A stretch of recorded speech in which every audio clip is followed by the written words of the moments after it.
Hello everyone. Good morning, good afternoon, good evening to you, wherever in the world you are joining us from today. I'm Parathrigo, and welcome to this very special edition of a Para Read stream. Welcome into the Weir today. Let's get ourselves in the festive spirit with the truest and most wonderful Christmas ghost story, Christmas Carol. Welcome in everyone. How are you doing today? Sari bot in nice and early. Red, welcome in. Happy Kittens, welcome in. Netherlad, hello, welcome in. Rory, thank you for the lurk. Malone, have a good sleep. Thank you for dropping in. And then Cass, thank you for that raid. Bringing over the community. Welcome in, raiders. Cass, that girl Carrie, pick up notes, Nut Sweets, Mend, welcome in all. Carolina's Pixels, hello, welcome in. Cass, how was your stream? How did it go today? I know you said you were going to stream and run, but before you do, could you pick a raid video? Or exclamation roll D4 so that close the second para tab. Good idea, Red. Who would want two paras up on their stream? One's bad enough. But yes, Cass, if you would like to pick a raid video, I will play that raid video. Raid video 3, not a problem at all. So I will quickly play this raid video. But welcome in, raiders. For those of you who haven't met me before, and I think a lot of you may have been here before with Cass, welcome to the Weir. I am Parathrigo. I'm a variety streamer from Wales in the UK. Normally, we crochet on stream. Sometimes we play some games. Sometimes we cross-stitch. Sometimes we knit. But today is something different. Today we will be reading Charles Dickens' A Christmas Carol. But the Weir is a safe space and everyone is welcome here, regardless of their age, race, gender identity, sexual orientation, religious or political beliefs. The only thing I will ask you, please, is not to discuss religion or politics in chat, because nothing makes for a bad time more than arguments on religion or politics. So pull up a chair, make yourselves comfy, grab a hot drink and a snack, chill out with us today. I will now play that raid video. For a minute long, give you a bit of an idea of some of the chaos that goes on here, and you can make a decision on if you want to stick around or not. I'll see you on the other side. Need I remind you, this is a family-friendly stream today.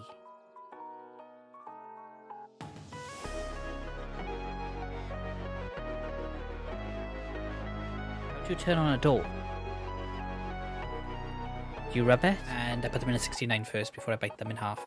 Like we said last week, when a mummy and daddy love each other very much, they do a spicy kutch, and then a baby comes along. We aren't oppressed Victorians. We live in the 21st century. Please don't clip that. Oh.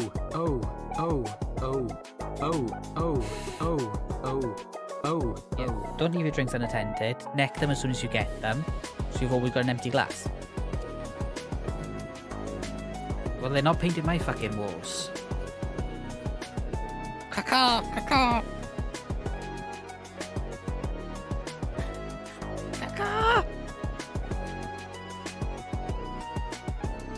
In the unlikely event of a fire, follow the arse of the person in front of you. So, that gives you all a bit of an idea of what goes on here. Cass, if you do need to run, please do so. I've just realised I've forgotten to turn the Christmas tree on.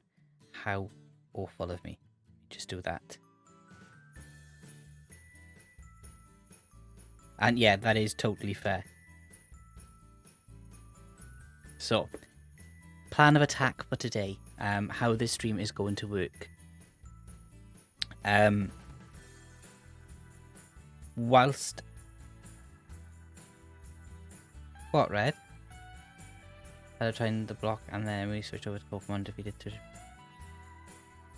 Smart plugs, Red. Smart plugs.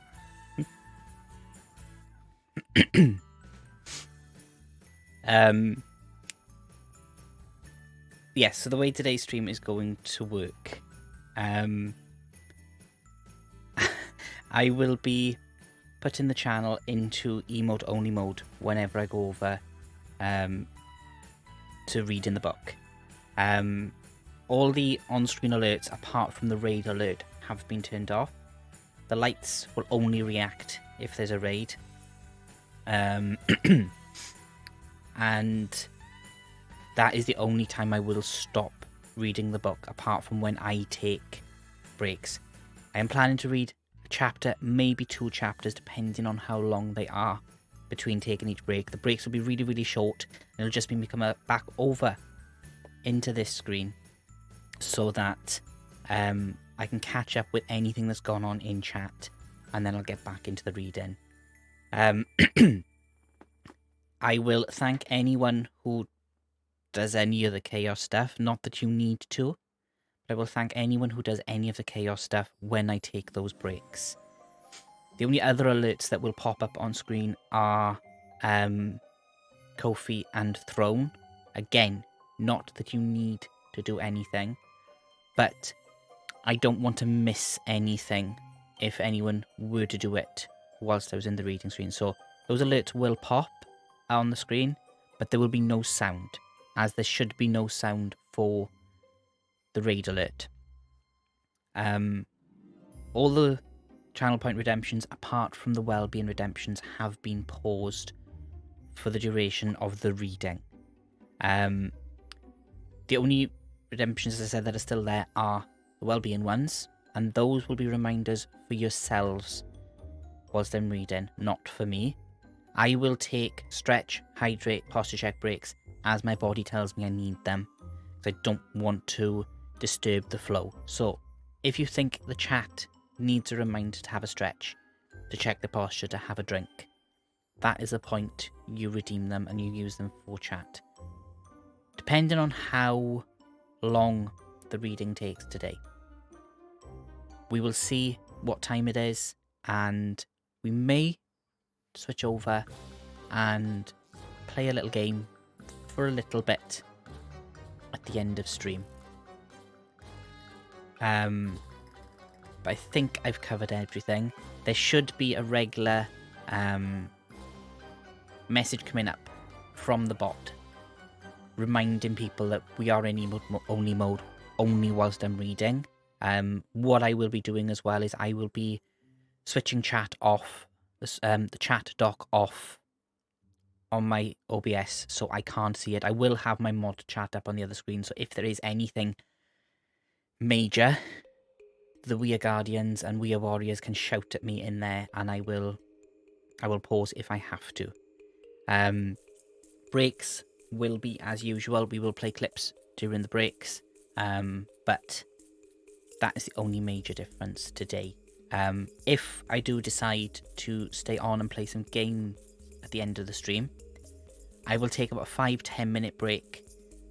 1 to de-stress, and 2 to turn everything that should be on back on, and the stuff that I've set up just for today to turn all those things off. So if you could bear with me whilst I do those things. But should we give it another couple of minutes, or should we get straight into it? Yes, spoilers. We're not going to tell you that. That's for next year. But actually, before we start, how has everyone's week been? Let's have a quick bit of a chat before we start reading. How's everyone's week been? And are you all ready for next weekend? I'm not. Apart from the Grannyception blanket now being finished, I'm not ready for anything else yet. But it'll all get done. Got a busy week coming up. There we go. So there's that first reminder there. So hopefully that will come up whenever any of the other reminders come up. More present left to buy, and then got to wrap them up. Yeah, I've still got to do all the wrapping. It's been mad, that's what you get with. Oof. Ooh, I'm sorry to hear that, Nether. Hope you're resting up, and I hope your mouth is healing well. Carolina is okay, not ready for Christmas, but I'm the Grinch, so I mean, fair enough. Closer to being ready for next weekend. Wrapping presses while you're reading it. Awesome, JCP. Awesome. Thank you for coming in as well. I didn't say hello to you when you came in. Hope you've had a good day today, because I know those of you in the southern hemisphere, this is going to be a bedtime story for you. I haven't even started buying yet, but we'll start tomorrow. I wait till...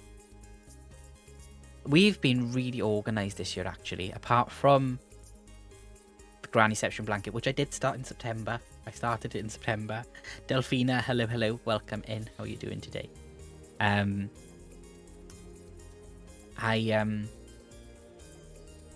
Most of the presents have been bought early. I think the last of the presents arrived with my partner this week just gone for his side of the family. So he's doing all the wrapping there, and then once he's finished, I can wrap a couple of gifts that I've got here. Nice. Go home, chill out, and relax now. Liv, welcome in. How are you doing today?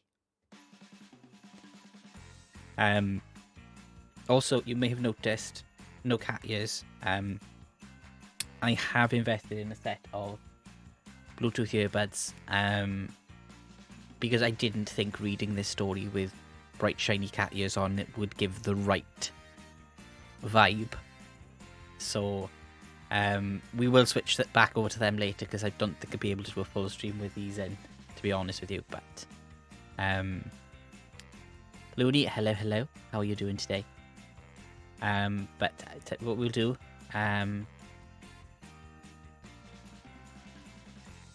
we will probably wait now until we hit the 20-minute mark, and then we'll go into the reading, just to give some people who haven't had the notification yet a chance to get in. Oh, I love the ears. I do love the ears. I just don't think it would be appropriate whilst we're reading.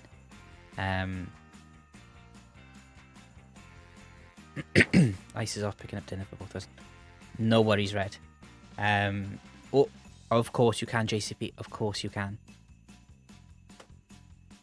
Looney's playing some Zelda. Very nice.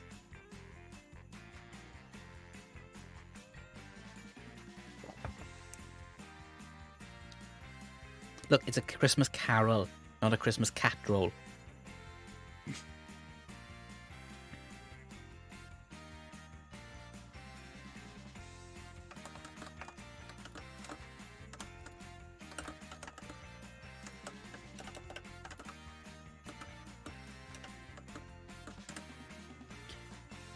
Fabulous man, hello, welcome in.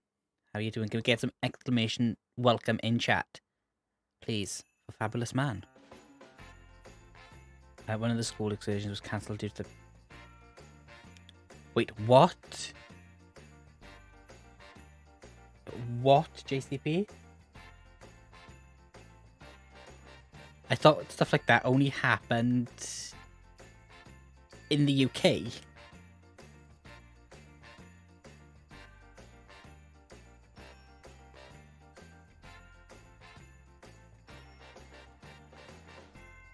I'm gonna find it even if I had to cancel. Oh. Well, cut yourself up now in a nice comfy chair. Grab yourselves a drink. Just chill out with us today, and hopefully the effects of that panic attack will just wash away. It's no down. That's crazy. Absolutely crazy.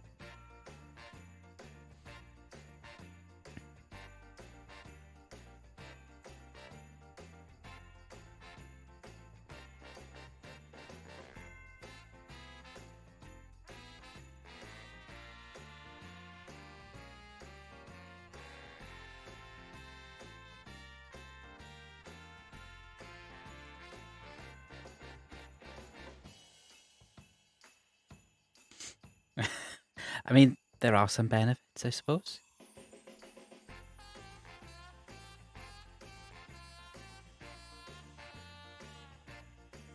So, you've just hit the 20-minute mark. We've given people enough time.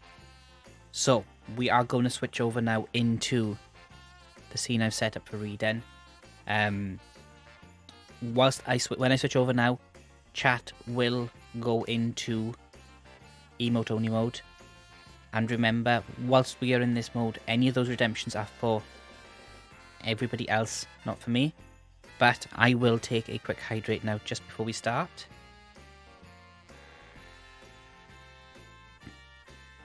And a nice deep breath. So please all sit back, get yourselves comfy, and enjoy this chilling tale by the master of ghost stories, Mr. Charles Dickens.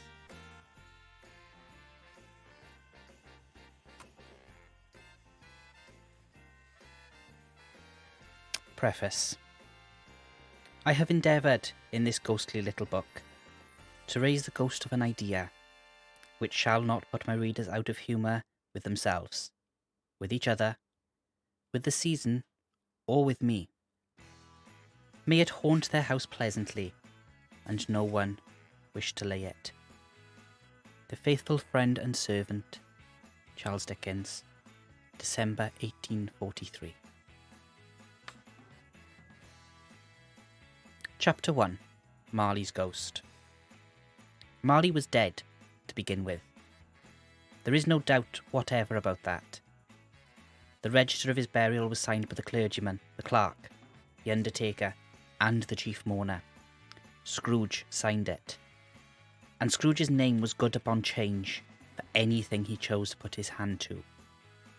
Old Marley was as dead as a doornail. Mind, I don't mean to say that I know, of my own knowledge, what there is particularly dead about a doornail. I might have been inclined, myself, to regard a coffin nail as the deadest piece of ironmongery in the trade.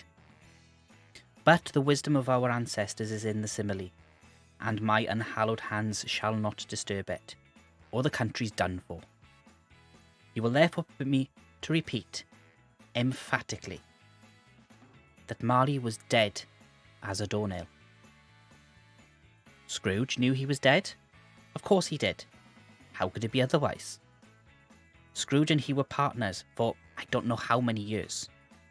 Scrooge was his sole executor, his sole administrator, his sole assign, his sole residuary legatee, his sole friend and sole mourner. And even Scrooge was not so dreadfully cut up by the sad event, but that he was an excellent man of business on the very day of the funeral, and solemnised it with an undoubted bargain. The mention of Marley's funeral brings me back to the point I started from. There is no doubt that Marley was dead. This must be distinctly understood, or nothing wonderful can come of the story I am going to relate. If we were not perfectly convinced that Hamlet's father died before the play began, there would be nothing more remarkable in his taking a stroll at night, in an easterly wind, upon his own ramparts, than there would be in any other middle-aged gentleman rashly turning out after dark in a breezy spot, say St. Paul's churchyard for instance, literally to astonish his son's weak mind. Scrooge never painted out old Marley's name. There it stood, years afterwards, above the warehouse door, Scrooge and Marley. The firm was known as Scrooge and Marley. Sometimes people knew to the business called Scrooge, and sometimes Marley. But he answered to both names. It was all the same to him. Oh, but he was a tight-fisted hand at the grindstone, Scrooge. A squeezing, wrenching, grasping, scraping, clutching, covetous old sinner. Hard and sharp as flint, from which no steel had ever struck out generous fire. Secret, self-contained, solitary as an oyster. The cold within him froze his old features, nipped his pointed nose, shriveled his cheek, stiffened his gait, made his eyes red, his thin lips blue, and spoke out shrewdly in his grating voice. A frosty rime was on his head, and on his eyebrows and his wiry chin. He carried his own low temperature always about with him. He iced his office in the dog days, and didn't thaw it 1 degree at Christmas.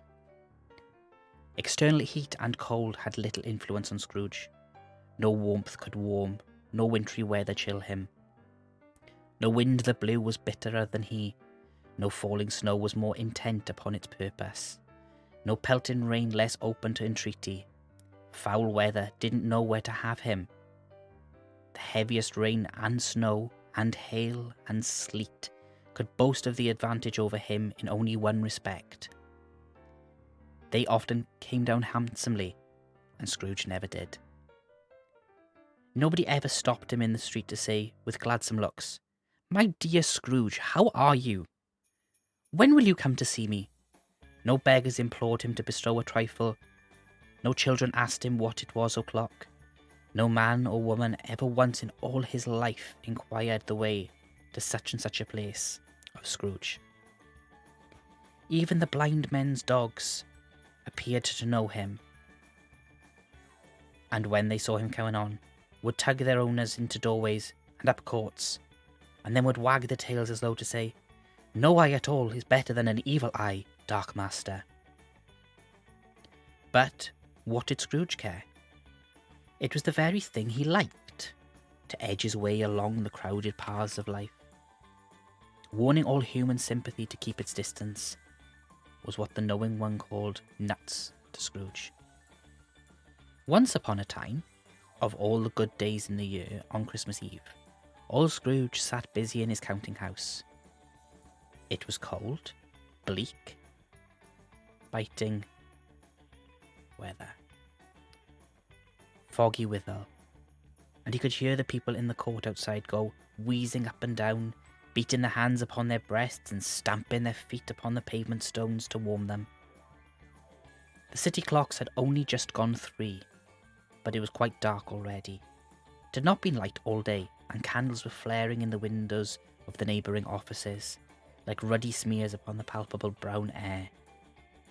The fog came pouring in at every clink and keyhole, and was so dense without that although the court was of the narrowest, the houses opposite were mere phantoms.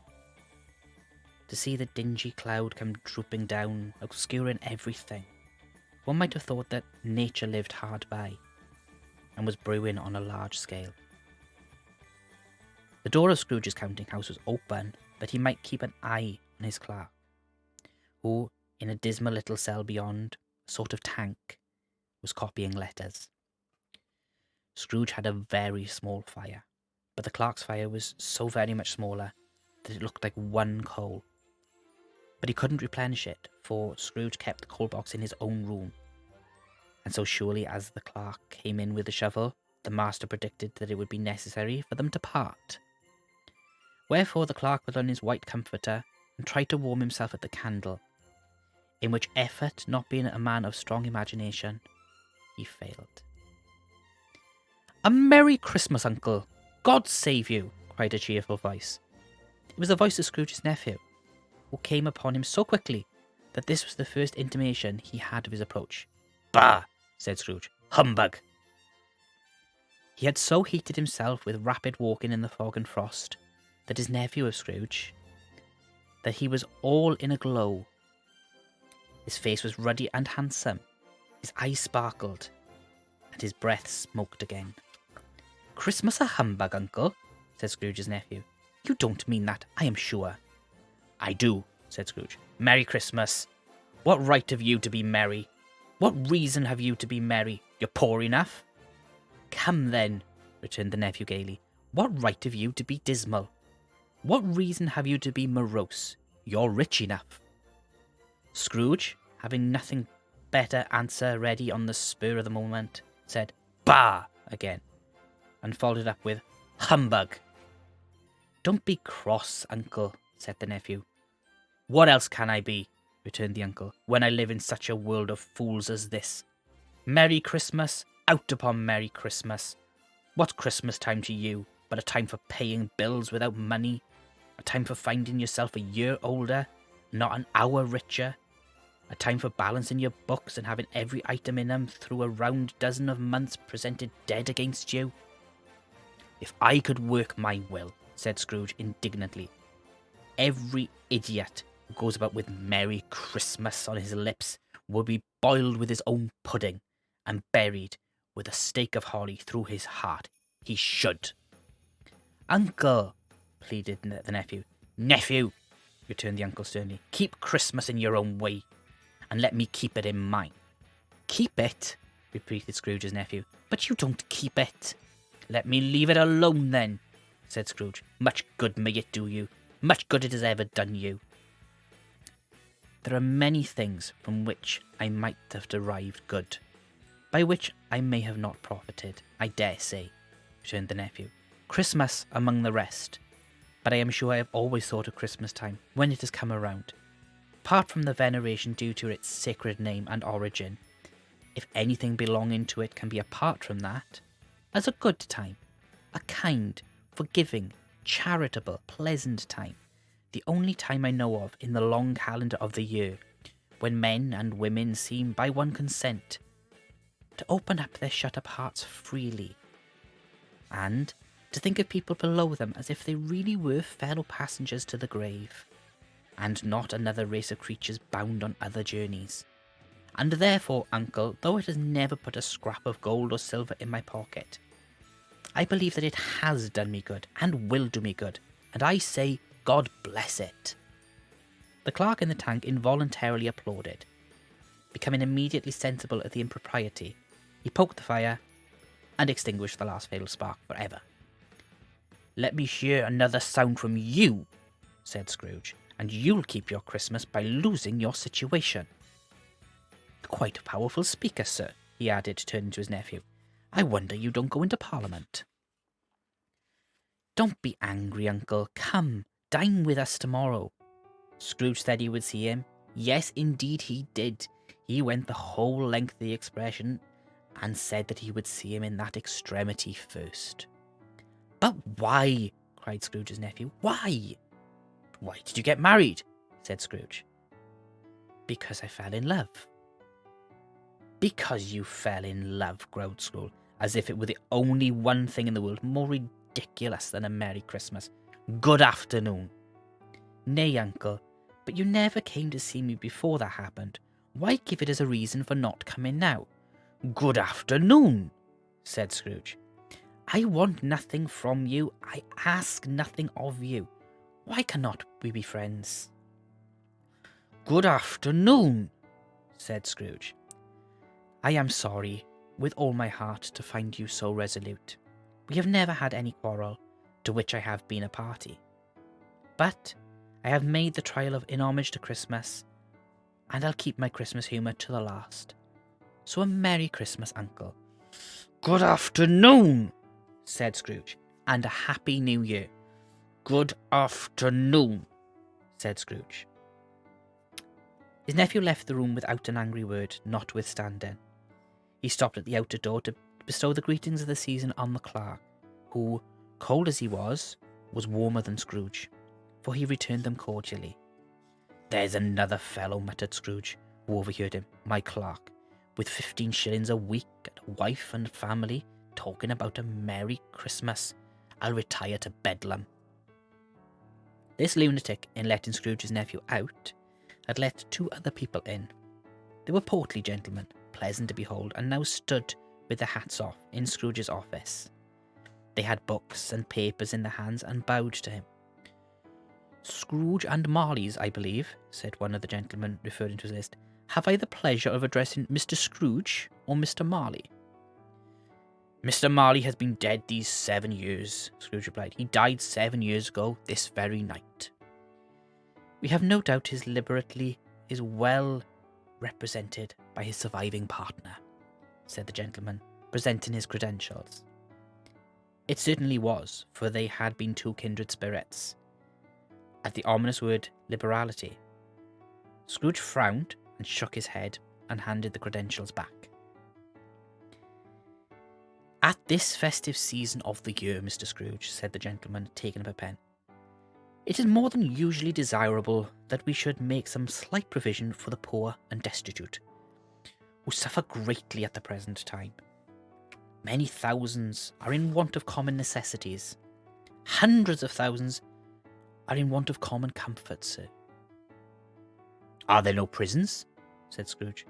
Plenty of prisons, said the gentleman, laying down the pen again. And the union workhouses? Demanded Scrooge. Are they still in operation? They are still, returned the gentleman. I wish I could say they were not. The treadmill and the polo are in full vigour then? Said Scrooge. Both very busy. Oh, I was afraid from what you said at first that something had occurred to stop them in their useful course, said Scrooge. I'm very glad to hear it.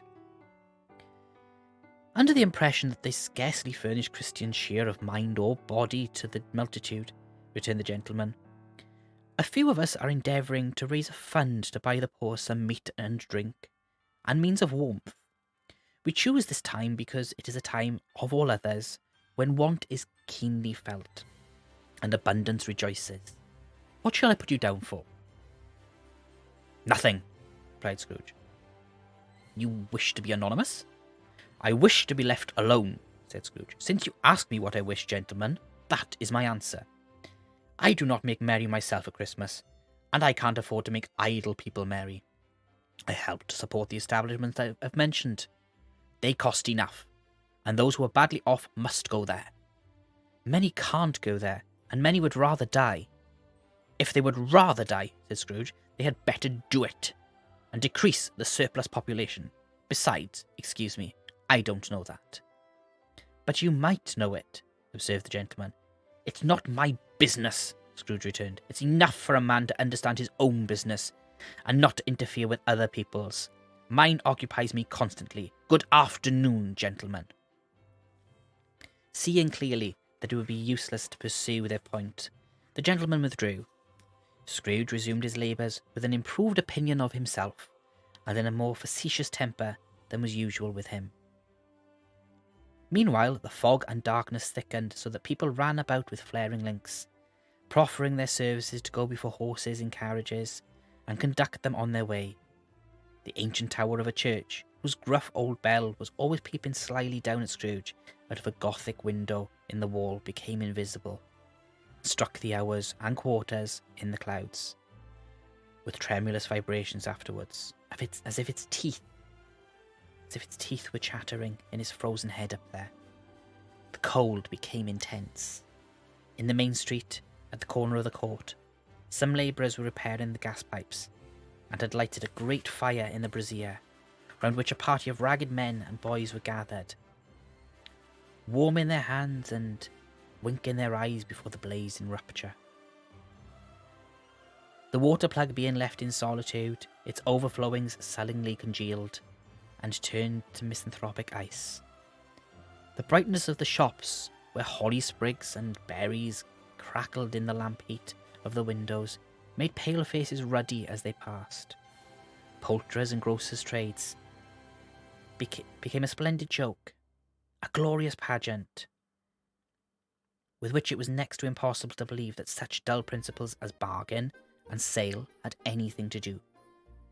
The Lord Mayor, in the stronghold of the mighty mansion house, gave orders to his 50 cooks and butlers to keep Christmas as a Lord Mayor's household should, and even the little tailor, whom he had fined 5 shillings on the previous Monday for being drunk and bloodthirsty in the streets, stirred up tomorrow's pudding in his garret, while his lean wife and the baby sallied out to buy the beef. Foggier yet, and colder, piercing, searching, biting cold. If the good St. Dunstan had but nipped the evil spirit's nose with a touch of such weather as that, instead of using his familiar weapons, then indeed he would have roared to lusty purpose. The owner of one scant young nose, gnawed and mumbled by the hungry cold as bones are gnawed by dogs, stooped down at Scrooge's keyhole to regale him with a Christmas carol, but at the first sound of "God rest ye merry gentlemen, may nothing you dismay," Scrooge seized the ruler with such energy of action that the singer fled in terror, leaving the keyhole to the fog and even more congenial frost. At length, the hour of shutting up the counting-house arrived.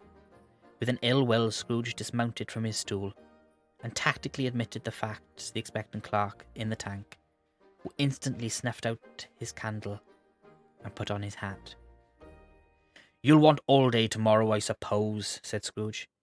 "If quite convenient, sir." "It's not convenient," said Scrooge, "and it's not fair.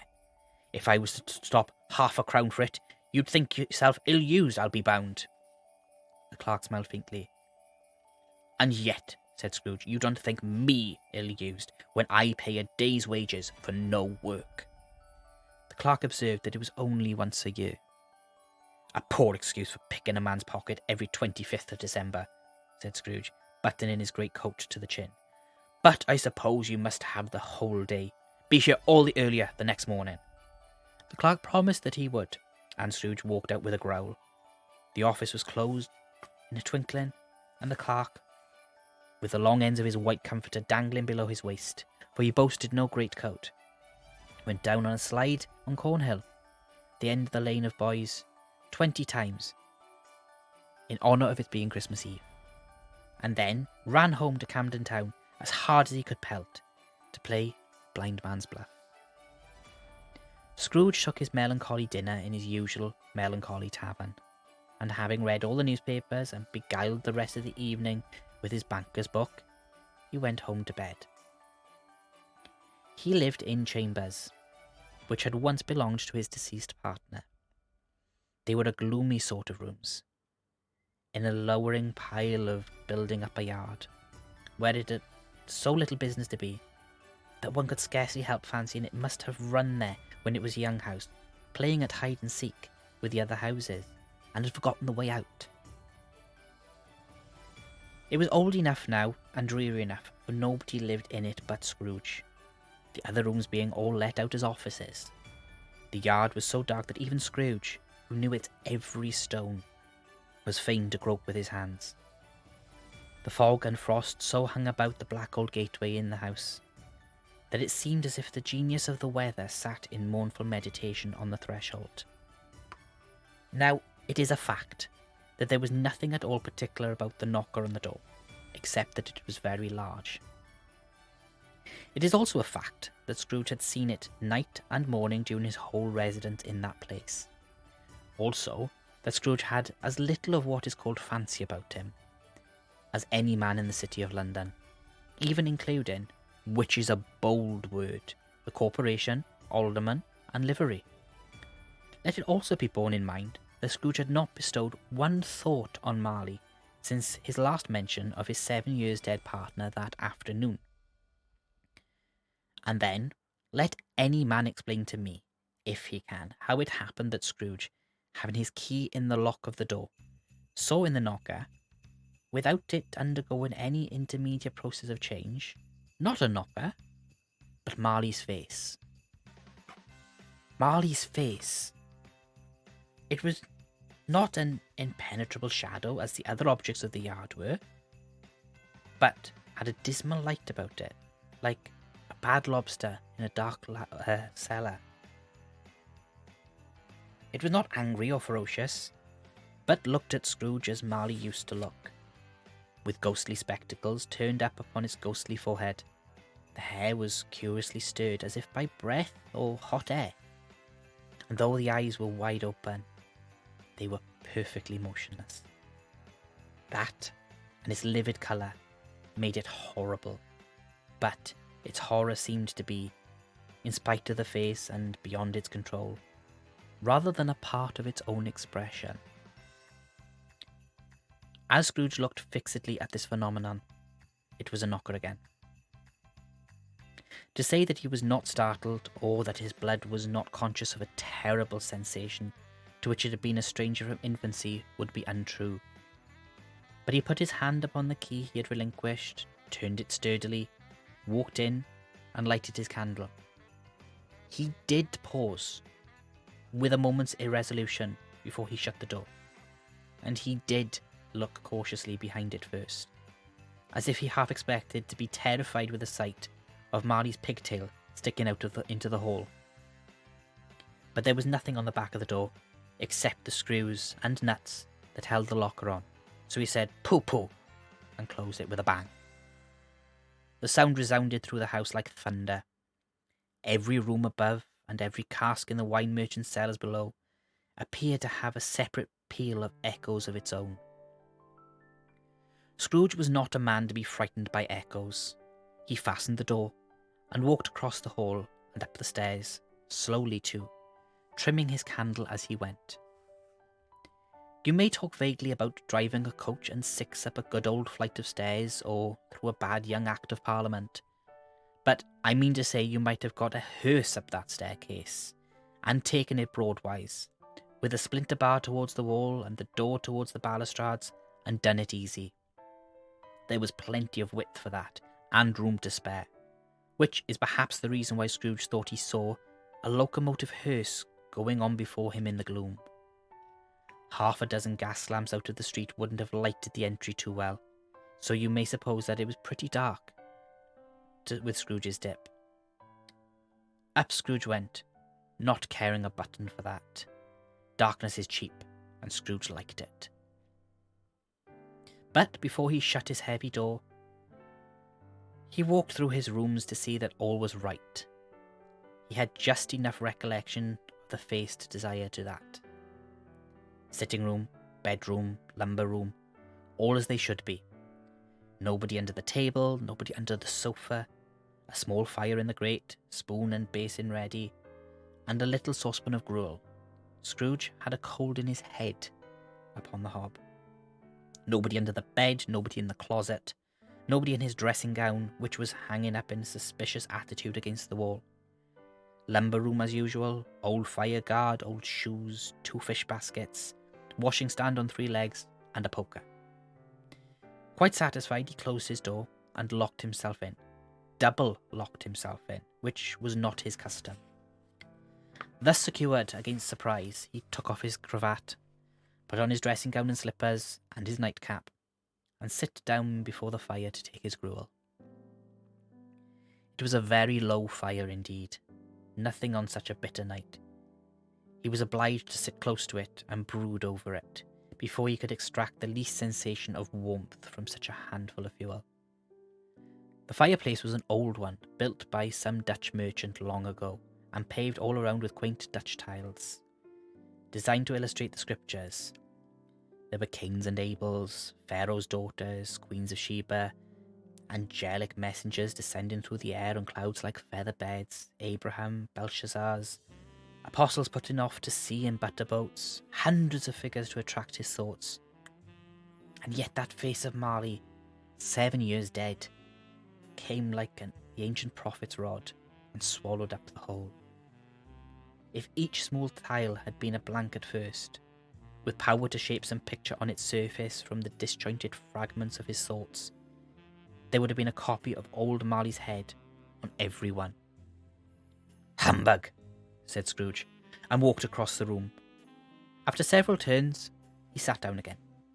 As he threw his head back in the chair, his glance happened to rest upon a bell, a disused bell that hung in the room, and communicated for some purpose now forgotten with a chamber in the highest story of the building. It was with great astonishment, and with a strange, inexplicable dread, that as he looked, he saw this bell begin to swing. It swung so softly in the outset that it scarcely made a sound, but soon it rang out loudly, and so did every bell in the house. This might have lasted half a minute or a minute, but it seemed an hour. The bells ceased as they had begun, together. They were succeeded by a clanking noise, deep down below, as if some person were dragging a heavy chain over the casks in the wine merchant's cellar. Scrooge then remembered to have heard the ghosts in haunted houses were described as dragging chains.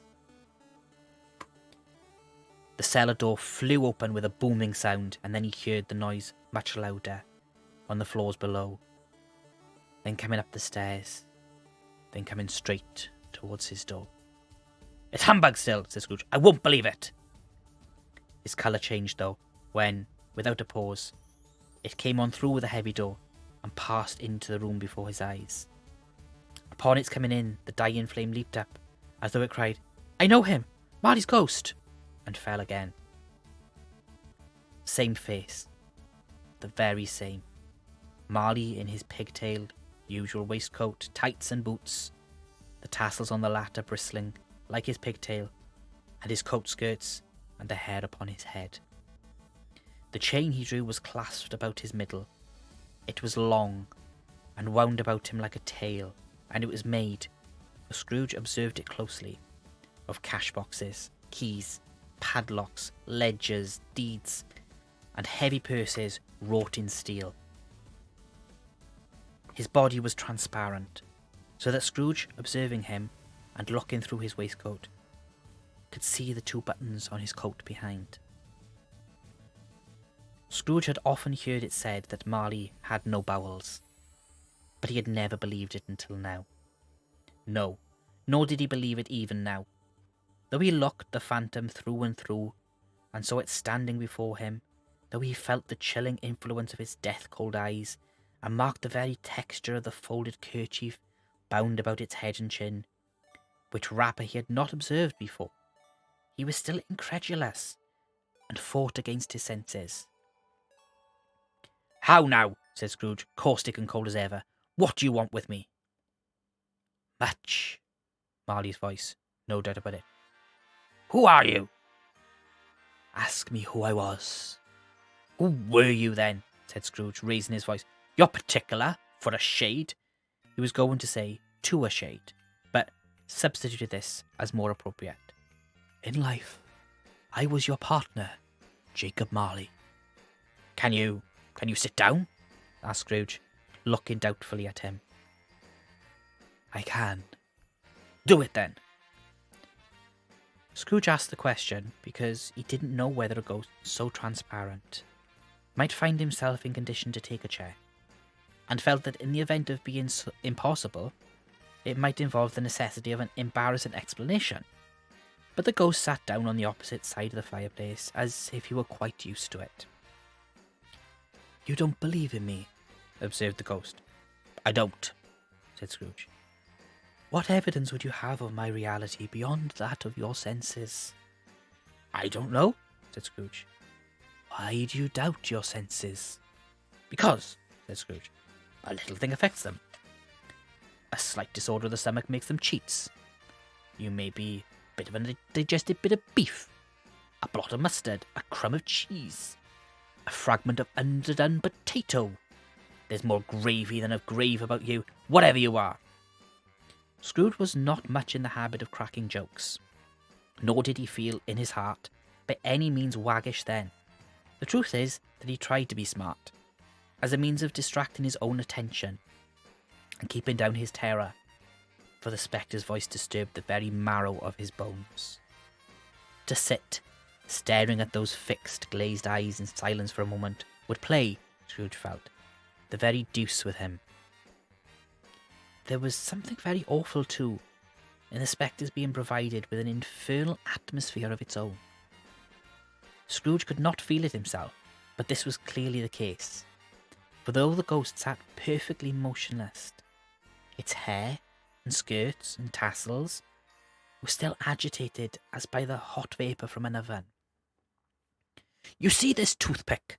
said Scrooge, returning quickly to the charge for the reason just assigned, and wishing, though it were only for a second, to divert the vision's stony gaze from him. "I do," replied the ghost.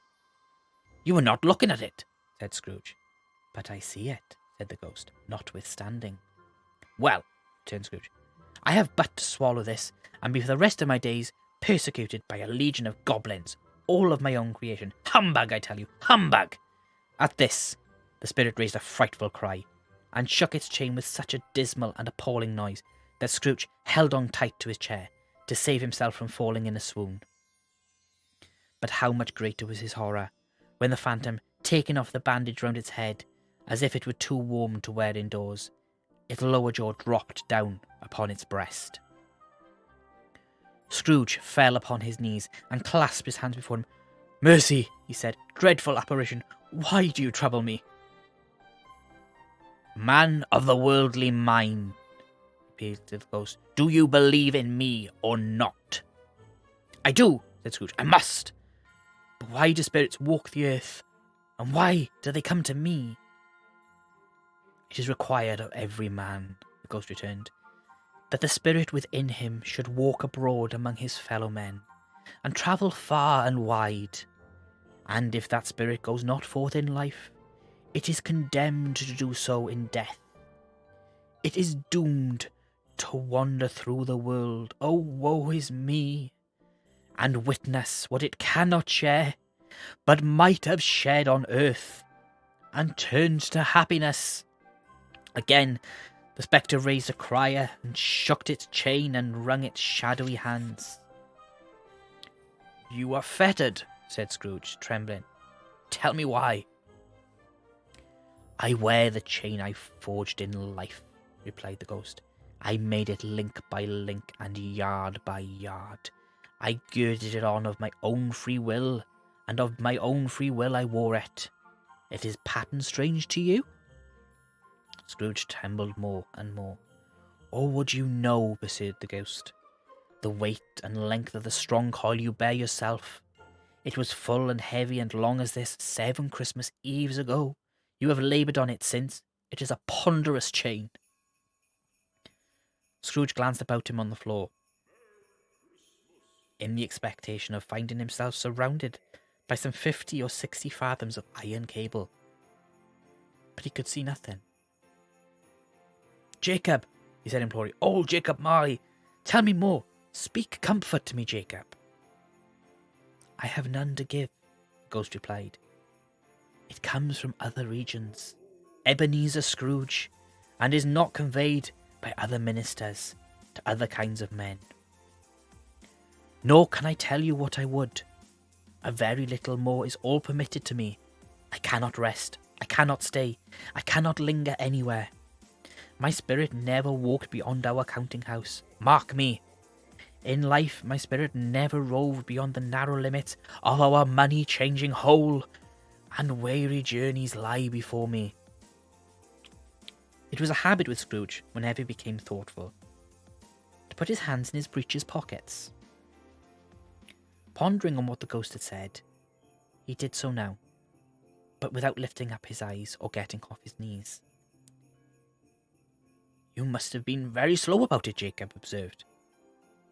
Scrooge observed, in a businesslike manner, though with humility and defence. "Slow?" Ghost repeated. 7 years dead, mused Scrooge, "and travelling all this time?"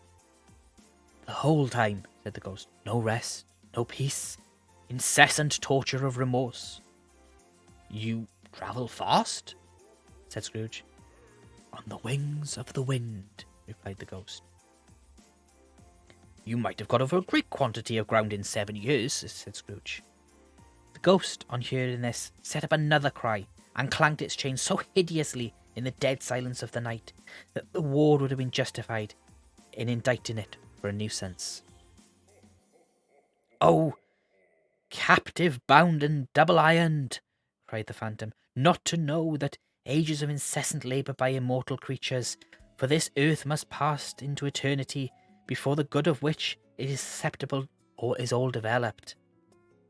Not to know that any Christian spirit working kindly in this little sphere, whatever it may be, will find his mortal life too short for its vast means of usefulness. Not to know that no space of regret can make amends for one's life opportunity misused. Yet such I was. Oh, such was I." "But you were always a good man of business, Jacob," faltered Scrooge, who now began to apply this to himself. "Business!" cried the ghost, wringing its hands again. "Mankind was my business.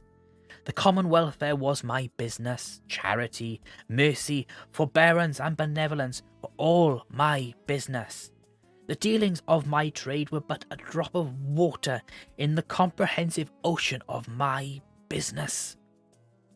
It held up its chain at arm's length, as if it were the cause of its unavailing grief, and flung it heavily beyond the ground again. "At this time of the rolling year," the spectre said, "I suffer most. Why did I walk through crowds of fellow beings, with my eyes turned down, and never raise them to that blessed star which led the wise men to a poor abode? Were there no poor homes to which its light would have conducted me?" Scrooge was very much dismayed to hear the spectre going on at this rate, and began to quake exceedingly. "Hear me," cried the ghost. "My time is nearly gone." "I will," said Scrooge, "but don't be hard upon me. Don't be flowery, Jacob, pray. How is it that I appear before you in a shape that you can see? I may not tell. I have sat invisible beside you many and many a day." 'Twas not an agreeable idea. Scrooge shivered, and wiped the perspiration from his brow. "That is no light part of my penance," pursued the ghost. "I am here tonight to warn you that you have yet a chance. and hope of escaping my fate. A chance and hope of my procuring, Ebenezer. You were always a good friend to me, said Scrooge. Thank ye. You will be haunted, resumed the ghost, by 3 spirits. Scrooge's countenance fell almost as low as the ghost's had done. Is that the chance and hope you mentioned, Jacob? He demanded in a faltering voice. It is. I think I'd rather not, said Scrooge. Without their visits, said the ghost, you cannot hope to shun the path I tread. Expect the first tomorrow when the bell tolls 1. Couldn't I take 'em all at once and have it over, Jacob? Hinted Scrooge. Expect the second on the next night at the same hour. The third upon the next night when the last stroke of 12 has ceased to vibrate. Look to see me no more, and look that, for your own sake, you remember what has passed between us. When it had said these words, the spectre took its wrapper from the table and bound it round its head. As before, Scrooge knew this by the smart sound its teeth made when the jaws were brought together by the bandage. He ventured to raise his eyes again and found his supernatural visitor confronting him in an erect attitude, with its chain wound over and about its arm. The apparition walked backward from him, and, at every step it took, the window raised itself a little, so that, when the spectre reached it, it was wide open. It beckoned Scrooge to approach, which he did. When they were within 2 paces of each other, Marley's ghost held up its hand, warning him to come no nearer. Scrooge stopped. Not so much in obedience as in surprise and fear, for, on the raising of the hand, he became sensible of confused noises in the air, incoherent sounds of lamentation and regret, wailings inexpressibly sorrowful and self-accusatory. The spectre, after listening for a moment, joined in the mournful dirge, and floated out upon the bleak, dark night. Scrooge followed to the window, desperate in his curiosity. He looked out. The air filled with phantoms, wandering hither and thither in restless haste, and moaning as they went. Every one of them wore chains like Marley's ghost. Some few, they might be guilty governments, were linked together. None were free. Many had been personally known to Scrooge in their lives. He had been quite familiar with one old ghost, in a white waistcoat, with a monstrous iron safe attached to its ankle, who cried piteously at being unable to assist a wretched woman with an infant, whom it saw below, upon a doorstep. The misery with them all was, clearly, that they sought to interfere, for good, in human matters, and had lost the power forever. Whether these creatures faded into mist, or mist enshrouded them, he could not tell. But they and their spirit voices faded together, and the night became as it had been when he walked home. Scrooge closed the window, and examined the door by which the ghost had entered. It was double locked, as he had locked it with his own hands, and the bolts were undisturbed. He tried to say, "Humbug," but stopped at the last syllable. And being, from the emotion he had undergone, or the fatigues of the day, or his glimpse of the invisible world, or the dull conversation with a ghost, or the lateness of the hour, much in need of repose, went straight to bed, without undressing, fell asleep upon the instant. So, that is the end of chapter 1.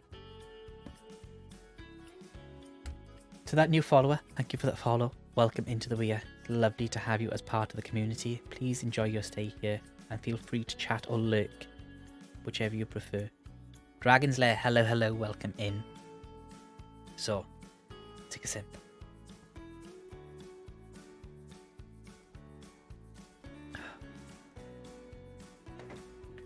So, this is a bit of sight reading as well. I've never actually sat down and read the book before, so apologies in advance for any stumbled over words. I am trying my best. I'm just going to turn the heater back on a minute because it's a little bit nippy in here. Adequate Axolotl, hello, welcome in.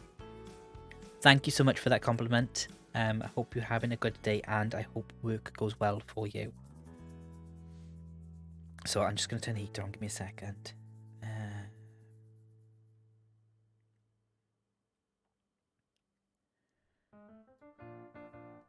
Right, that's on.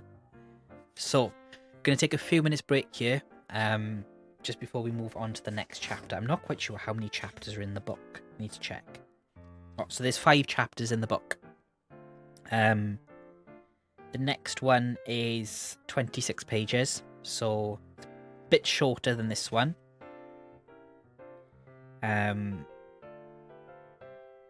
next one's 35 pages. And then the last chapter is 24 pages. So we're making good progress. It's taken us about 40 minutes to read this first chapter. So yes, tiny bit of singing.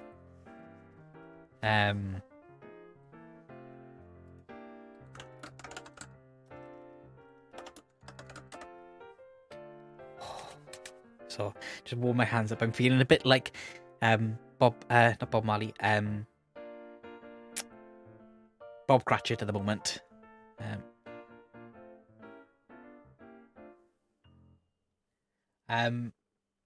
To that other new follower as well, thank you for that follow. We have got follower alerts turned off at the moment, just so that I don't get disturbed whilst I'm reading. China, hello, welcome in. Cara, welcome in. To anyone who's joined us whilst we've been in that section, just to let you know what is going on today. Whilst I'm reading, I am putting the chat in emote only mode, so I'm not distracted by chat scrolling up as I'm reading. Any events that happen whilst I'm reading, I will do my best to thank you for them when I go on these little breaks. So what we will do now is, in a couple of minutes, we'll go back into reading the book. We'll read the next chapter.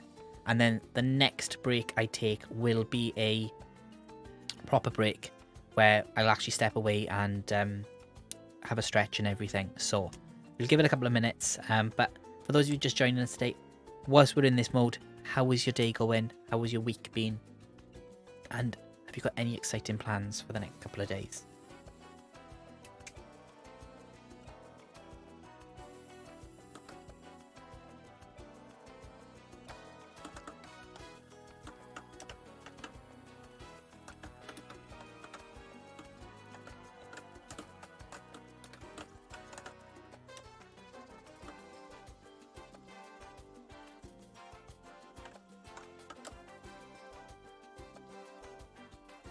Yes, thank you, Red. So, that is the other thing. Whilst I am in the reading screen, any other well-being redemptions are for everybody else and not for me.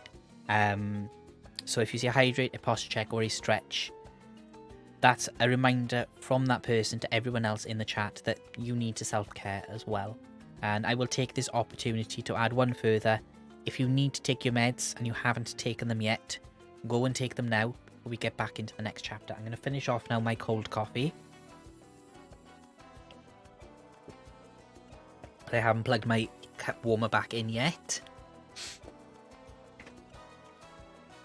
Just woken up and got on here and then was nearly put to sleep for the softness and loveliness of you reading the story. Like a bedtime story. It has been next to me because we're still in bed at the moment. He said he's a really good reader. Thank you so much for that, China. Thank you. Oh, good luck with the Christmas shopping tomorrow as well, Cara. Good luck. Sinead, hello, welcome in. How are you doing today?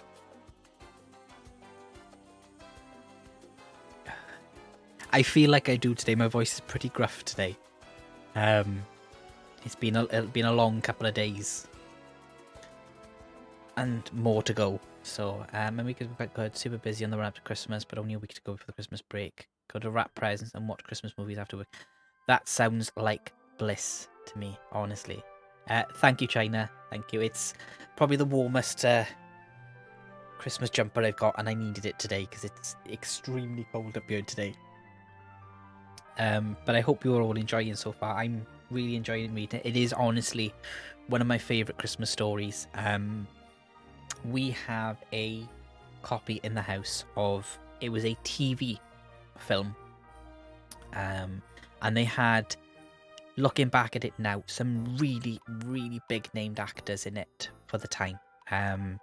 George C. Scott played Scrooge, and you had some other big names play in. Jacob Marley, Bob Cratchit, the Ghosts, like really, really big named British actors and actresses. And apart from obviously a few bits they cut out to keep the flow, the story going, dialogue wise, it is pretty close to what I've read so far in the original text.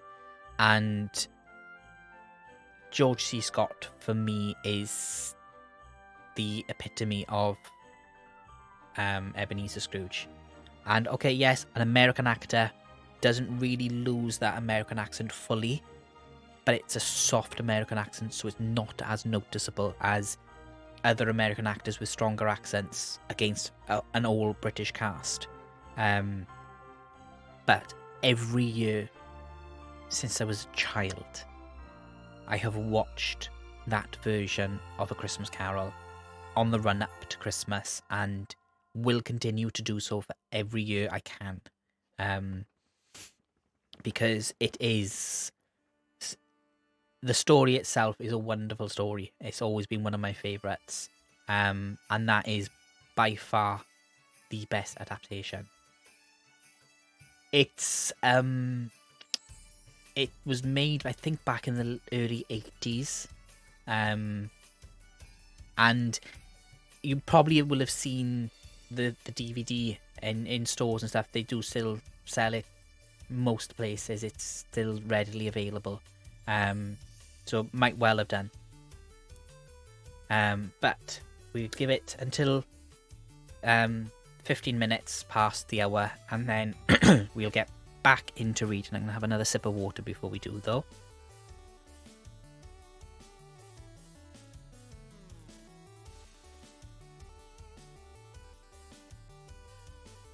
Oh, let me get the book open ready.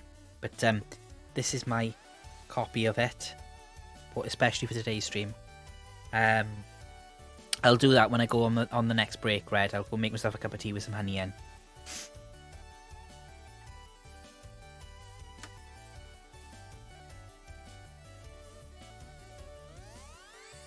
So, yeah, I wanted a nice looking copy of the book, and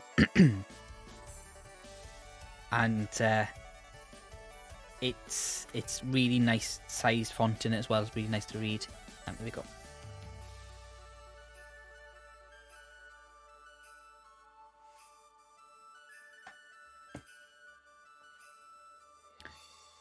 Dale, good timing. We were just about to go back into the reading. Thank you so much for that raid. Welcome. Red closes another. How many tabs will you have open with me in by the end of the stream, Red? Thank you for the shout out for Dale. Dale was doing an Ixion stream. Nice. Welcome in, raiders. Dale, thank you so much for that raid. Welcome everyone into... Maybe we should leave all the rest of the tabs open, Red, and see how many you end up with by the end of the stream. But welcome in, raiders. Welcome to the Weir. I'm Para the Rygo, but you can call me Para. I'm a variety streamer from Wales in the UK. Mostly we crochet on stream, but sometimes we play some games. Sometimes we knit. Sometimes we cross stitch. But today, as the bot has very timely come up and said, we are doing a very special stream. And today I am reading Charles Dickens' A Christmas Carol. Welcome in, everyone. The Weir is a safe space, and everyone is welcome here, regardless of age, race, gender identity, sexual orientation, religious or political beliefs. The only thing I do ask, you don't discuss religion or politics in chat, because nothing makes for a bad time more than arguments on religion and politics. So pull up a chair, make yourselves comfy, grab yourselves a hot drink and a snack. Have a cutcha and a chat with us today and listen to one of the best Christmas stories ever told, Christmas Carol. No worries, Froggy. Lurk as much as you want. Everyone is more than welcome to lurk today. So, before we get back into the reading, as the raid leader, Dale, you have a choice of raid videos, 1, 2, 3 or 4, or you can roll the dice and let the fates decide by doing !roll D4 in chat.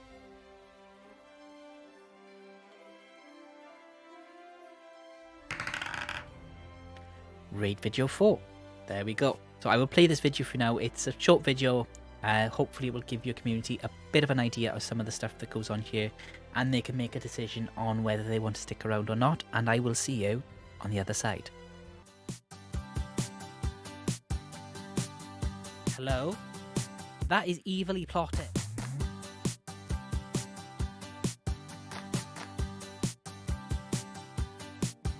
Etty, are you stealing my limelight?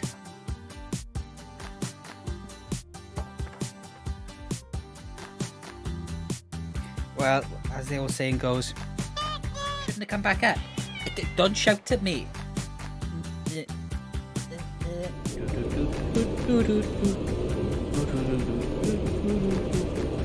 Once you can see me, I'll be here in a minute. Why does my brain insist on betraying me?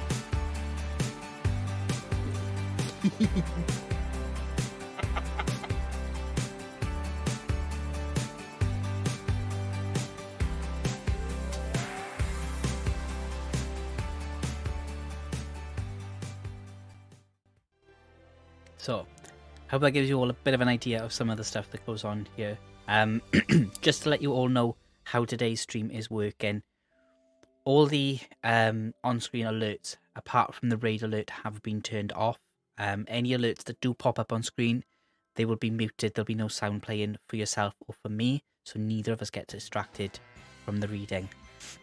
Whilst I'm reading the book, chat will be put into emote-only mode. And I will not be interacting with chat whilst reading a chapter. The only time I will stop mid-chapter would be in the event of a raid. So please feel free to sit back, relax. Anything that happens whilst I'm reading, I will thank people for when I'm in one of these pause scenes. So, no worries if you need to do all the post-stream de-stress stuff. Please do so, Dale. Thank you again so much for trusting me with the safety of your community, and I'm going to get back into the reading now, so I will catch up with you when I've finished chapter 2.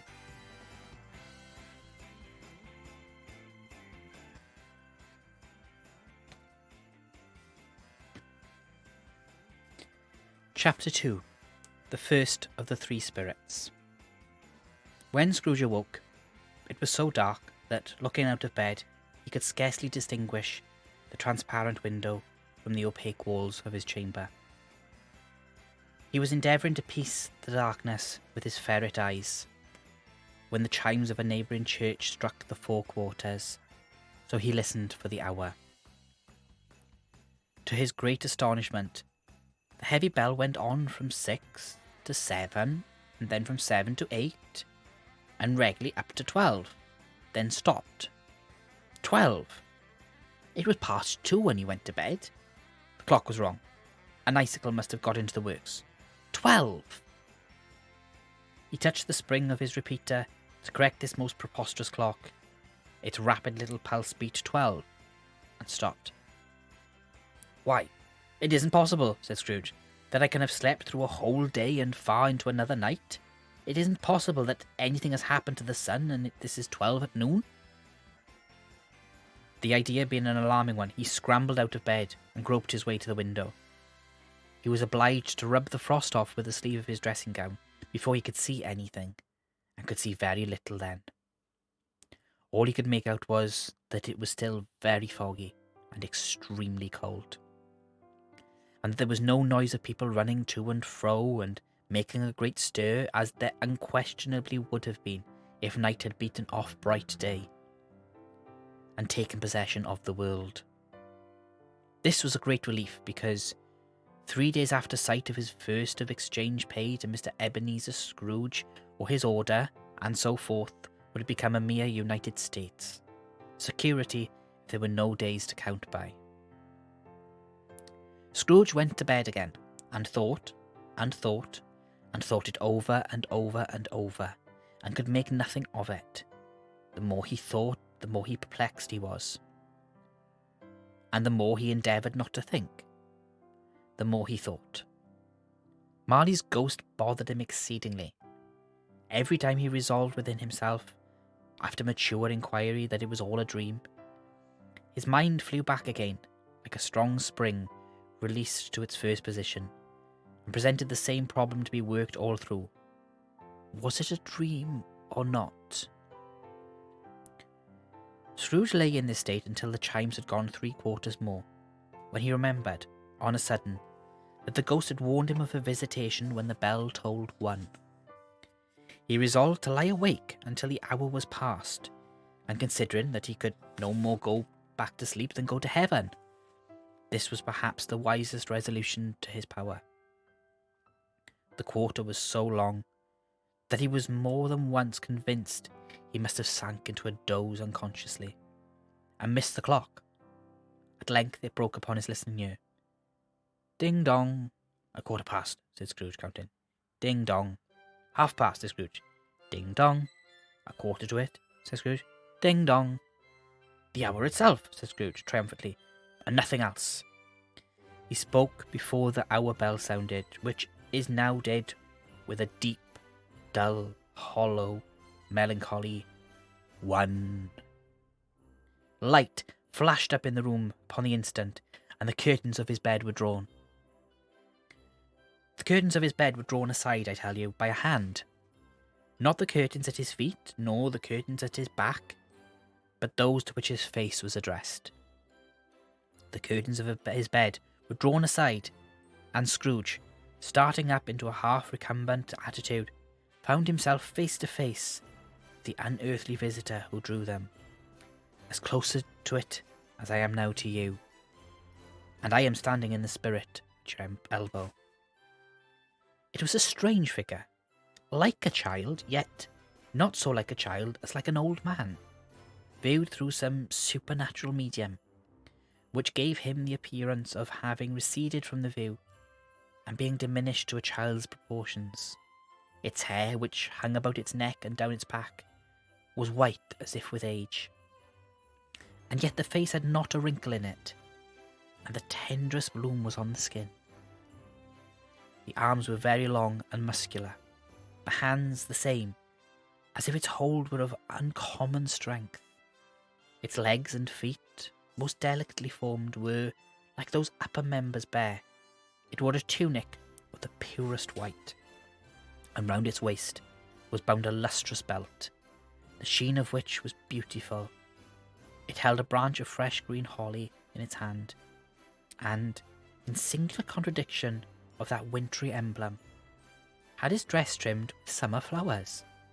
But the strangest thing about it was, that from the crown of its head there sprung a bright, clear jet of light, by which all this was visible, and which was doubtless the occasion of its using, in its duller moments, a great extinguisher for a cap, which it now held under its arm. Even this, though, when Scrooge looked at it with increasing steadiness, was not its strangest quality.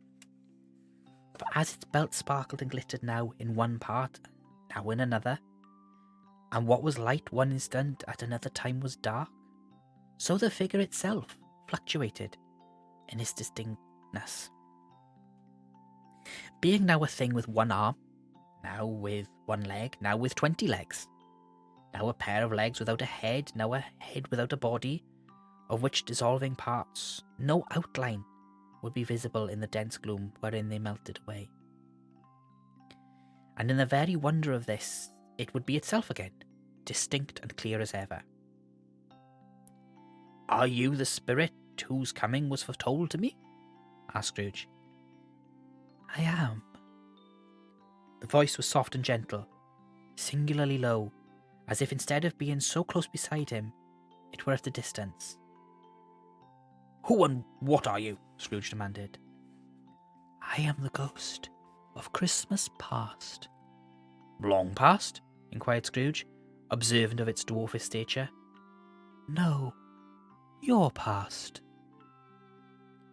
Perhaps Scrooge could not have told anybody why, if anybody could have asked him, but he had a special desire to see the spirit in his cap, and begged him to be covered. "What?" exclaimed the ghost. "Would you so soon put out with worldly hands the light I give?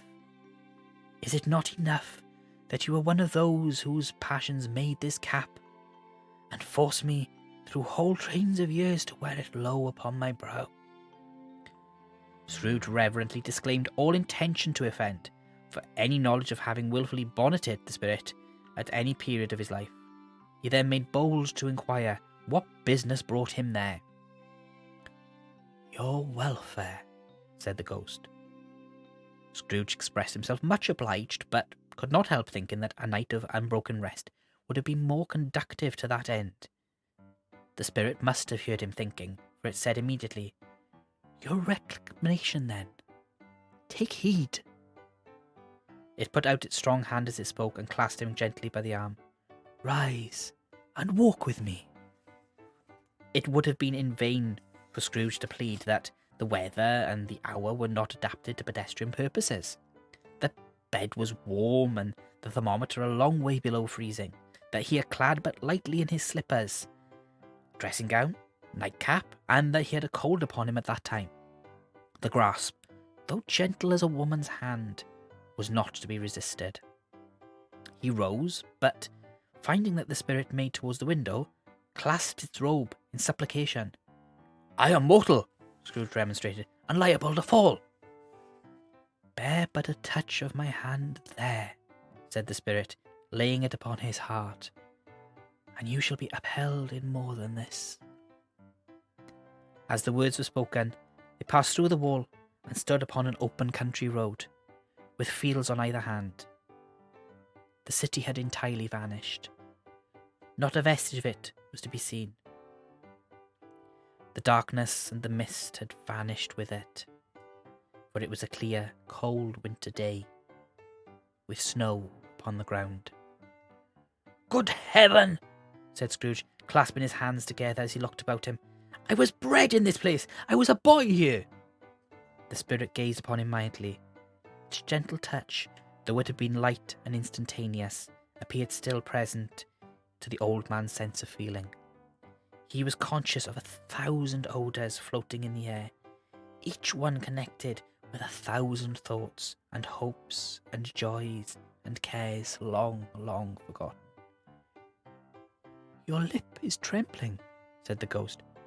"And what is that upon your cheek?" Scrooge muttered with an unusual catching in his voice that it was a pimple, and begged the ghost to lead him where he could. "You recollect the way?" inquired the spirit. "Remember it?" cried Scrooge with fervour. "I could walk it blindfold." "Strange to have forgotten it for so many years," observed the ghost. "Let us go on." They walked along the road, Scrooge recognising every gate and post and tree, until a little market town appeared in the distance, with its bridge, its church, and winding river. Some shaggy ponies now were seen trotting towards them, with boys upon their backs, who called to the other boys in country gigs and carts, driven by farmers. All these boys were in great spirits, and shouted to each other until the broad fields were so full of merry music that the crisp air laughed to hear it. "These are but shadows of the things that have been," said the ghost. "They have no consciousness of us." The jocund travellers came on, and as they came, Scrooge knew and named them, every one. Why, he was rejoiced beyond all bounds to see them. Why did his cold eye glisten, and his heart leap up as they went past? Why was he filled with gladness when he heard them give each other Merry Christmas, as they parted at crossroads and byways for their several homes? What was Merry Christmas to Scrooge? Out upon Merry Christmas! What good had it ever done him? "The school is not quite deserted," said the ghost. A solitary child, neglected by his friends, is still there. Scrooge said he knew it, and he sobbed. They left the high road by a well-remembered lane, and soon approached a mansion of dull red brick, with a little weathercock surmounted cupola on the roof, and a bell hanging in it. It was a large house, but one of broken fortunes, where the spacious offices were little used, their walls were damp and mossy, their windows broken, and their gates decayed. Fowls clucked and strutted in the stables, and the coach houses and sheds were overrun with grass. Nor was it more attentive of its ancient state within, for entering the dreary hall and glancing through the open doors of many rooms, they found them poorly furnished, cold, and vast. There was an earthy savour in the air, a chilly bareness in the place, which associated itself somehow with too much getting up by candlelight and not too much to eat. They went, the ghost and Scrooge, across the hall to a door at the back of the house. It opened before them and disclosed a long, bare, melancholy room, made barer still by lines of plain deal forms and desks. At one of these, a lonely boy was reading near a feeble fire, and Scrooge sat down upon a form and wept to see his poor forgotten self as he had used to be. Not a latent echo in the house, not a squeak and scuffle from the mice behind the panelling, not a drip from the half-thawed waterspout in the dull yard behind, not a sigh among the leafless boughs of one despondent poplar, not the idle swinging of an empty storehouse door, no, not a clicking in the fire, but fell upon the heart of Scrooge with a softening influence, and gave a freer passage to his tears. The spirit touched him on the arm, and pointed to his younger self, intent upon his reading. Suddenly a man, in foreign garments, wonderfully real and distinct to look at, stood outside the window, with an axe stuck in his belt, and leading an ass laden with wood to the bridle. "Why, it's Ali Baba!" Scrooge exclaimed in ecstasy. "It's dear old honest Ali Baba. Yes, yes, I know. One Christmas time, when yonder solitary child was left here all alone, he did come, for the first time, just like that. Poor boy. And Valentine," said Scrooge, "and his wild brother Orson, there they go. And what's his name, who put down in his drawers asleep at the gate of Damascus? Don't you see him? And the Sultan's groom turned upside down by the genie. There he is upon his head. Serve him right, and glad of it. What business had he to be married to the princess?" To hear Scrooge expending all the earnestness of his nature on such subjects, in a most extraordinary voice, between laughing and crying, to see his heightened and excited face, would have been a surprise to his business friends in the city indeed. "There's the parrot!" cried Scrooge. "Green body and yellow tail, with a thing like a lettuce growing out of the top of his head. There he is! Poor Robin Crusoe! He called him when he came again after sailing around the island. Poor Robin Crusoe! Where have you been, Robin Crusoe?" The man thought he was dreaming, but he wasn't. It was the parrot, you know. There goes Friday, running for his life to the little creek. "Hallo! Hoop! Hallo!" Then, with a rapidity of transition very foreign to his usual character, he said, in pity for his former self, "Poor boy," and cried again. "I wish," Scrooge muttered, putting his hand in his pocket and looking about him after drying his eyes with his cuff. "But it's too late now." "What is the matter?" asked the spirit. "Nothing," said Scrooge, "nothing. There was a boy singing a Christmas carol at my door last night. I should have given him something, that's all." The ghost smiled thoughtfully and waved its hand, saying as it did so, "Let us see another Christmas." Scrooge's former self grew larger at the words, and the room became a little darker and more dirty. The panels shrunk, the windows cracked, fragments of plaster fell out of the ceiling, and the naked laths were shown instead. But how all this was brought about, Scrooge knew more than you do. He only knew that it was quite correct, that everything had happened so, that there he was, alone again, when all the other boys had gone home for the jolly holidays. He was not reading now, but walking up and down despairingly. Scrooge looked at the ghost and, with a mournful shaking of his head, glanced anxiously towards the door. It opened, and a little girl, much younger than the boy, came darting in, and putting her arms around his neck, and often kissing him, addressed him as her dear, dear brother. "I have come to bring you home, dear brother," said the child, clapping her tiny hands and bending down to laugh. "To bring you home, home, home." "Home, little Fan?" returned the boy. "Yes," said the child, brimful of glee. "Home for good and all. Home for ever and ever. Father is so much kinder than he used to be. That home's like heaven. He spoke so gentle to me one dear night when I was going to bed, that I was not afraid to ask him once more if you might come home. And he said yes, you should, and sent me in a coach to bring you. And you ought to be a man," said the child, opening her eyes, "and never to come back here. But first we're to be together all the Christmas long, and have the merriest time in the world." "You are quite a woman, little Fan," exclaimed the boy. She clapped her hands and laughed, and tried to touch his head, but, being too little, laughed again, and stood on tiptoe to embrace him. Then she began to drag him, in her childish eagerness, towards the door, and he, nothing loath to go, accompanied her. A terrible voice in the hall cried, "Bring down Master Scrooge's box there!" In the hall appeared the schoolmaster himself, who glared on Master Scrooge with a ferocious condescension, and threw him into a dreadful state of mind by shaking hands with him. He then conveyed him and his sister into the veriest old well of a shivering best parlour that ever was seen, where the maps upon the wall and the celestial and terrestrial globes in the windows were waxy with cold. Here he produced a decanter of curiously light wine, and a block of curiously heavy cake, and administered instalments of these dainties to the young people, at the same time sending out a meagre servant to offer a glass of something to the postboy, who answered that he thanked the gentleman, but if it was the same tap that he had tasted before, he had rather not.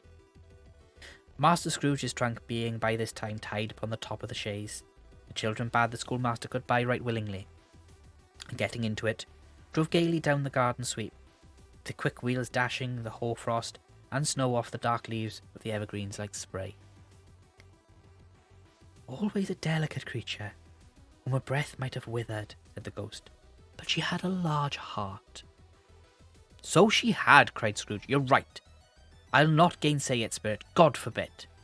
"She died a woman," said the ghost, "and had, I think, children?" "One child," Scrooge returned. "True," said the ghost. "Your nephew." Scrooge seemed uneasy in his mind and answered briefly, "Yes."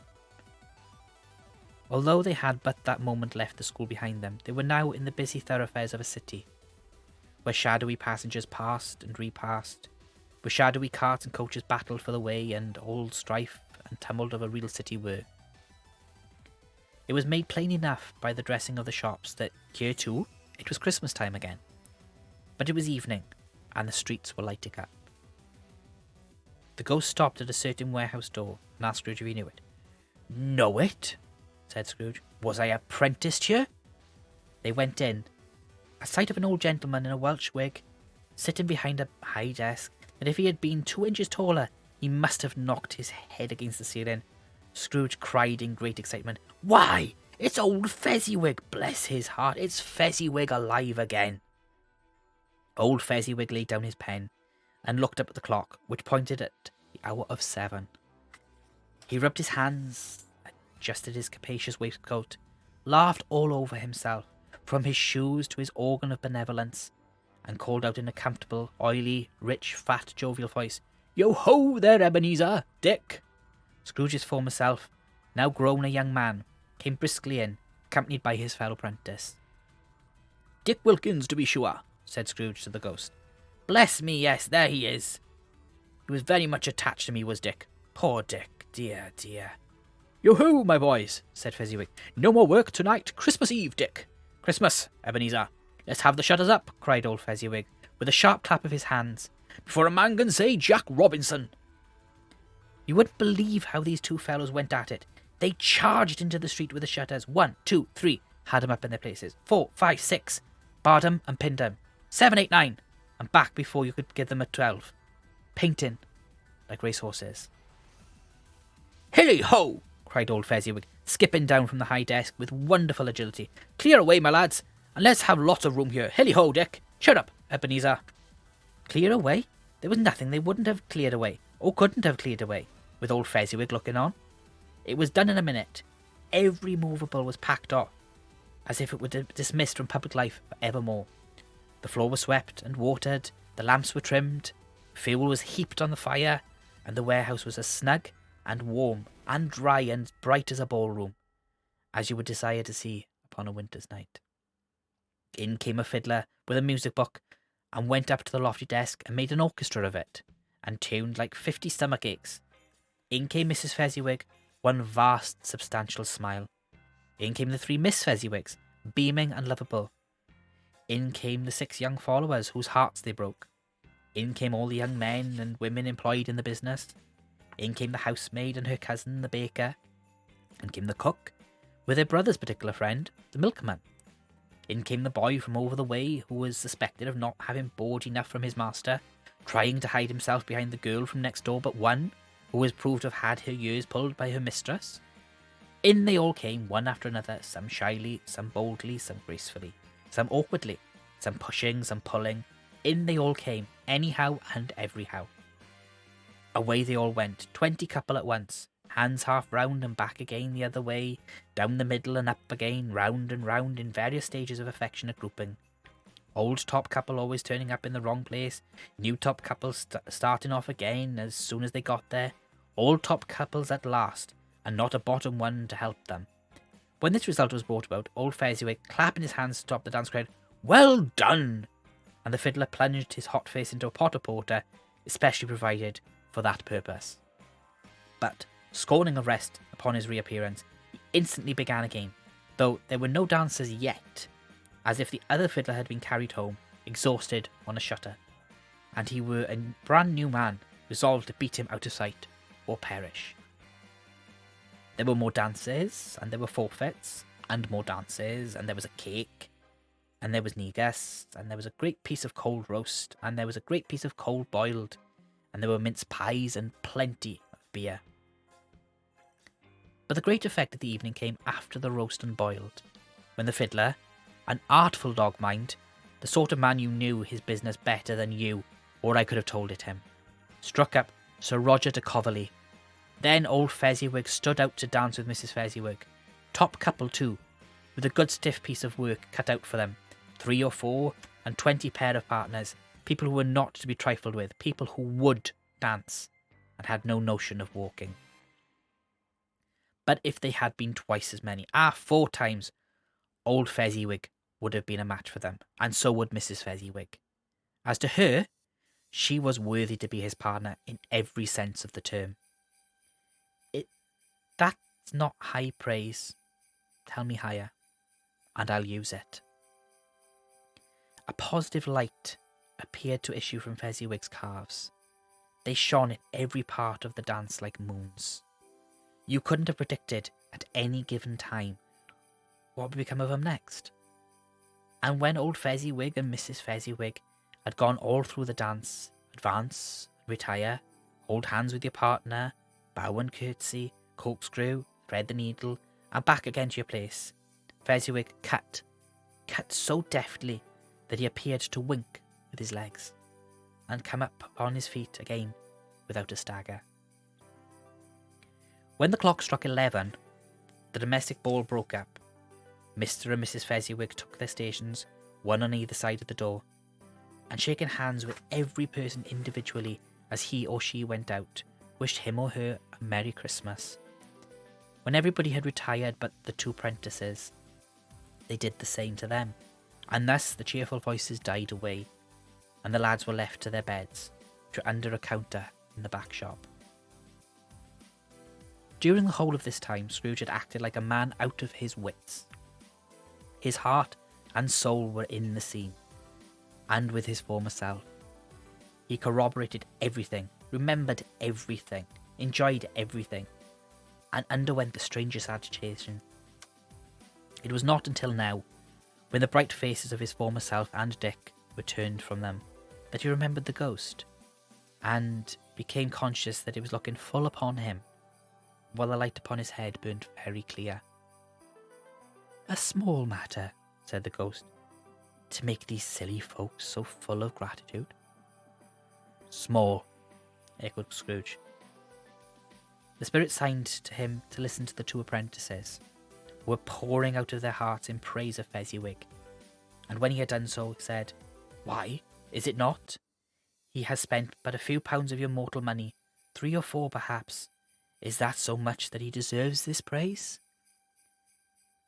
It isn't that," said Scrooge, heated by the remark, and speaking unconsciously like his former, not like his latter self. "It isn't that, spirit. He has the power to render us happy or unhappy, to make our service light or burdensome, a pleasure or a toil. Say that his power lies in words and looks, in things so slight and insignificant that it is impossible to add and count them up. What then? The happiness he gives is quite as great as if it cost a fortune." He felt the spirit's glance and stopped. "What is the matter?" asked the ghost. "Nothing particular," said Scrooge. "Something, I think," the ghost insisted. No, said Scrooge. "No, I should like to be able to say a word or two to my clerk just now. That's all." His former self turned down the lamps as he gave utterance to the wish, and Scrooge and the ghost again stood side by side in the open air. "My time grows short," observed the spirit. "Quick." This was not addressed to Scrooge, or to any one whom he could see, but it produced an immediate effect, for again Scrooge saw himself. He was older now, a man in the prime of life.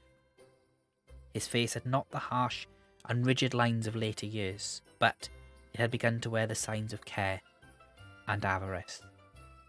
There was an eager, greedy, restless motion in his eye, which showed the passion that he had taken root, and where the shadow of the growing tree would fall. He was not alone, but sat by the side of a fair young girl in a morning dress, in whose eyes there were tears, which sparkled in the light that shone out of the ghost of Christmas past. "It matters little," she said softly, "to you, very little. Another idol has displaced me, and if it can cheer and comfort you in time to come, as I would have tried to do, I have no just cause to grieve." "What idol has replaced you?" he rejoined. "A golden one." "This is the even-handed dealing of the world," he said. "There is nothing on which it is so hard as poverty, and there is nothing it professes to condemn with such severity as the pursuit of wealth." "You fear the world so much," she answered gently. "All your other hopes have merged into the hope of being beyond the chance of its sordid reproach. I have seen your nobler aspirations fall off one by one, until the master passion, gain, engrosses you, have I not?" "What then?" he retorted. "Even if I have grown so much wiser, what then? I am not changed towards you." She shook her head. "Am I? Our contract is an old one. It was made when we were both poor and content to be so, until, in good season, we could improve our worldly fortune by our patient industry. You are changed. When it was made, you were another man." "I was a boy," he said impatiently. "Your own feeling tells you that you are not what you are," she returned. "I am. That which promised happiness when we were one in heart is fraught with misery now that we are two. How often and how keenly I have thought of this, I will not say. It is enough that I have thought of it, and can release you." "Have I ever sought release?" "In words? No, never." "In what then?" "In a changed nature, in an altered spirit, in another atmosphere of life, another hope as its great end. In everything that made my love of any worth or any value in your sight, If this had never been between us, said the girl, looking mildly, but with steadiness, on him, tell me, would you seek me out and try to win me now? Ah, no. He seemed to yield to the justice of this supposition, in spite of himself, but he said with a struggle, You think not? I would gladly think otherwise if I could, she answered. Heaven knows, when I have learned a truth like this, I know how strong and irresistible it must be.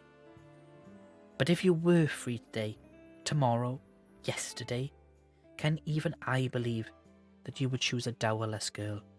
You who, in your very confidence with her, weigh everything by gain. Or, choosing her, if for a moment you were false enough to your one guiding principle to do so, do I not know that your repentance and regret would surely follow? I do, and I release you with a full heart for the love of him you once were. He was about to speak, but her head turned from him. She resumed, You may, the memory of what is past half makes me hope you will, have pain in this. A very, very brief time, and you will dismiss the recollection of it, gladly, as an unprofitable dream, from which it happened while you awoke. May you be happy in the life you have chosen. She left him, and they parted. Spirit, said Scrooge, show me no more. Conduct me home. Why do you delight to torture me? One shadow more, exclaimed the ghost. No more, cried Scrooge. No more. I do not wish to see it. Show me no more. But the relentless ghost pinioned him in both his arms and forced him to observe what happened next. They were in another scene and place. A room, not very large or handsome, but full of comfort. Near to the winter fire sat a beautiful young girl, so like the last that Scrooge believed it was the same, until he saw her, now a comely matron, sitting opposite her daughter. The noise in this room was perfectly tumultuous, for there were more children there than Scrooge in his agitated state of mind could count, and, unlike celebrated heard in the poem, there were not 40 children conducting themselves like one, but every child conducting itself like 40. The consequences were uproarious beyond belief, but no one seemed to care.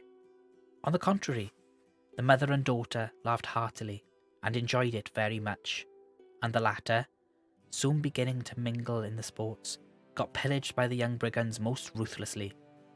What would I not have given to be one of them? Though I never could have been so rude. No, no.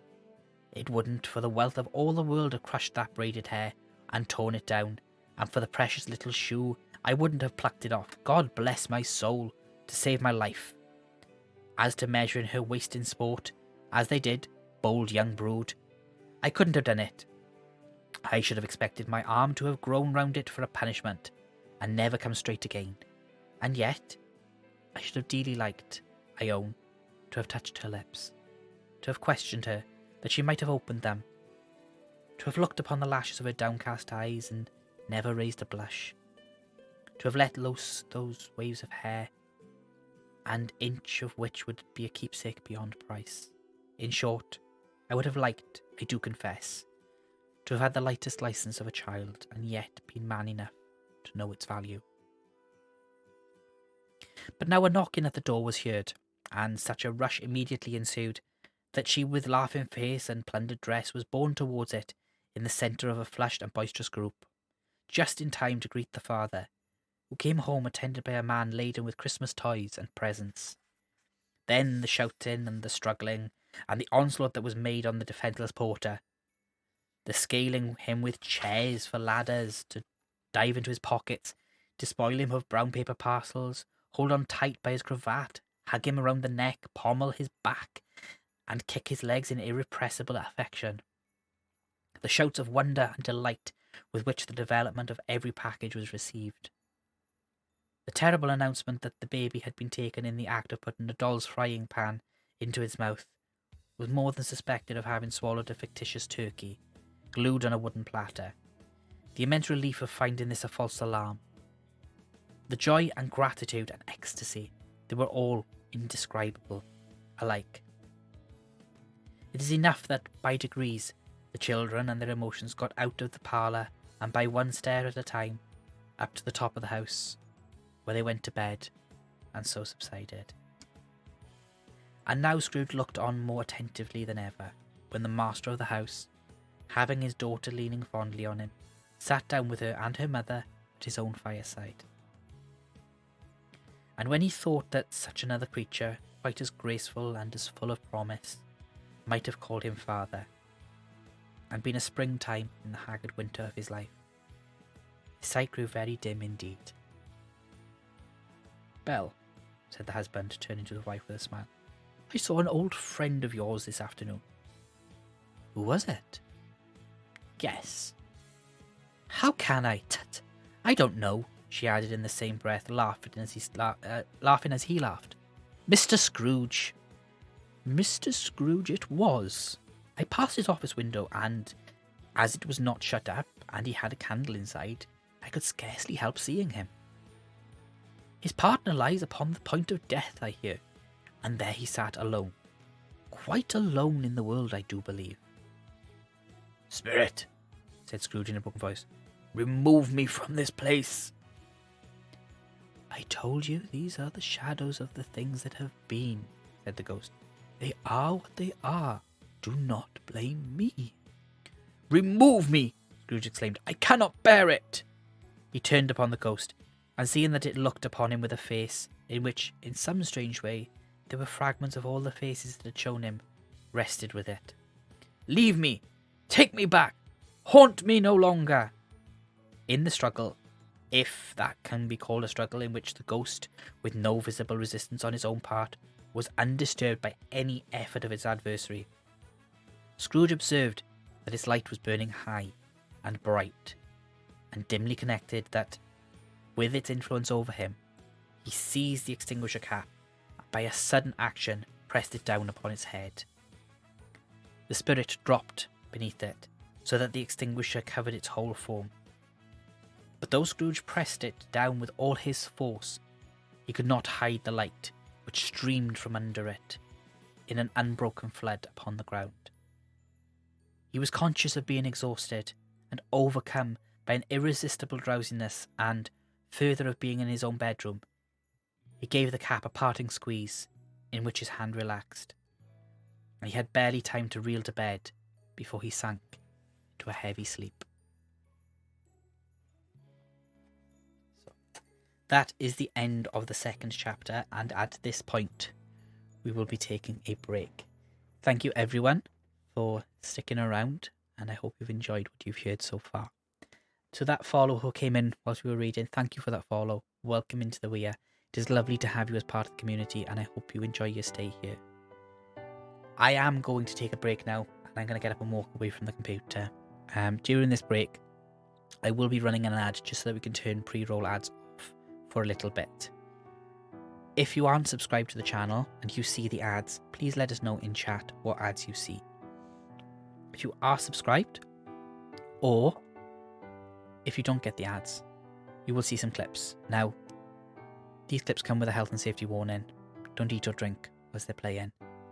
But also take this opportunity to get up and have a stretch, grab a drink, grab a snack, and most importantly, if this is the time of day where you would usually take your meds, please take them now, and I will see you in a few minutes.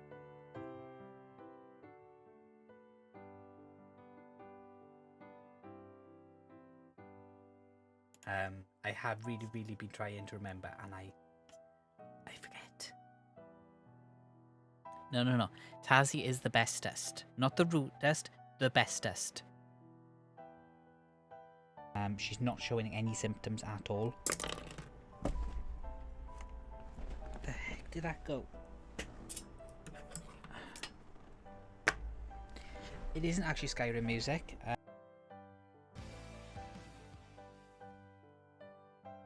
Oh. That's unexpected. Hang on, let me just refresh my overlays a second.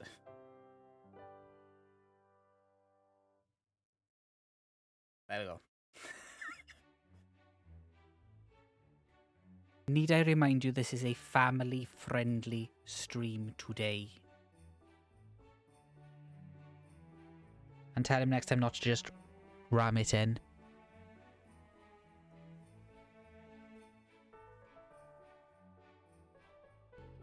Oh. Damn it. It's dead. It is understood that the beauty of a rainbow does not negate the ravages of the storm. When a rainbow appears, it does not mean the storm never happened, or that we are still not dealing with its aftermath. It means that something beautiful and full of light has appeared in the midst of the darkness and clouds. Storm clouds may still hover, but the rainbow provides a counterbalance of colour, energy and hope. And that's why I think this Pride Month and this year, this blanket is a perfect blanket to be making. I'm just sitting here eating cherries.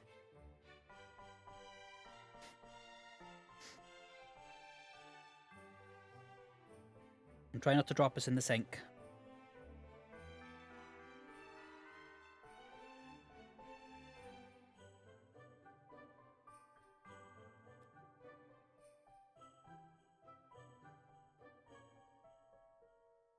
Only jealous because I'm not popping yours.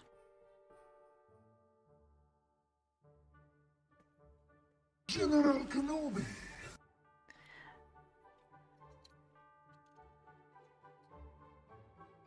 You're flexing some channel points there, Pix. So who the heck is commanding that one now?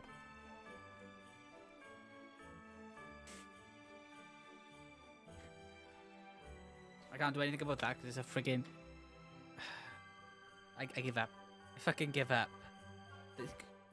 Somebody document the time, the date. You fucking win.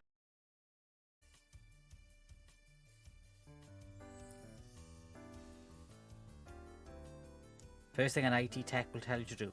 Have you tried turning it off and back on again?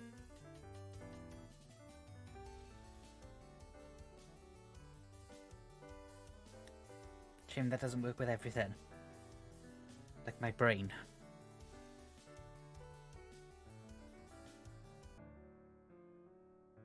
I could say something, but it'll just get clipped again, so I'm not gonna say it.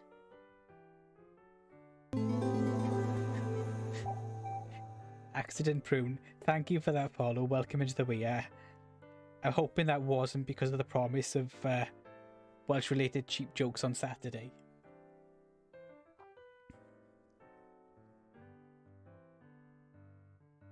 Yes, Mend. Yes, my dear.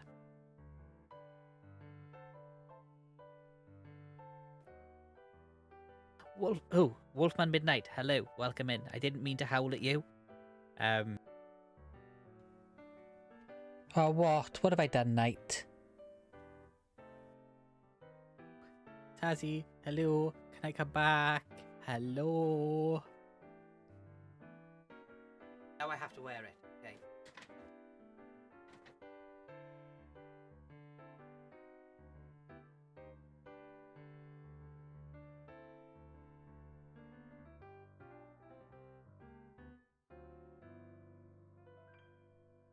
Lies.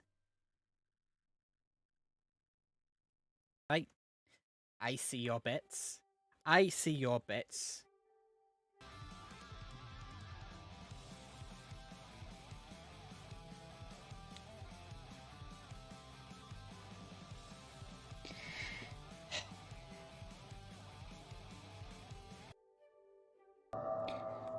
I'll give you a fucking oops now. It's so true. I have to drive in a little bit and I need alcohol. Maybe I was in sleep. Oh my god, that's beyond cooked. We had things. We had stuff. I'm just staring at the camera now. I'm gonna change my statement now, and I really, really think you should go to sleep. really, really, really think you should go to sleep.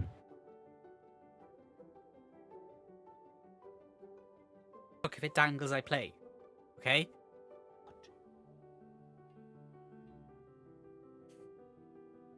Can you not just be a thing?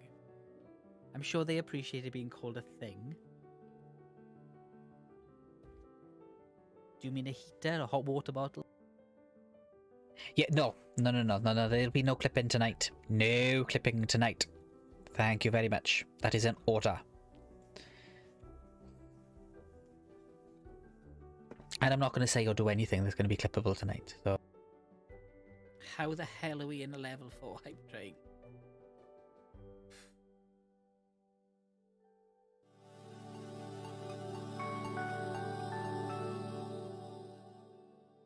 I know, what the fuck? Level fart.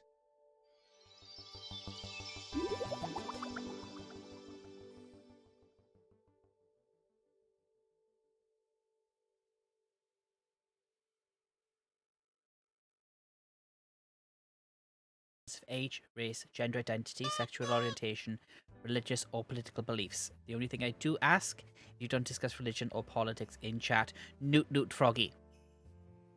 Try to interrupt me when I was on a roll. How fucking dare you? Weekday streams we normally do family friendly. There we go, Tazzy, your first clip of the night. Fuck's sake, brain. Para is the sweetest and most innocent being that there ever has been. And anyone who disagrees could fucking fight me.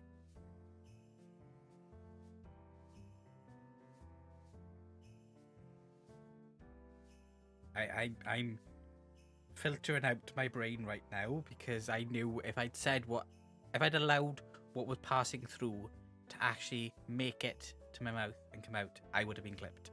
And I would have regretted. And I would also have been quoted. And I would have regretted. So I was like, yeah, no, that's going in the bin straight away.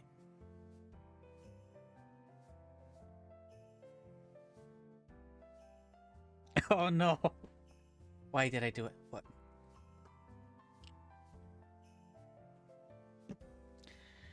Oh well. So, that right there, folks, was the fastest ever progression through the 7 stages of grief. But just you wait. When the time is right, I'll get you back.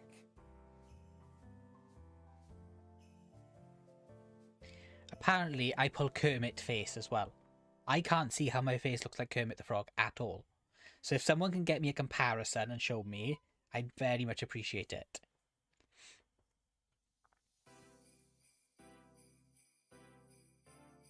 And no, I wasn't choking on tea, it was choking on balls down the back of my throat.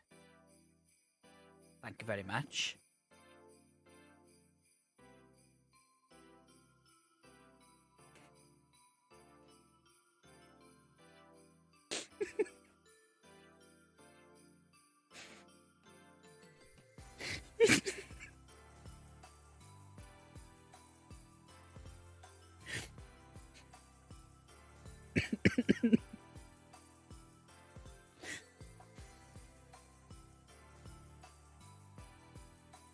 You're gonna be so mad.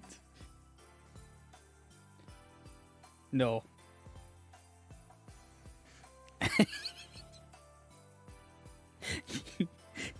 Yeah, just cause him more chaos.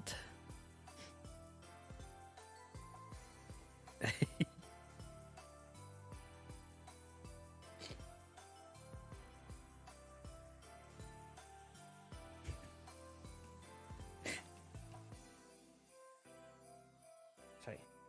Brain, come on, get back in focus. Right. Can I borrow that brain cell for a minute? Because mine is, the one I'm using at the moment's giving up. I think I need to put it on charge. What the fuck? No, we've had enough today, thank you. Save your bits and your stuff for other people. In case anyone's wondering what's going on, we've just got a level 5 hype train in Red's channel once they're offline.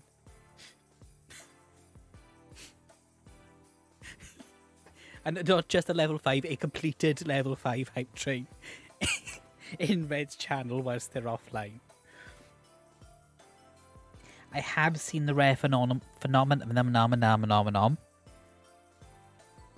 Wow. This is going to be a non-verbal stream. I can see it now. Well, as the old saying goes. So, Mendes redeemed a snack chime. So, we have... Because this is just not working. I'm trying to glare and it's not working. Behave yourselves while I'm on break, please. And as you all know, I love doing popcorn stitches.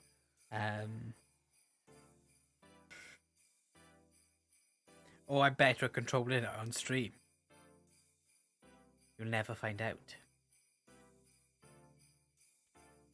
My brain has now just gone brrrr.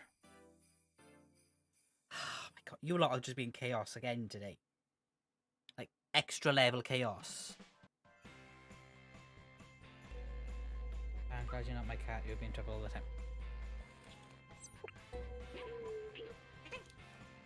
I can live with that. Nice work, another notebook.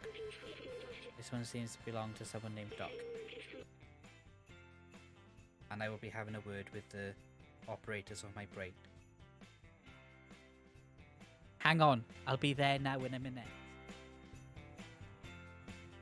Is this now in a minute enough for you all? Welcome back everyone, I hope you enjoyed that break. Took a little bit longer than I was expecting, the tea bags weren't behaving properly, but how are we all doing? For those of you who are just joining us, welcome in. We are 2/5 of our way through the story. We have just finished. Yes, unfortunately, the unruly tea bags. I'm glad to see you are officially awake, Tazzy. I'm sorry I lulled you to sleep. But we have just witnessed Scrooge going back to sleep after his visit into his past. We have seen his childhood days, his little sister coming to collect him from the school, his Christmas party at Old Fezziwigs. Cassandale put me to sleep. You were a pleasant surprise upon waking. Ah, okay, good. Well, we obviously needed the nap. But yes, so we have just now finished with Belle breaking off their engagement and the scene of her then husband telling her that he has seen Scrooge just 7 years before current day and how alone he is. So when we get back into the story now, we will be going into Christmas Present. Probably my favourite part of the story, because I think that is where Scrooge really gets his epiphanies. But for those of you just joining us, to let you know how the stream is working today, all the channel point redemptions apart from the well-being ones have been paused. If you choose to redeem any of the well-being ones, those redemptions are reminders for the chat rather than for me. I will be taking posture checks, stretches and hydrates at my own pace between chapters to try and keep the flow of the story going. I'm going to take a little bit longer before I go back in just so I can hydrate the vocal cords a little bit.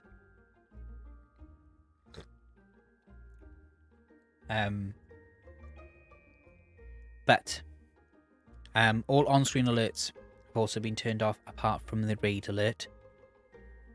Any alerts that you do see popping up on stream, you shouldn't hear any sounds for them. Elavart, thank you for the 100 bits. How are you doing today? And when we are in the reading section, I will be putting the chat in emote only mode, and anything that happens during that period I will thank people for when I come out of it. I believe I thanked that new follower when I came back. But if I didn't, thank you again for that follow. So we have 3 chapters left to read in the book. And I'm really enjoying reading it. As I said, this is the first time I've actually read the book. I've seen film adaptations. I've tried many times to listen to the audiobook, and I always fall asleep listening to it, probably because I tend to put it on late at night. This is what we bug you about is true. Reminders are for you, not just for me. Today it is true. Today it is true, Cara. Only because I don't want to get distracted whilst I'm reading, because I obviously book being written in the 1840s, I think I said it was. There are some words that are not in current speech patterns and very rarely get used. So it's like, hopefully it wasn't me completely messing something up. I really hope it wasn't. Okay. I have also... No, shout-out clips will be on whilst we're in this screen. Oh, it was Dickens being Dickens. Okay. But yeah, shout-out clips and being able to play clips is working on this scene at the moment. But again, when we go over into the full screen, it gets disabled. Right, okay. When I tell you what, that passage was so difficult to read because the way he's written it, you have to read it quickly. Oh, and the coaster has decided if it keeps staying, it's going to stick to my cup.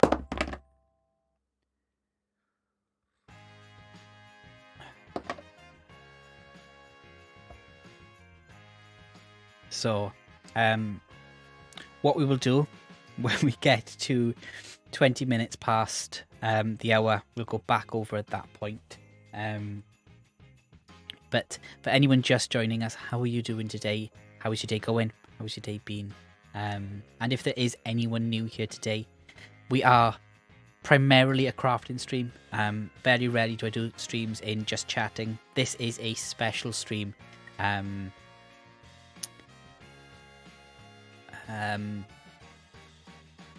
The special stream I promised I would do last Christmas.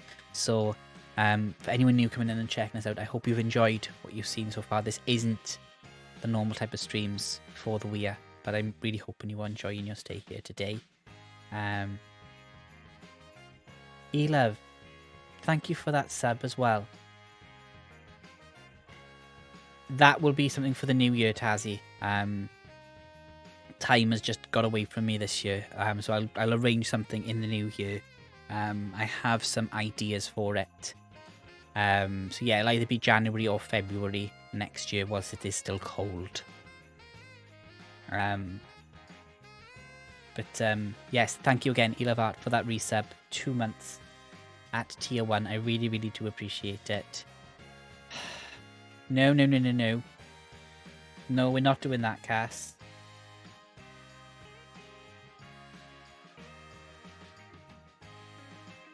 Thank you for the resub, though. 10 months using your Prime.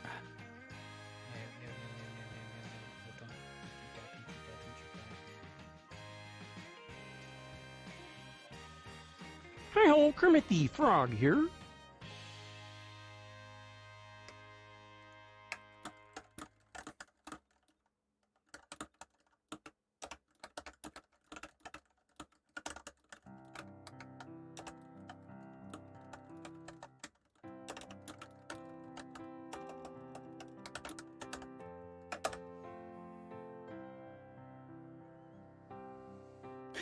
Pick up notes. Thank you for the 100 bits. Tazzy, thank you for the 100 bits.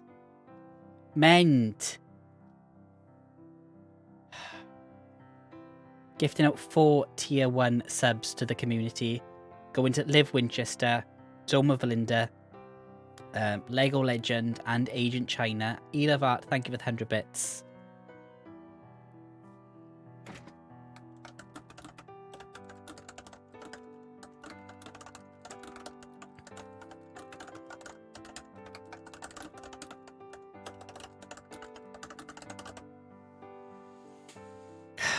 And we're straight into level P. Holy heck.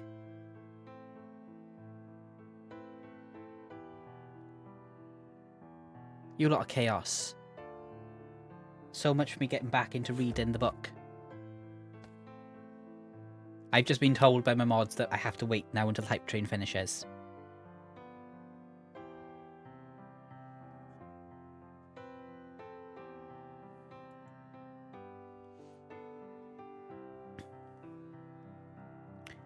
E-Love. Thank you for another 100 bits. We don't need to do that. We can let the hype train go. Go on, you've started one. Then we can let it.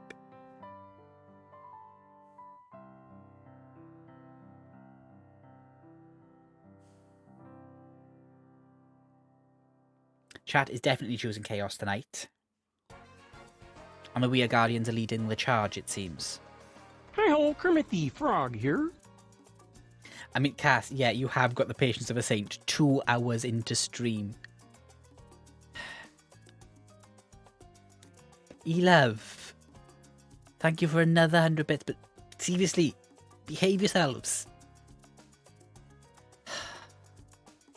I'll finish this tea before we go back to reading the book now.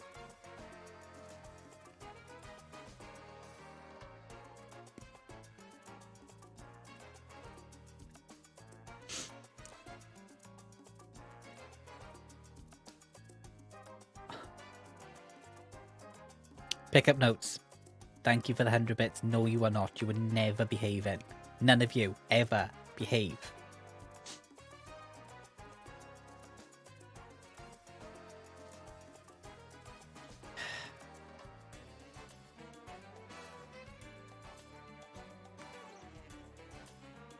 No, that's completely the wrong emote there, Cass. Completely the wrong.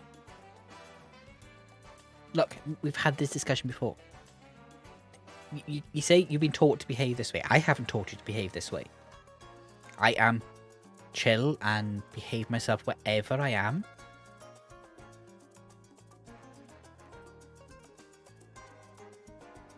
And you all know I do. Never ever do I cause chaos in anyone else's channels. Carolina, thank you for the 25 bits. I am not a liar, Red. I resemble that remark. Yes, Barry, you've done nothing remotely chaotic or shit stirring in anyone's channel. Nope. Nope. Never ever have I done ever such a thing. Nope. Someone pull up the clips from that night with Fruit Dish.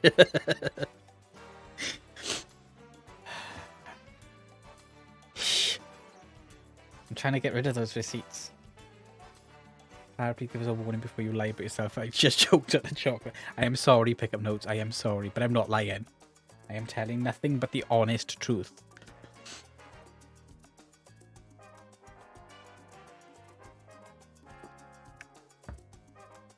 And anyone who says otherwise can get out. Yes, it's a parafact. Just don't try and verify any of them. Ragnar Shark and welcome in. How are you doing today?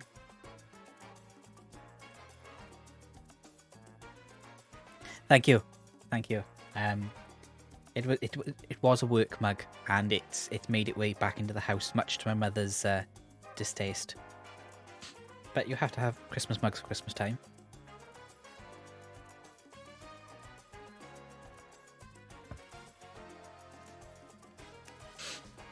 But just for the benefit of anyone who is just joining us, to give you an update on what doesn't it? The fact that it was another mug that got brought home to go in the cupboard. E-Love, thank you for another 100 bits. You really don't need to do it though. But the hype train has nearly left the station. No, it's not so much about the fact it's a Christmas mug. It's about the fact that another mug has been brought home. I got a habit of collecting mugs. See, I was like, oh, another one. Wait, listen, it is Christmas. It is Christmas, but it's no more offensive Christmas than any. Yeah, no. Again, it's not about the fact it's a Christmas mug. It's about the fact it's another mug, or another drink receptacle that I've bought and will probably only use occasionally. But yeah, so now that the look, I've started collecting yarn. I may or may not be collecting dice. So yeah, we won't go into that. But thank you everyone for that hype train. Completed in level 2, but well into level 3 with 6 subs and 1,225 bits. Yeah, I may have started something, and I'm leaving it at that. But just for the benefit of anyone who is just joining us, the way the stream is working today, when I'm reading the book, chat will be put into emote only mode. The only time I will stop reading mid-chapter will be in the event of a raid.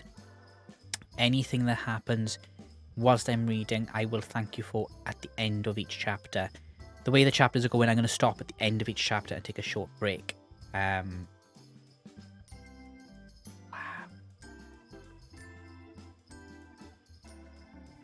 But yeah, all on-screen alerts apart from the raid alerts and a couple of the other alerts have been turned off, and any alerts that do show up on screen will not play sound, or should not play sound.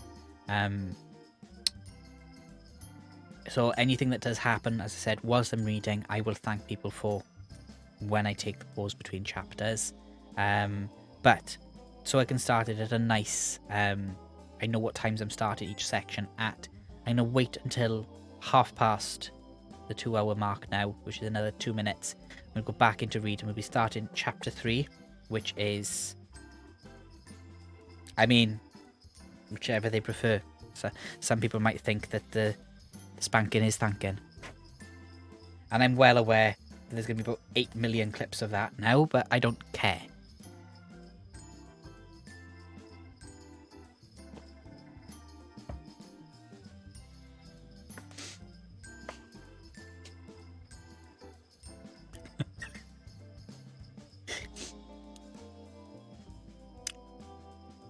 Tazzy, I don't think you need to beg that hard. I'm pretty sure chat will oblige very easily.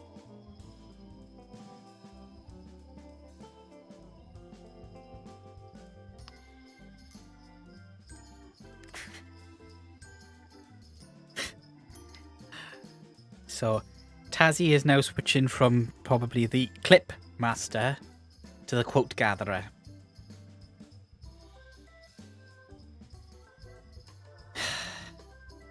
I'm never safe. Never safe anymore. I'm listening. Although, technically I'm reading because you're typing, not speaking. As he said hi today and then instantly added a quote in my chat. I mean, that sounds about right.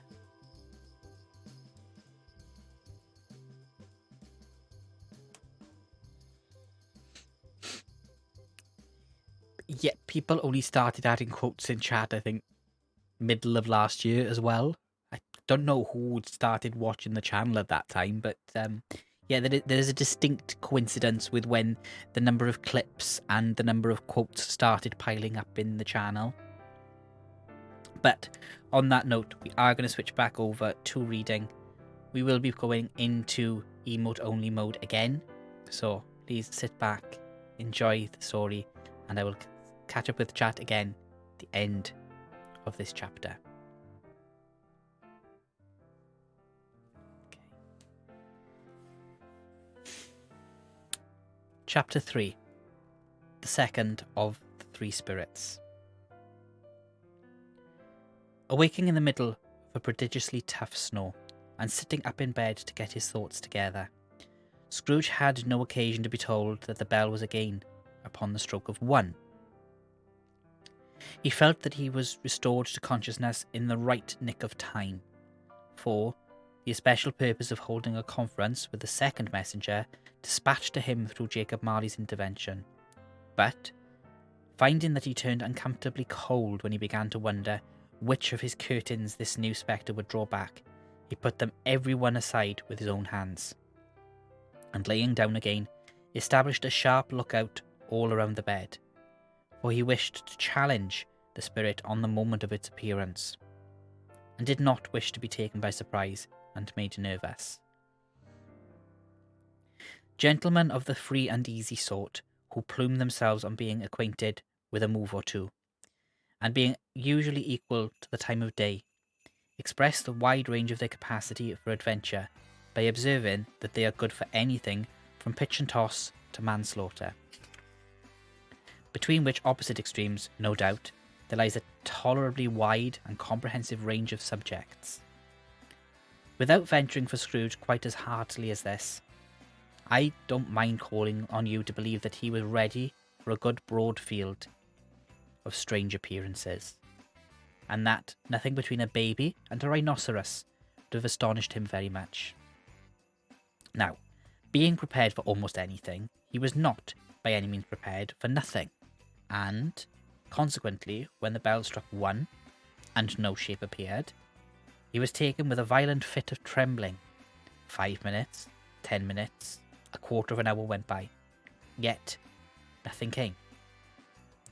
All this time he lay upon his bed, and the very core and centre of a blaze of ruddy light, which streamed upon it when the clock proclaimed the hour, and which, being only light, was more alarming than a dozen ghosts, as he was powerless to make out what it meant, or would be at, and was sometimes apprehensive that he might be at that very moment an interesting case of spontaneous combustion, without having the consolation of knowing it.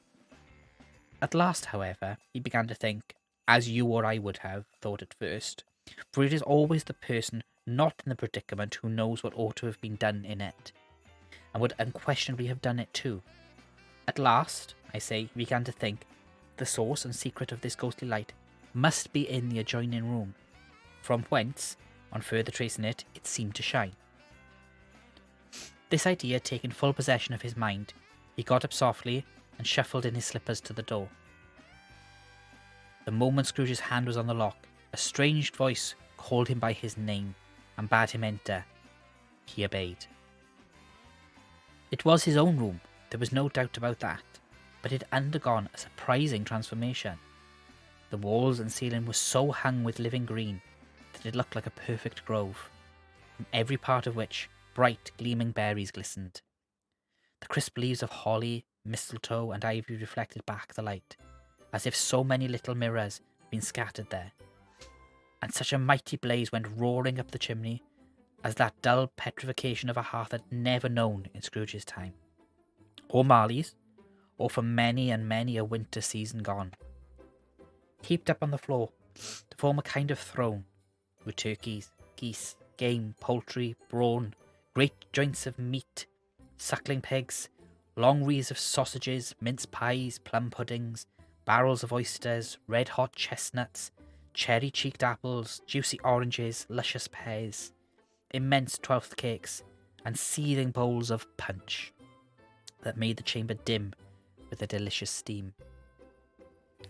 In easy state upon this couch there sat a jolly giant, glorious to see, who bore a glowing torch, in shape not unlike Plenty's horn, and held it up, high up, to shed its light on Scrooge, as he came peeping round the door.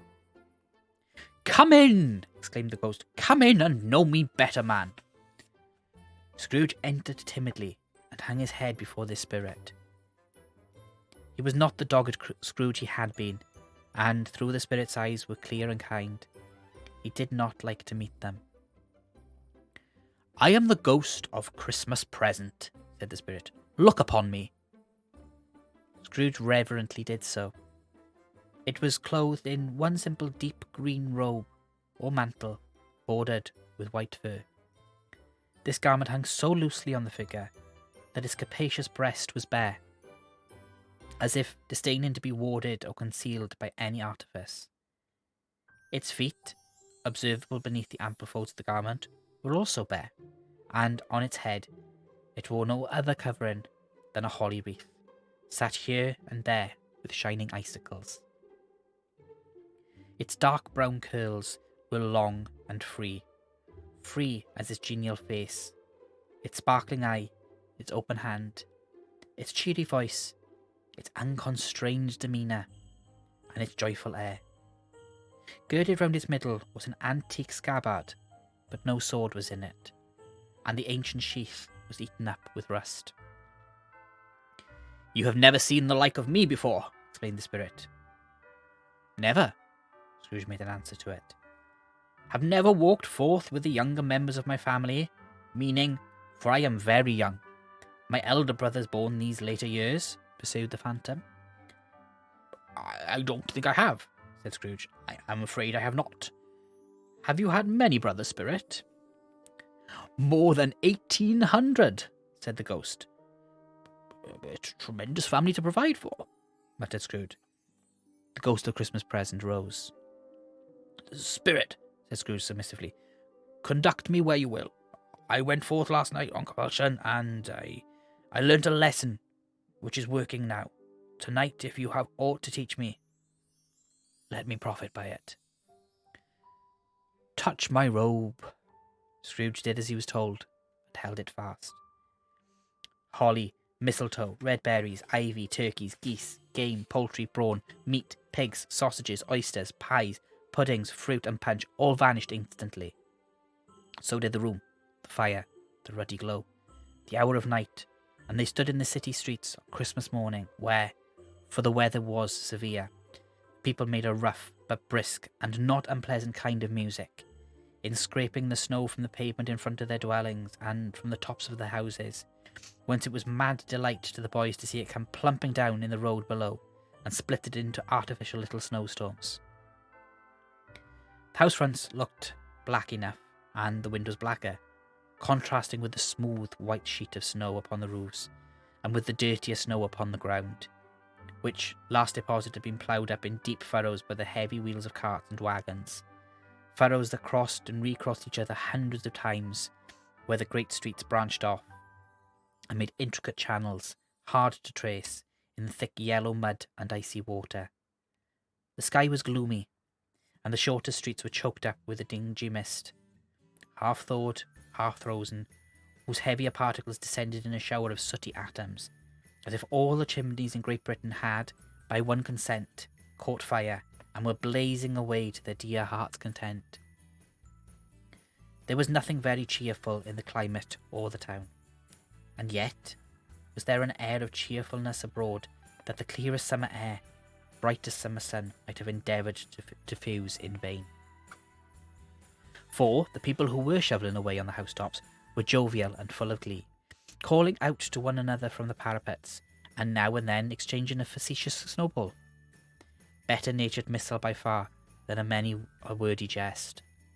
Better-natured missile by far, laughing heartily if it went right, and not less heartily if it went wrong. The poulterers' shops were still half open, and the fruiterers were radiant in their glory. There were great round, pot-bellied baskets of chestnuts, shaped like the waistcoats of jolly old gentlemen, lolling at the doors and tumbling out into the street in their apoplectic opulence. There were ruddy, brown-faced, broad-girthed Spanish onions, shining in the fatness of their growth like Spanish friars, and winking from their shelves in wanton slyness at the girls as they went by, and glanced demurely at the hung-up mistletoe. There were pears and apples, clustered high in blooming pyramids. There were bunches of grapes, made in the shopkeeper's benevolence to dangle from conspicuous hooks, that people's mouths might water gratis as they passed. There were piles of filberts, mossy and brown, recalling, in their fragrance, ancient walks among the woods, and pleasant shufflings ankle-deep through withered leaves. There were Norfolk biffins, squab and swarthy, setting off the yellow of the oranges and lemons, and, in the great compactness of their juicy persons, urgently entreating and beseeching to be carried home in paper bags and eaten after dinner. The very gold and silver fish set forth among these choice fruits in a bowl, though members of a dull and stagnant blooded race appeared to know that there was something going on, and, to a fish, went gasping around and round in their little world in slow and passionless excitement. The grocers, oh the grocers, nearly closed, with perhaps 2 shutters down, one, but through those gaps such glimpses. It was not alone that the scales descending on the counter made a merry sound, or that the twine and roller parted company so briskly, or that the canisters were rattled up and down like juggling tricks, or even that the blended scents of tea and coffee were so grateful to the nose, or even that the raisins were so plentiful and rare, the almonds so extremely white, the sticks of cinnamon so long and straight, the other spices so delicious, the candied fruits so caked and spotted with molten sugar as to make the coldest lookers-on feel faint and subsequently bilious. Nor was it the figs were moist and pulpy, or that the French plums blushed in the modest tartness of their highly decorated boxes, or that everything was good to eat and in its Christmas dress. But the customers were all so hurried and so eager in the hopeful promise of the day that they tumbled up against each other at the door, clashing their wicker baskets wildly, and left their purchases upon the counter, and came running back to fetch them, and committed hundreds of the like mistakes in the best humour possible, while the grocer and his people were so frank and fresh that the polished hearts with which they fastened their aprons behind might have been their own, worn outside for general inspection, and for Christmas doors to peek at if they chose. But soon the steeples called good people all to church and chapel, and away they came, flocking through the streets in their best clothes and with their gayest faces. And at the same time there emerged from scores of by-streets, lanes, and nameless turnings innumerable people, carrying their dinners to the bakers' shops. The sight of these poor revellers appeared to interest the spirit very much, for he stood with Scrooge beside him in a baker's doorway, and, taking off the covers as their bearers passed, sprinkled incense on the dinners from his torch. And it was a very uncommon kind of torch, for once or twice when there were angry words between some dinner carriers who had jostled each other, he shed a few drops of water on them from it, and their good humour was restored directly. For they said it was a shame to quarrel upon Christmas Day, and so it was. God love it, so it was. In time the bells ceased, and the bakers were shut up, and yet there was a genial shadowing forth of all these dinners, and the progress of their cooking, in the thawed blotch of wet above each baker's oven, where the pavement smoked as if the stones were cooking too. "Is there a peculiar flavour in what you sprinkle from your torch?" asked Scrooge. "There is, my own." "Would it apply to any kind of dinner on this day?" asked Scrooge. "To any kindly given, to a poor one most." "Why to a poor one most?" asked Scrooge. "Because it needs it most." "Spirit," said Scrooge, after a moment's thought, "I wonder you, of all the beings in the many worlds about us, should desire to cramp these people's opportunities of innocent enjoyment." "I?" cried the spirit.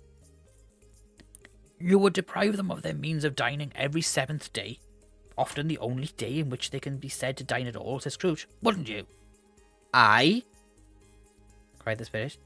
"You seek to close these places on the 7th day," said Scrooge, "and it comes to the same thing." "I seek?" exclaimed the spirit. "Forgive me if I am wrong. It has been done in your name, or at least that of your family," said Scrooge. "There are some upon this earth of yours," returned the spirit, "who lay claim to know us, and who do their deeds of passion, pride, ill will, hatred, envy, bigotry, and selfishness in our name, who are as strange to us and all our kith and kin, as if they had never lived. Remember that, and charge their doings on themselves, not us." Scrooge promised that he would, and they went on, invisible as they had been before, into the suburbs of the town. It was a remarkable quality of the ghost, which Scrooge had observed at the baker's, that, notwithstanding his giant size, he could accommodate himself to any place with ease, and that he stood beneath a low roof quite as gracefully and like a supernatural creature as it was possible he could have done in any lofty hall. And perhaps it was the pleasure of the good spirit had in showing off this power of his, or else it was his own kind, generous, hearty nature, and his sympathy with all poor men, that led him straight to Scrooge's clerk's.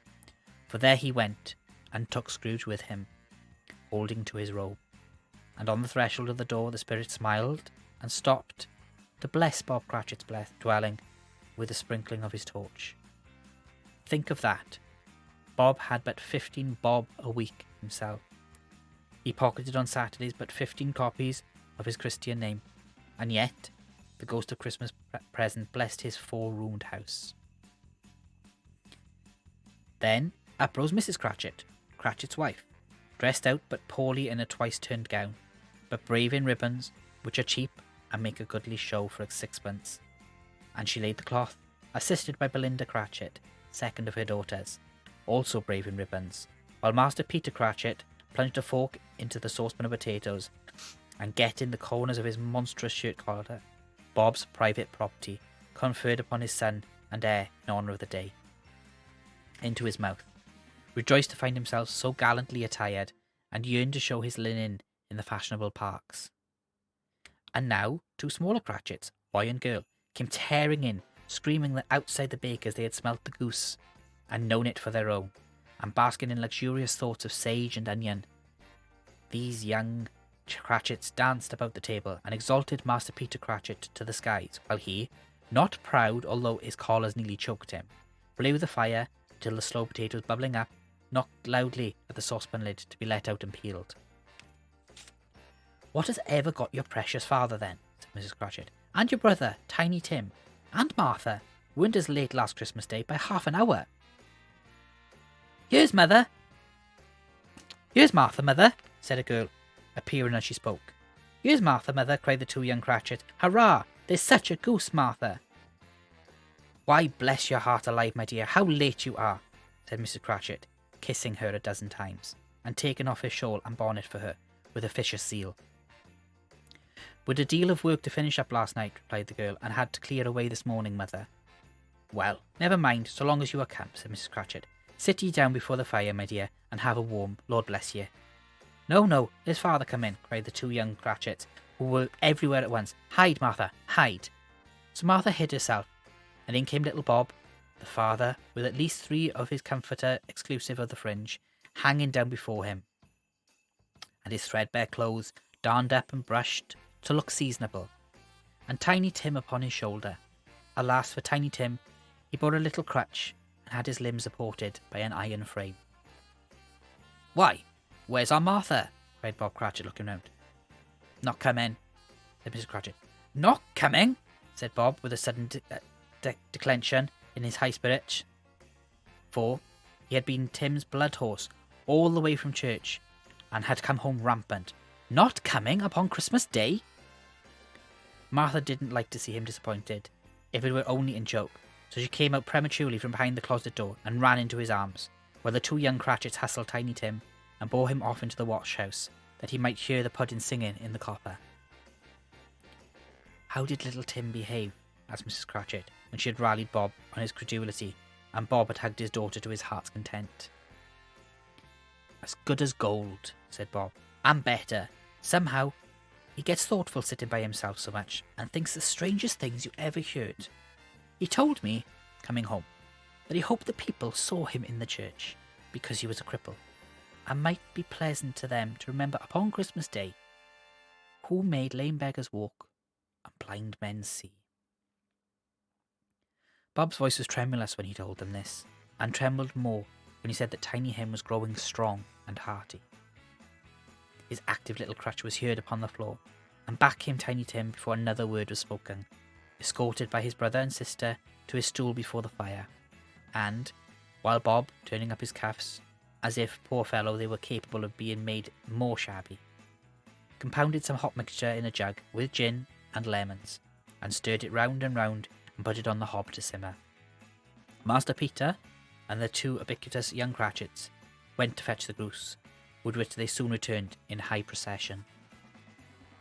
Such a bustle ensued that you might have thought a goose the rarest of all birds, a feathered phenomenon, to which a black swan was a matter of course, and in truth, it was something very like it in that house.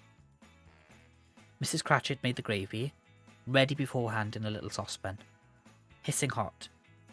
Master Peter mashed the potatoes with incredible vigour. Miss Belinda sweetened up the apple sauce. Martha dusted hot plates. Bob took Tiny Tim beside him in a tiny corner at the table. The two young Cratchits set chairs for everybody, not forgetting themselves, and mounting guard upon their post, crammed spoons into their mouths, lest they should shriek for goose before their turn came to be helped. At last the dishes were set, and grace was said. It was succeeded by a breathless pause, as Mrs. Cratchit, looking slowly all along the carving knife, prepared to plunge it into the breast. But when she did, and when the long-expected gush of stuffing issued forth, one murmur of delight arose all around the board, and even Tiny Tim, excited by the two young Cratchits, beat on the table with the handle of his knife, and feebly cried, "Hurrah!" There never was such a goose. Bob said he didn't believe there ever was such a goose cooked. Its tenderness and flavour, size and cheapness were the themes of universal admiration. Eked out by the applesauce and mashed potatoes, it was a sufficient dinner for the whole family. Indeed, as Mrs. Cratchit said with great delight, surveying one small atom of a bone upon the dish, they hadn't ate it all at last.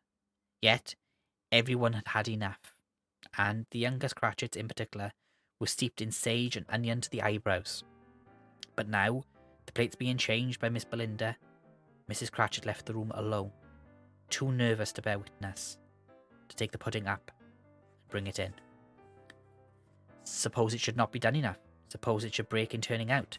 Suppose somebody should have got over the wall of the backyard and stolen it, while they were merry with the goose. A supposition at which the two young Cratchits became livid. All sorts of horrors were supposed. Hello! A great deal of steam. The pudding was out of the copper. A smell like a washing day.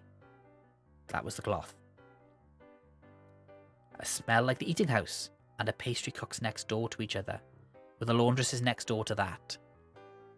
That was the pudding. In half a minute, Mrs. Cratchit entered, flushed, but smiling proudly, with the pudding like a speckled cannonball, so hard and firm, blazing in half a quartern of ignited brandy, and bedight a Christmas holly stuck into the top. Oh, what a wonderful pudding, Bob Cratchit said, and calmly too, that he regarded it as the greatest success achieved by Mrs. Cratchit since their marriage. Mrs. Cratchit said that now the weight was off her mind, she would confess she had had her doubts about the quantity of flour.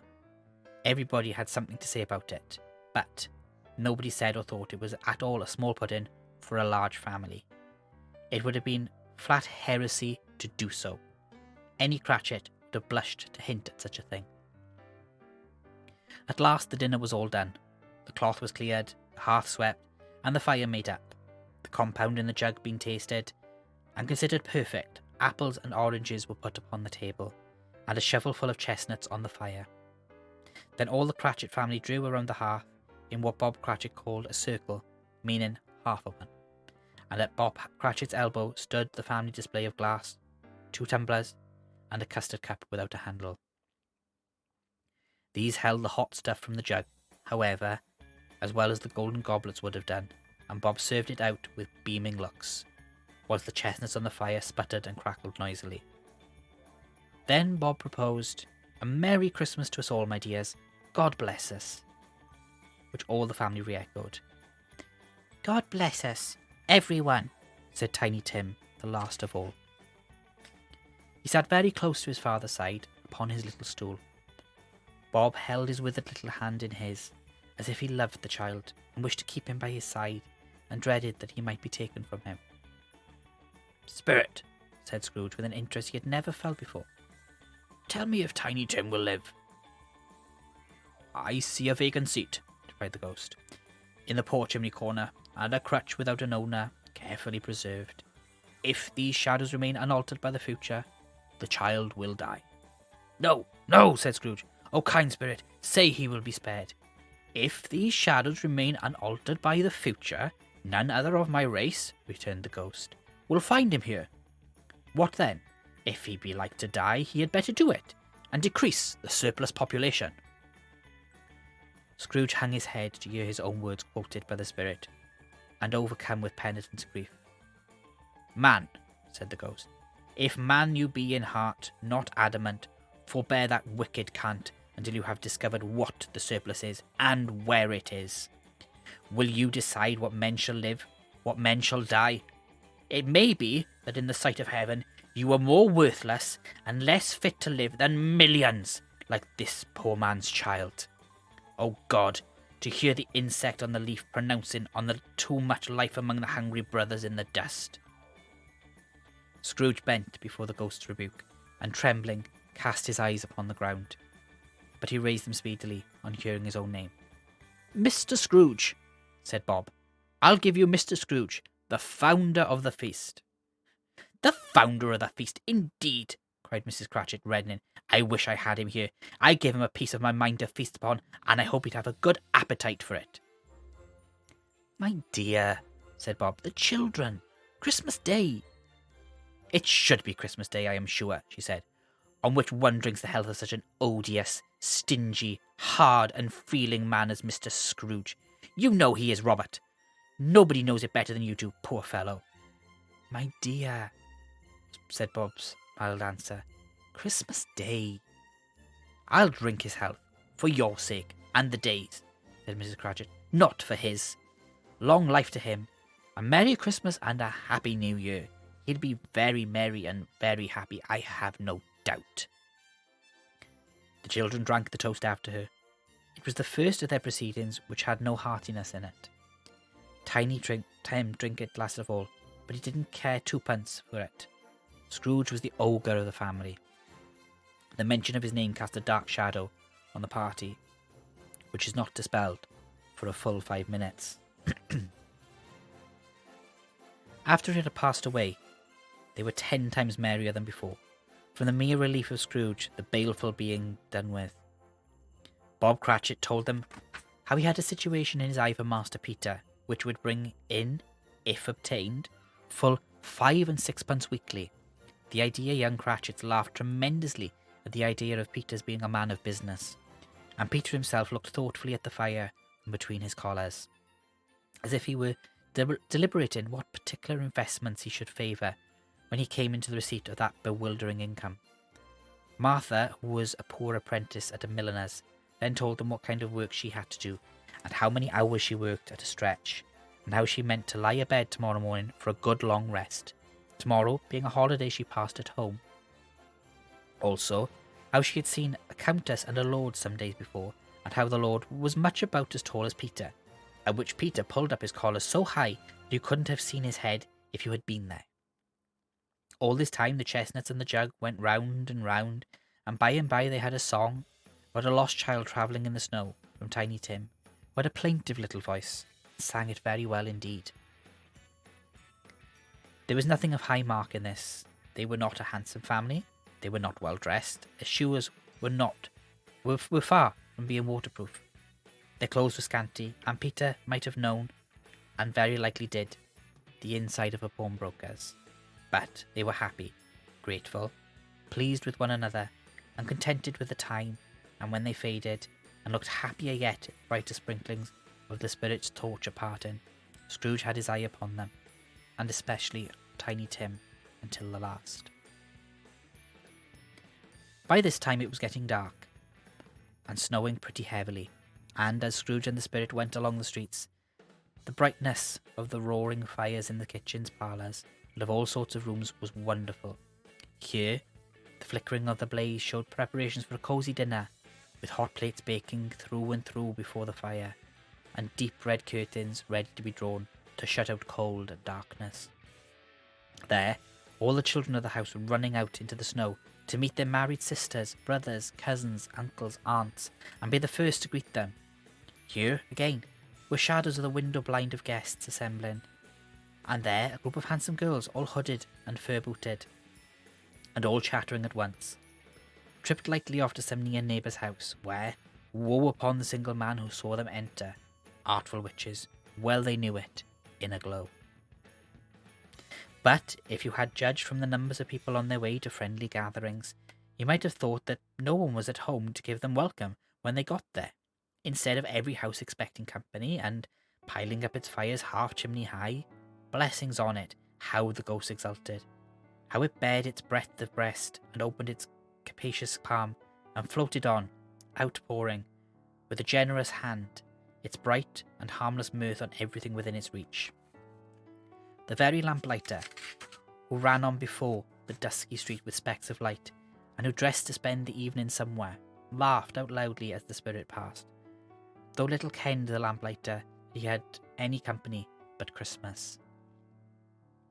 And now, without a word of warning from the ghost, they stood up on a bleak and desert moor, where monstrous masses of rude stone were cast about, as though it were the burial place of giants, and water spread itself wheresoever it listed, or would have done so, but for the frost that held it prisoner, and nothing grew but moss and furze and coarse rank grass.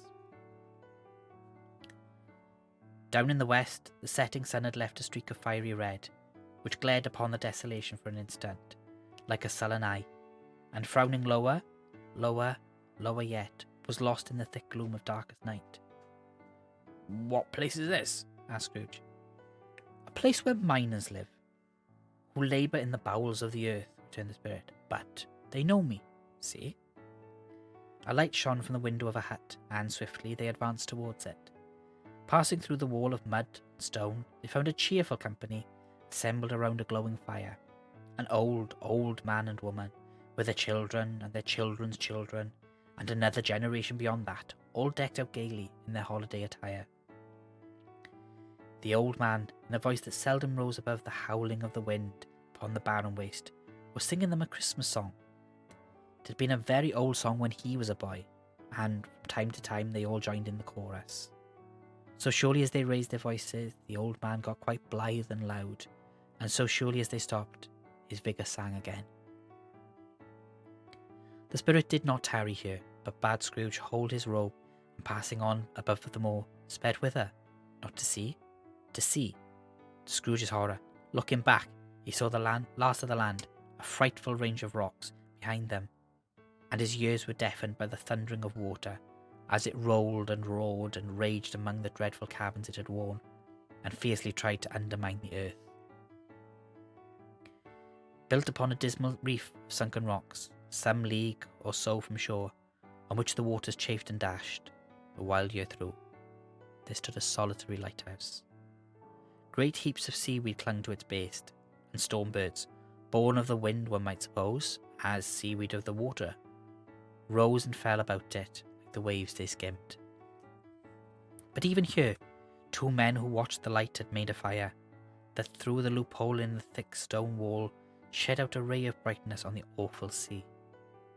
Joining their horny hands over the rough table at which they sat, they wished each other a Merry Christmas in their can of grog, and one of them, the elder, too, with his face all damaged and scarred with hard weather, as the figurehead of an old ship might be, struck up a sturdy song that was like a gale in itself. Again, the ghost sped on, above the bleak and heaving sea, on, until being far away, as he told Scrooge, from any shore, they lighted on a ship. They stood beside the helmsman at the wheel, the lookout on the bow, the officers who had the watch, dark, ghostly figures in their several stations, but every man among them hummed a Christmas tune, or had a Christmas thought, or spoke below his breath to his companion of some bygone Christmas day, with homeward hopes belonging to it. And every man on board, waking or sleeping, good or bad, had had a kinder word for another on that day than on any day in the year, and had shared to some extent in its festivities, and had remembered those he cared for at a distance, and had known that they delighted to remember him. It was a great surprise to Scrooge, while listening to the moaning of the wind, and thinking what a solemn thing it was to move on through the lonely darkness over an unknown abyss, whose depths were secrets as profound as death.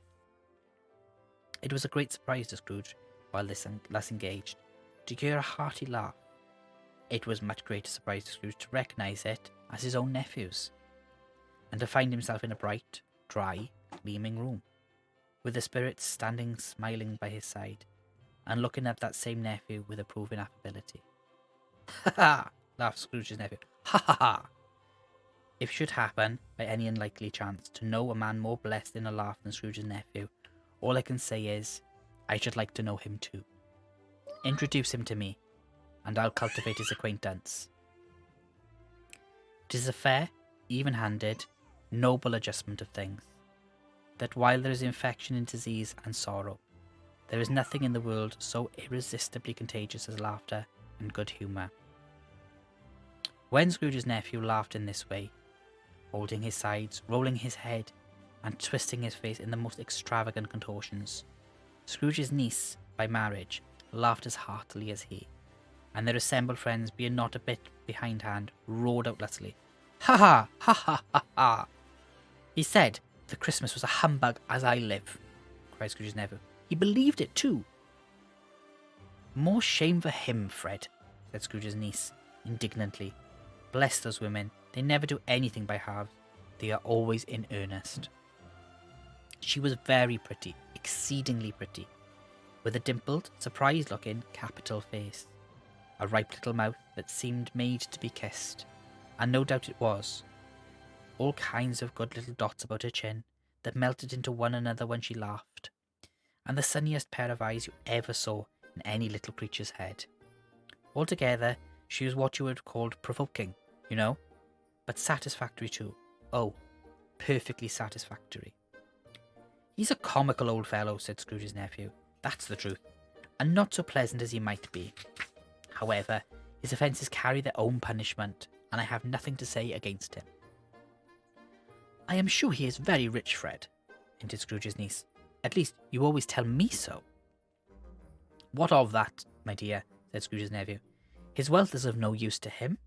He doesn't do any good with it. He don't make himself comfortable with it. He hasn't the satisfaction then, ha ha ha, that he is ever going to benefit us with it." "I have no patience with him," observed Scrooge's niece. Scrooge's niece's sisters and all the other ladies expressed the same opinion. "Oh, I have," said Scrooge's nephew. "I am sorry for him. I couldn't be angry with him if I tried. Who suffers by his ill whims? Himself, always. Here, he takes it into his head to dislike us, and he won't come and dine with us. What's the consequence? He don't lose much of a dinner." "Indeed, I think he loses a very good dinner," interrupted Scrooge's niece. Everybody else said the same, and they must be allowed to have been competent judges, because they had just had dinner, and, with the dessert upon the table, were clustered around by the fire by lamplight. "Well, I am very glad to hear it," said Scrooge's nephew, "because I haven't great faith in these young housekeepers. What do you say, Topper?" Topper had clearly got his eye upon Scrooge's niece's sister, for he answered that a bachelor was a wretched outcast who had no right to express an opinion on the subject, whereat Scrooge's niece's sister, the plump one with the lace tucker, not the one with the roses, blushed. "Do go on, Fred," said Scrooge's niece, clapping her hands. "He never finishes what he begins to say. He is such a ridiculous fellow." Scrooge's nephew revelled in another laugh, and as it was impossible to keep the infection off, though the plump sister tried hard to do it with aromatic vinegar, his example was unanimously followed. "I was going to say," said Scrooge's nephew, "that the consequence of his taking a dislike to us, and not making merry with us, is, as I think, that he does lose some pleasant moments, which could do him no harm.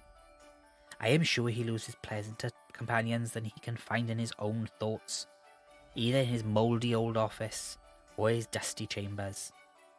I mean to give him the same chance every year, whether he likes it or not, for I pity him. He may rail at Christmas till he dies, but he can't help thinking better of it. I defy him, if he finds me going there, in good temper, year after year, and saying, 'Uncle Scrooge, how are you?' if it only puts him in the vein to leave his poor clerk £50. That's something, and I think I shook him yesterday." It was their turn to laugh now, at the notion of his shaking Scrooge.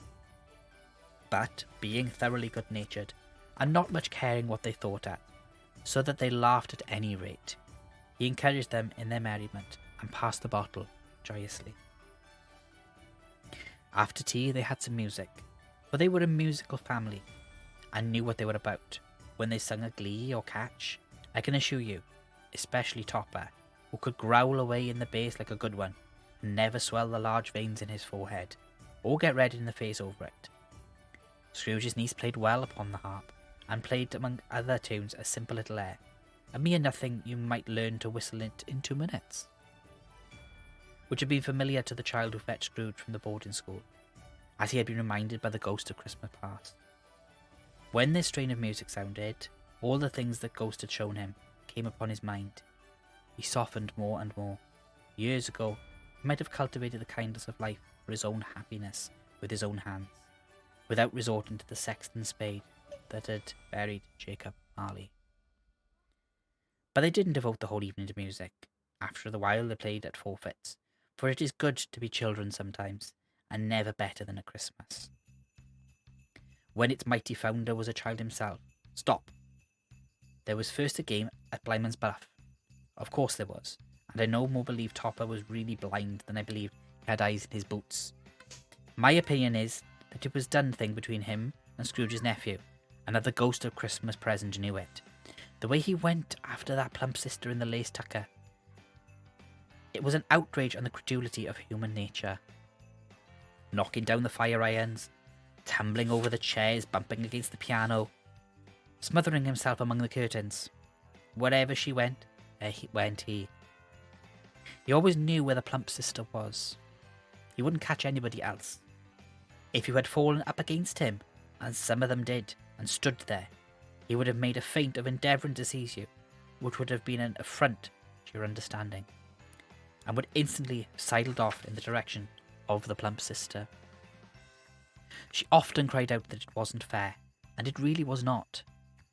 But when at last he caught her, when in spite of all his silken rustlings and her rapid flutterings past him, he got her into a corner whence there was no escape, then his conduct became the most execrable. For his pretending not to know her, his pretending that it was necessary to touch her headdress, and further to assure herself of her identity by pressing a certain ring upon her finger and a certain chain about her neck, was vile, monstrous. No doubt she told him her opinion of it, when, another blind man being in office, they were so very confidential together behind the curtains. Scrooge's niece was not one of the blind man's bluff party, but was made comfortable with a large chair and a footstool in a snug corner, where the ghost and Scrooge were close behind her. But she joined in the forfeits, and loved by her love to admiration with all the letters of the alphabet. Likewise at the game of how, when, and where. She was very great, and to the secret joy of Scrooge's nephew, beat her sisters hollow. Though they were sharp girls too, as Topper could have told you. There might have been 20 people there, young and old, but they all played, and so did Scrooge, for wholly forgetting in the interest he had in what was going on, that his voice made no sound in their ears. He sometimes came out with his guess quite loud, and very often guessed quite right too, for the sharpest needle, best Whitechapel warranted not to cut in the eye, was not sharper than Scrooge, blunt as he took it in his head to be. The ghost was greatly pleased to find him in this mood, and looked upon him with such favour that he begged like a boy to be allowed to stay until the guests departed. But this, the spirit said, could not be done. "Here's a new game," said Scrooge. "1 half-hour, Spirit, only one." It was a game called Yes and No, where Scrooge's nephew had to think of something, and the rest must find out what, he only answering to their questions yes or no as the case was. The brisk fire of questioning to which he was exposed elicited from him that he was thinking of an animal, a live animal, rather a disagreeable animal, a savage animal, an animal that growled and grunted sometimes, and talked sometimes, and lived in London, and walked about the streets, and wasn't made a show of, and wasn't led by anybody, and didn't live in a menagerie, and was never killed in a market, and was not a horse, or an ass, or a cow, or a bull, or a tiger, or a dog, or a pig, or a cat, or a bear. At every fresh question that was put to him, this nephew burst into a fresh roar of laughter, and was so inexpressibly tickled that he was obliged to get up off the sofa and stamp. At last the plump sister, falling into a similar state, cried out, "I have found it out! I know what it is, Fred! I know what it is!" "What is it?" cried Fred. It is your uncle, Scrooge! Which it certainly was. Admiration was a universal sentiment, though some objected to the reply to "Is it a bear?" or to have been yes, inasmuch as the answer in the negative was sufficient to have diverted their thoughts from Mr. Scrooge, supposing they had ever had any tendency that way. "He has given us plenty of merriment, I am sure," said Fred, "and it would be ungrateful not to drink his health. Here's a glass of mulled wine ready to our hand at the moment, and I say, Uncle Scrooge." "Well, Uncle Scrooge," they cried. "A Merry Christmas and a Happy New Year to the old man, wherever he is," said Scrooge's nephew. "He wouldn't take it from me, but may he have it nevertheless. Uncle Scrooge." Uncle Scrooge had imperceptibly become so gay and light of heart that he would have pledged the unconscious company in return, and thanked them in an inaudible speech, if the ghost had given him time. But the whole scene passed off in the breath of the last word spoken by his nephew, and he and the spirit were again upon their travels. Much they saw, and far they went, and many homes they visited, but always with a happy end. The spirits stood beside sick beds, and they were cheerful, on foreign lands, and they were close at home, by struggling men, and they were patient in their greater hope, by poverty, and it was rich. In almshouse, hospital, and jail, in misery's every refuge, where vain man in his little brief authority had not made fast the door, and barred the spirit out, he left his blessing, and taught Scrooge his precepts. It was a long night, if it were only a night, but Scrooge had his doubts on this, because the Christmas holidays appeared to be condensed into the space of time they passed together. It was strange, too, that while Scrooge remained unaltered in his outward form, the ghost grew older, clearly older. Scrooge had observed this change, but never spoke of it, until they left a children's 12th night party, when, looking at the spirit as they stood together in an open place, he noticed that his hair was grey. "Are spirits' lives so short?" asked Scrooge. "My life upon this globe is very brief," replied the ghost. "It ends tonight." "Tonight!" cried Scrooge. "Tonight at midnight. Hark! The time is drawing near."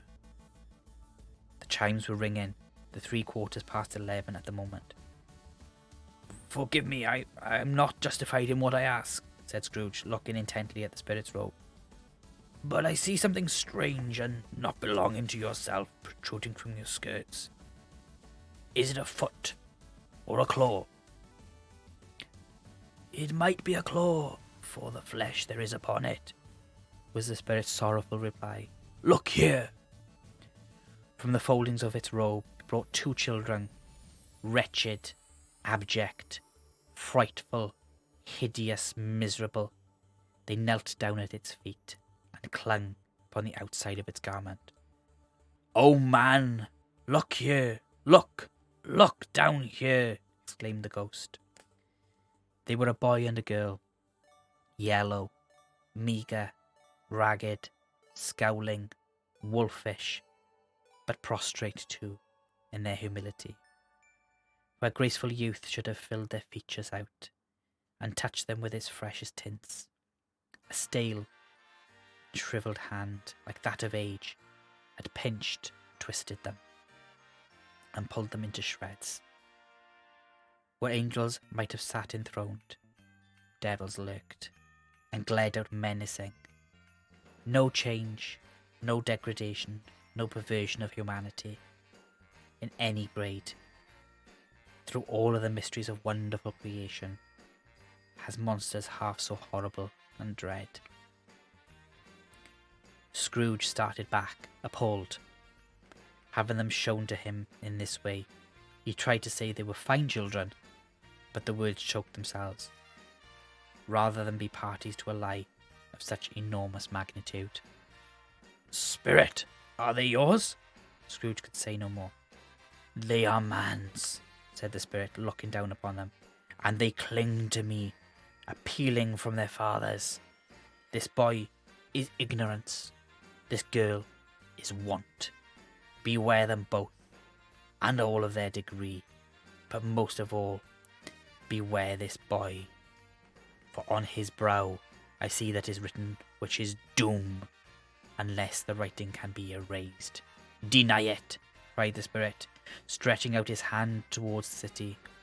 Slander those who tell it ye. Admit it for your facetious purpose, and make it worse, and bide the end. Have they no refuge or resource? Cried Scrooge. Are there no prisons? Said the spirit, turning on him for the last time with his own words. Are there no workhouses? Bell struck 12. Scrooge looked about him for the ghost, and saw it not. As the last stroke ceased to vibrate, he remembered the prediction of old Jacob Marley, and lifting up his eyes, beheld a solemn phantom, draped and hooded, coming like a mist along the ground towards him.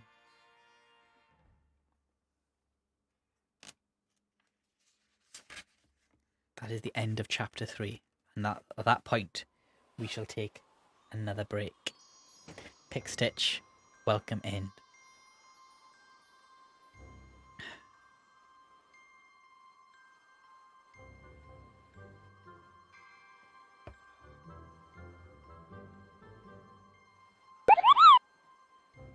No worries, JCP. Have a wonderful sleep. Hope you got much of your Christmas wrapping done. Pickstitch, welcome in. Thank you for trying to run your command, but they're not working today.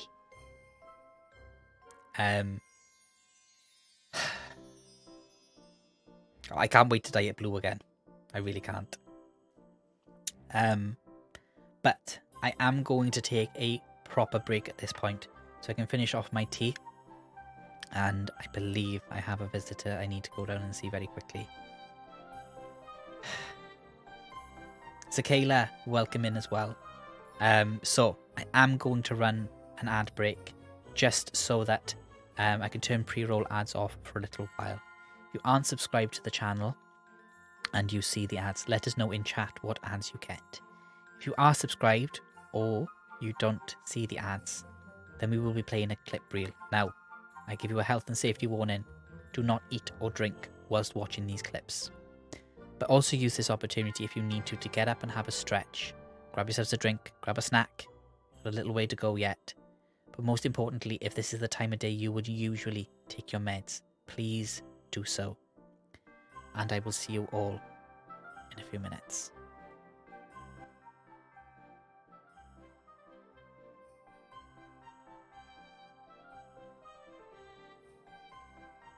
That doesn't mean nom things, that means lay down.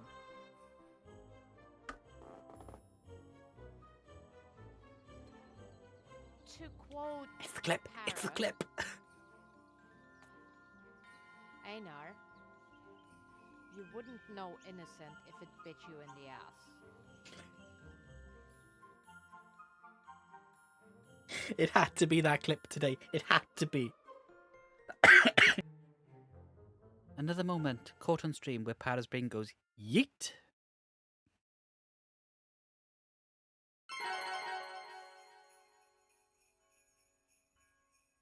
Is this big enough? Flaming green vial, that's too fucking big. I'm not going to respond to that question. That is vile and vulgar, and we don't discuss that sort of thing here. We are a good, honest sort of stream. Need I remind you this is a family-friendly stream today?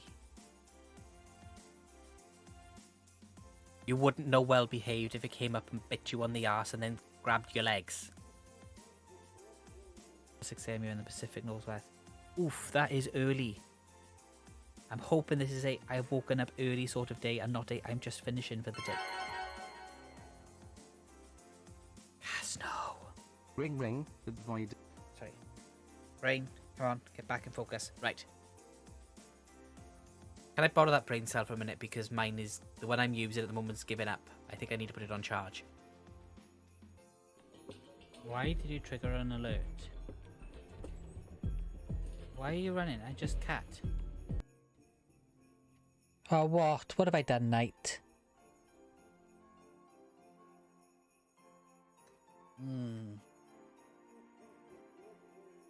I'll give you a bloody choo-choo in a minute. Oh, everyone will be advanced beginner because you are always learning.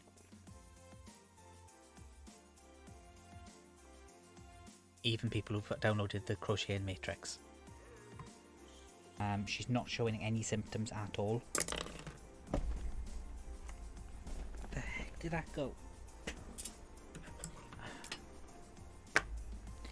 It isn't actually Skyrim music. You use Seribot for good and you use it for evil. You do. Oh, it wasn't raids. No, there was chaos. The Welsh word for cat is calf. This, children, is what happens when you don't pay attention to what you're doing. Once you get above 6.5 millimeters, you have to use this type of hook. And what I dislike about this type of hook is how much they taper off the ends. So it causes you to favour a knife grip because of the way you tension it, whereas this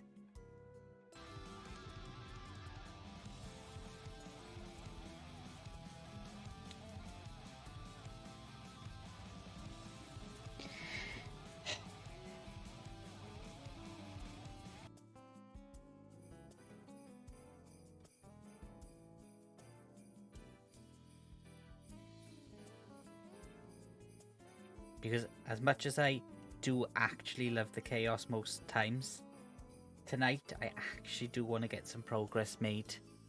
See if I can get the final square actually made up on stream. And I know that's a lot of actuallys actually. But you know what, actually? I don't actually care.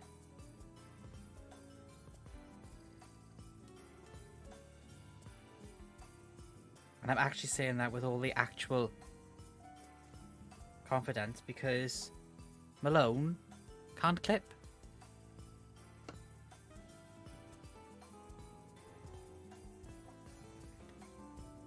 Oh, thank you, Weeabot. Only 40 minutes into stream.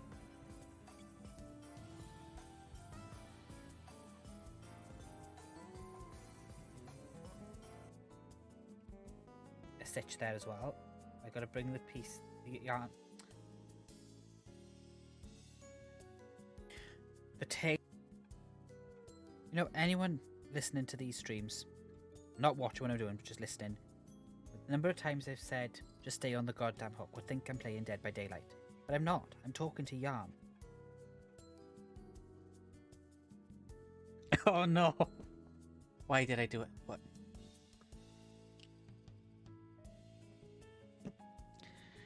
Oh well. So, that right there, folks, was the fastest ever progression through the 7 stages of grief. Get that, but you know, these people who question it can fuck off. It's your channel, you do what the fuck you like. Oh, I'm better at controlling it on stream. You'll never find out.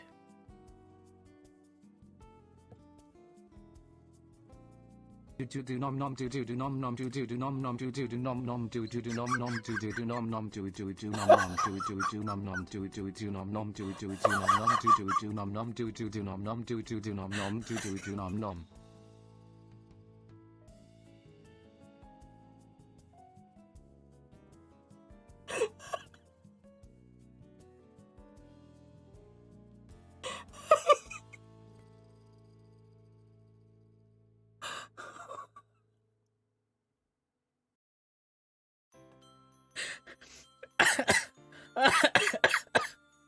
Oh, please do, and please somebody clip it and tag.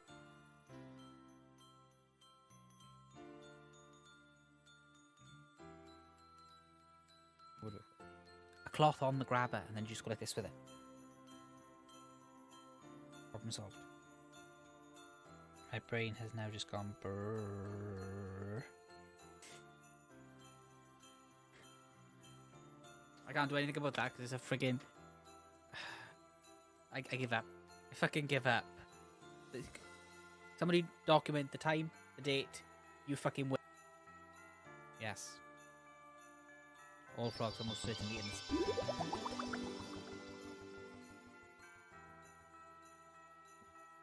innocent. Excuse me. And I wasn't choking on tea either.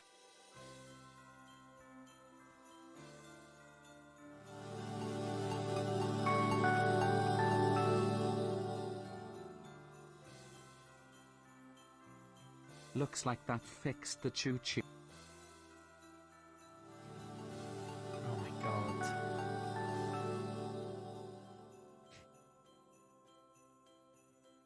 Note, note, note, note to the left, note to the right, note, note, note, note, note, note, note, note, note, note, note, note, what, note, note. Oh my god.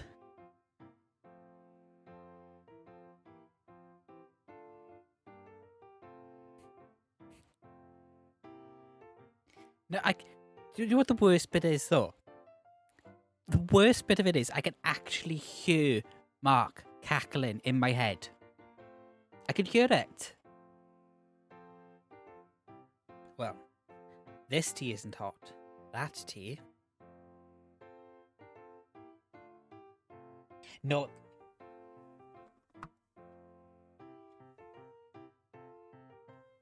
No.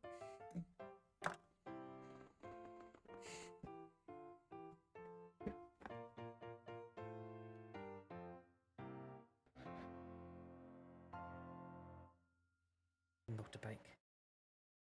Nightshade is bad news. I should stick it a lot. True, true. To the But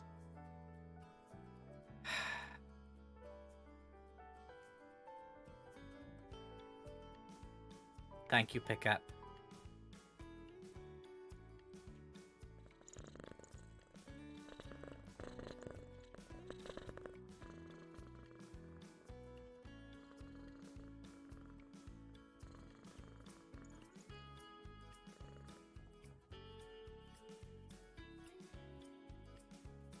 And can I just say now, just because Tazzy isn't here, doesn't mean you have to clip me.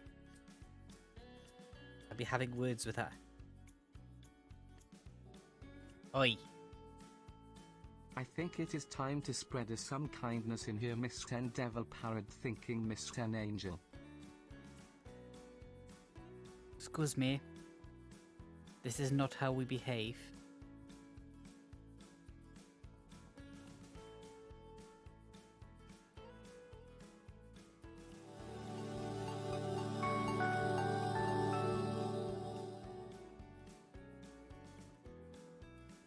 Love that idea. Here, have some kindness less than 3.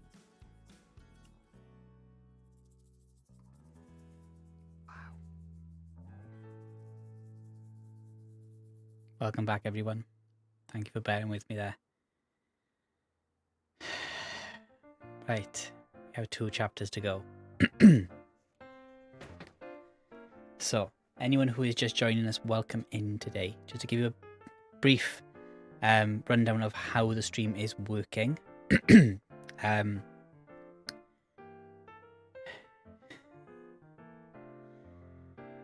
I think it's close to 1,500 clips this year, Pix. So the way the stream is working is wait, hang on. That should have been turned off.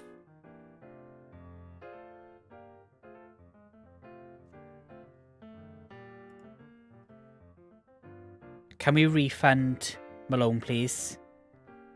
I'm not sure why that one wasn't paused.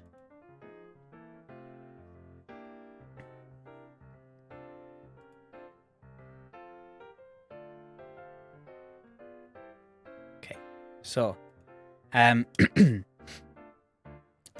you though, Malone, but I am not doing snack time or any of the other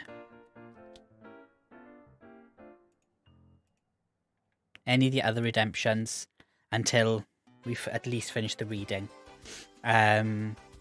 If you see a stretch, a hydrate, or a posture check, those are reminders for everyone else in chat today, not me. I am trying to get through as much of the story as I can, so I'm not going to be doing the while I'm doing the reading part. Whilst we are in the reading part, we will be in emote only chat, just so that I'm not distracted by chat going past. Thank you, Red. Thank you. All on-screen alerts apart from the raid alert have been turned off, and when that plays, all that will play is the actual alert itself. There'll be no sound. All sound alert commands have been disabled. All personal sound commands have been muted, so none of that stuff will play on screen. When we are in this screen between chapters, some of the things will get turned back on. Morning mode will get turned off. But just today's stream is about just sitting back, relaxing, enjoying the story. I hope you've enjoyed so far. That last chapter was even more challenging than the first couple. So we're going to move on now to chapter 4, which is The Last of the Spirits. It is indeed very, very different to the Muppets version. Yes, the wonton onions. I thought that description was really, really clever. But again, this is what makes Charles Dickens such an incredible storyteller. The amount of detail he goes into in his descriptions. Listening half asleep due to sugar coma, wrapped in blanket because I feel cold from the same reason. Mia, rest up and look after yourselves. And what we will do, we will wait until it turns 40 minutes past the hour, and then we will start the next chapter. For some reason, it's snowing. I mean, Christmas Carol, whatever version you read, it's based off this text by Charles Dickens. But what I'm actually reading is the original unabridged text. So any version of it you've seen, whether it be the Muppet Christmas Carol, Disney's one, any musicals, plays, Scrooge, any story that is based on that, this is the main text it's all taken from. Some are much, much closer to the original book than others. But just a reminder for everyone, when we go back into the reading screen now, we will be going into emote only mode, and we'll be reading through the next chapter, which is,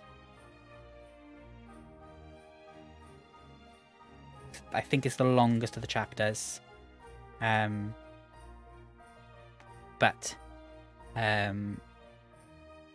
So yeah, any other ones are just adaptations of this one. So on that note, hope you've got your cuppas or your cold drinks if it's hot where you are, and we will go over, we will begin chapter 4.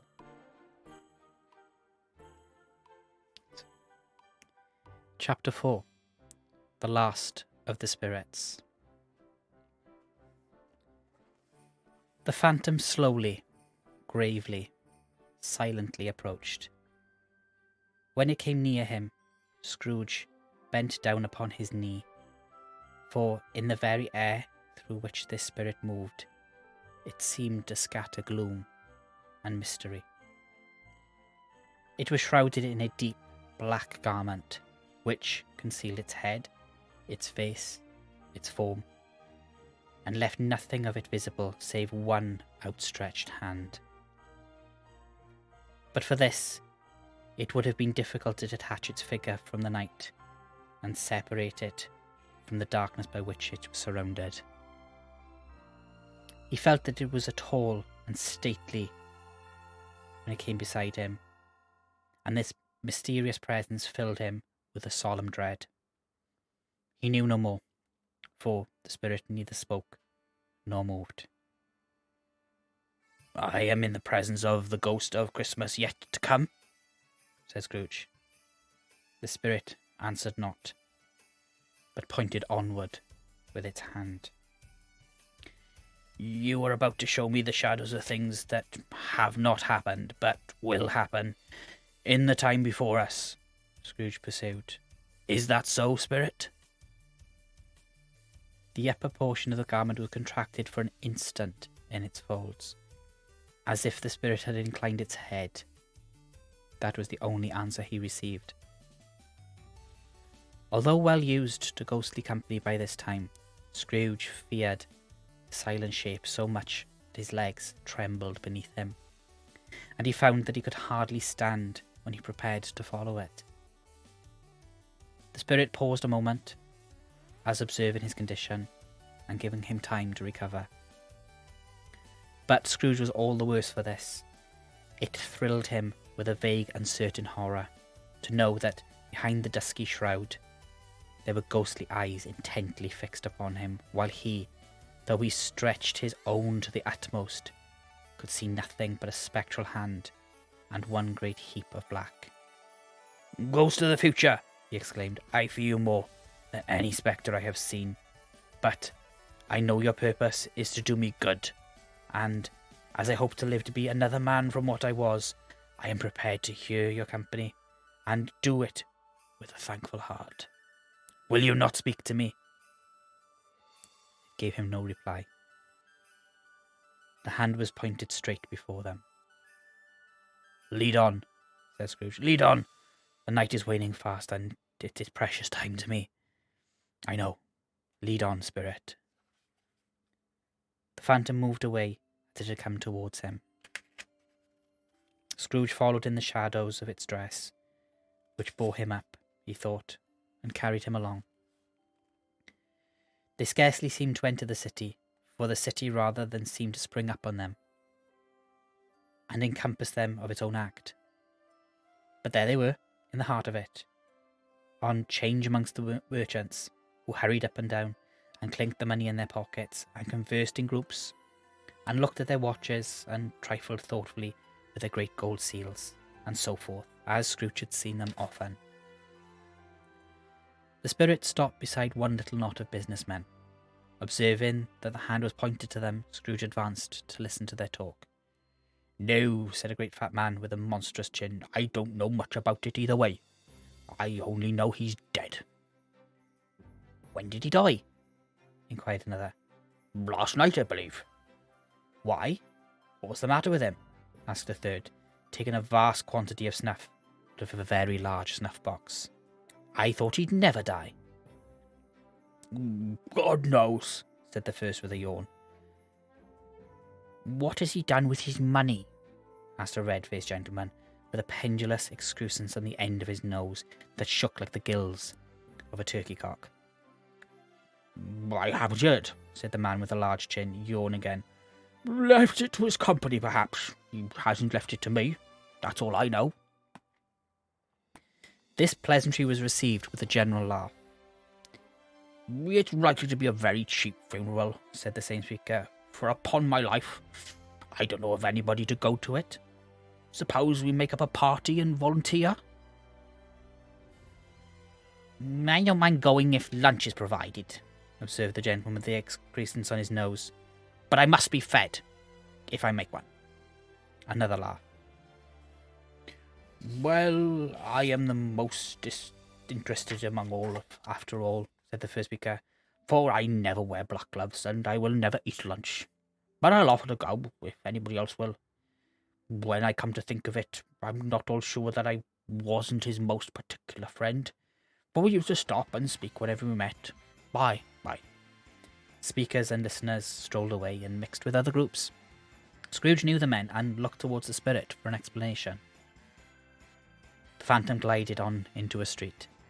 Its finger pointed to two persons meeting. Scrooge listened in again, thinking that the explanation might lie here. He knew these men also perfectly. They were men of business, very wealthy and of great importance. He had made a point always of standing well in their esteem, in a business point of view, that is, strictly in a business point of view. "How are you?" asked one.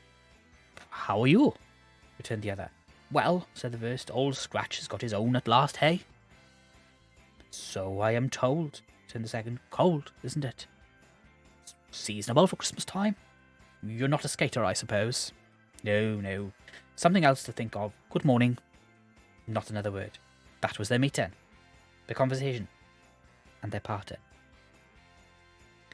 Scrooge was at first inclined to be surprised that the spirit should attach importance to conversations apparently so trivial, but, feeling assured that they must have had some hidden purpose, he set himself to consider what it was likely to be. They could scarcely be supposed to have any bearing on the death of Jacob, his old partner, for that was past, and this ghost's province was the future. Nor could he think of anyone immediately connected with himself to whom he could apply them. But, nothing doubting to whomsoever they applied, they had some latent moral for his own improvement. He resolved to treasure up every word he heard, and everything he saw, and especially to observe the shadow of himself when it appeared. For he had an expectation that the conduct of his future self would give him the clue he missed, and would render the solution of these riddles easy. He looked about in that very place for his own image, but another man stood in his accustomed corner, and, though the clock pointed to his usual time of day for being there, he saw no likeness of himself approach. He saw no likeness of himself among the multitudes that poured in through the porch. It gave him little surprise, however, for he had been revolving in his mind a change of life. The thought and hope he saw his newborn resolutions carried out in him. Quiet and dark, beside him stood the phantom, with his outstretched hand. When he roused himself from his thoughtful quest, he fancied from the turn of the hand and its situation in reference to himself, the unseen eyes were looking at him very keenly. It made him shudder and feel very cold. They left the busy scene and went into an obscure part of the town, where Scrooge had never penetrated before, although he recognised its situation and its bad repute. The ways were foul and narrow, the shops and houses wretched, the people half naked, drunken, slipshod, ugly. Alleys and archways, like so many cesspools, disgorged their offences of smell and dirt and life upon the straggling streets, and the whole quarter reeked with crime, with filth and misery. Far in this den of infamous resort, there was a low-browed beetling shop, below a penthouse roof, where iron, old rags, bottles, bones, and greasy offal were brought. Upon the floor within were piled up heaps of rusty keys, nails, chains, hinges, files, scales, weights, and refuse iron of all kinds. Secrets that few would have liked to scrutinize were bred and hidden in mountains of unseemly rags, masses of corrupted fat, and sepulchres of bones. Sitting among the wares he dealt in, by a charcoal stove made of old bricks, was a grey-haired rascal, nearly 70 years of age, who had screened himself from the cold air without by a frowsy curtain of miscellaneous tatters hung upon a line, and smoked his pipe in all the luxury of calm retirement. Scrooge and the phantom came into the presence of this man, just as a woman with a heavy bundle slunk into the shop. But she had scarcely entered when another woman, similarly laden, came in too, and she was closely followed by a man in faded black, who was no less startled by the sight of them than they had been upon recognition of each other. After a short period of blank astonishment, in which the old man with the pipe had joined them, they all three burst into a laugh. "Let the charwoman alone to be the first," cried she who had entered first. "Let the laundress alone to be the second, and the undertaker's man alone to be the third. Look here, old Joe, here's a chance. If we haven't all three met here without meaning it, You couldn't have met in a better place, said old Joe, removing his pipe from his mouth. Come into the parlour. You were made free of it long ago, you know, and the other two ain't strangers. Stop till I shut the door of the shop. Ah, how it shrieks.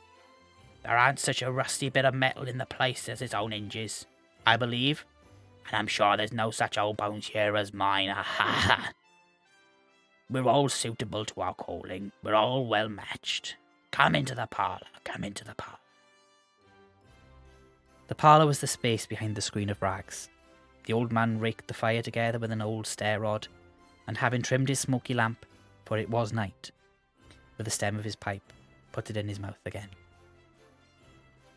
While he did this, the woman who had already spoken threw a bundle on the floor and sat down in a flaunting manner on a stool, crossing her elbows on her knees and looking with a bold defiance at the other two. What odds then? Oh, what odds, Mrs. Dilber?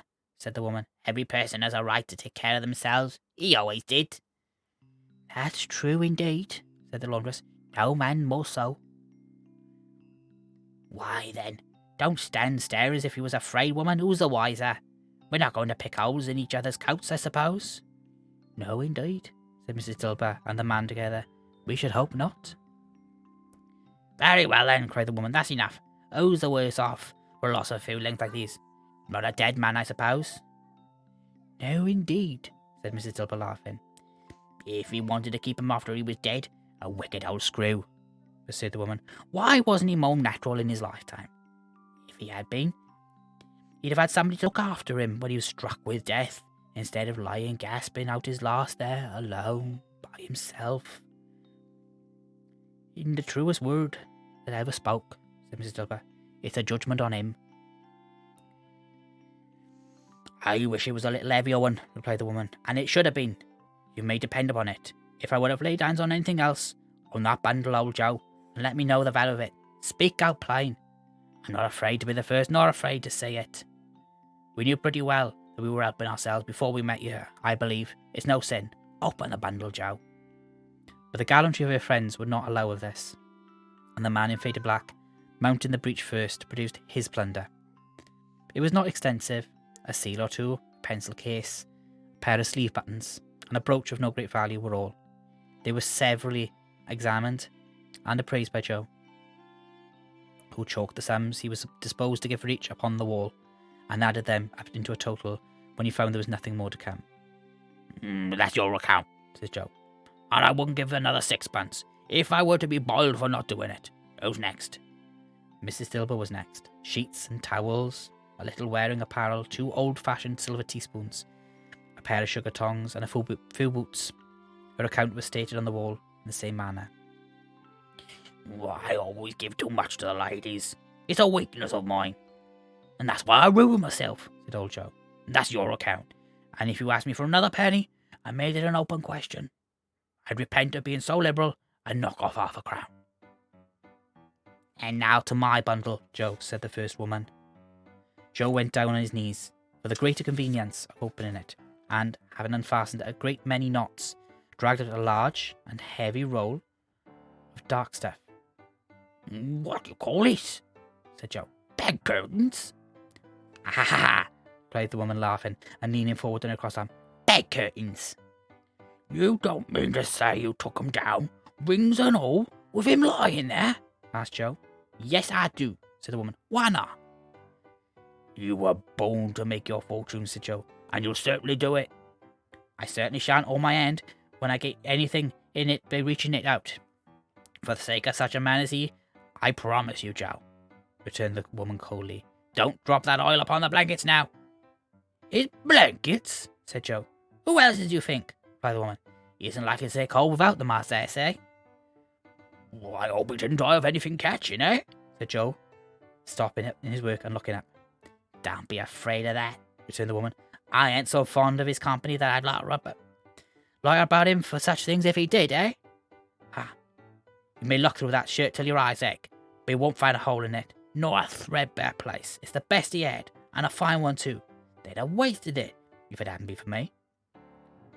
What do you call wasting of it? Asked old Joe. Putting it on him to be buried, to be sure, replied the woman with a laugh. Somebody was fool enough to do it, but I took it off again. If calico ain't good enough for such a purpose, it isn't good enough for anything. It's quiet as become into the body. He can't look uglier than he did in that one.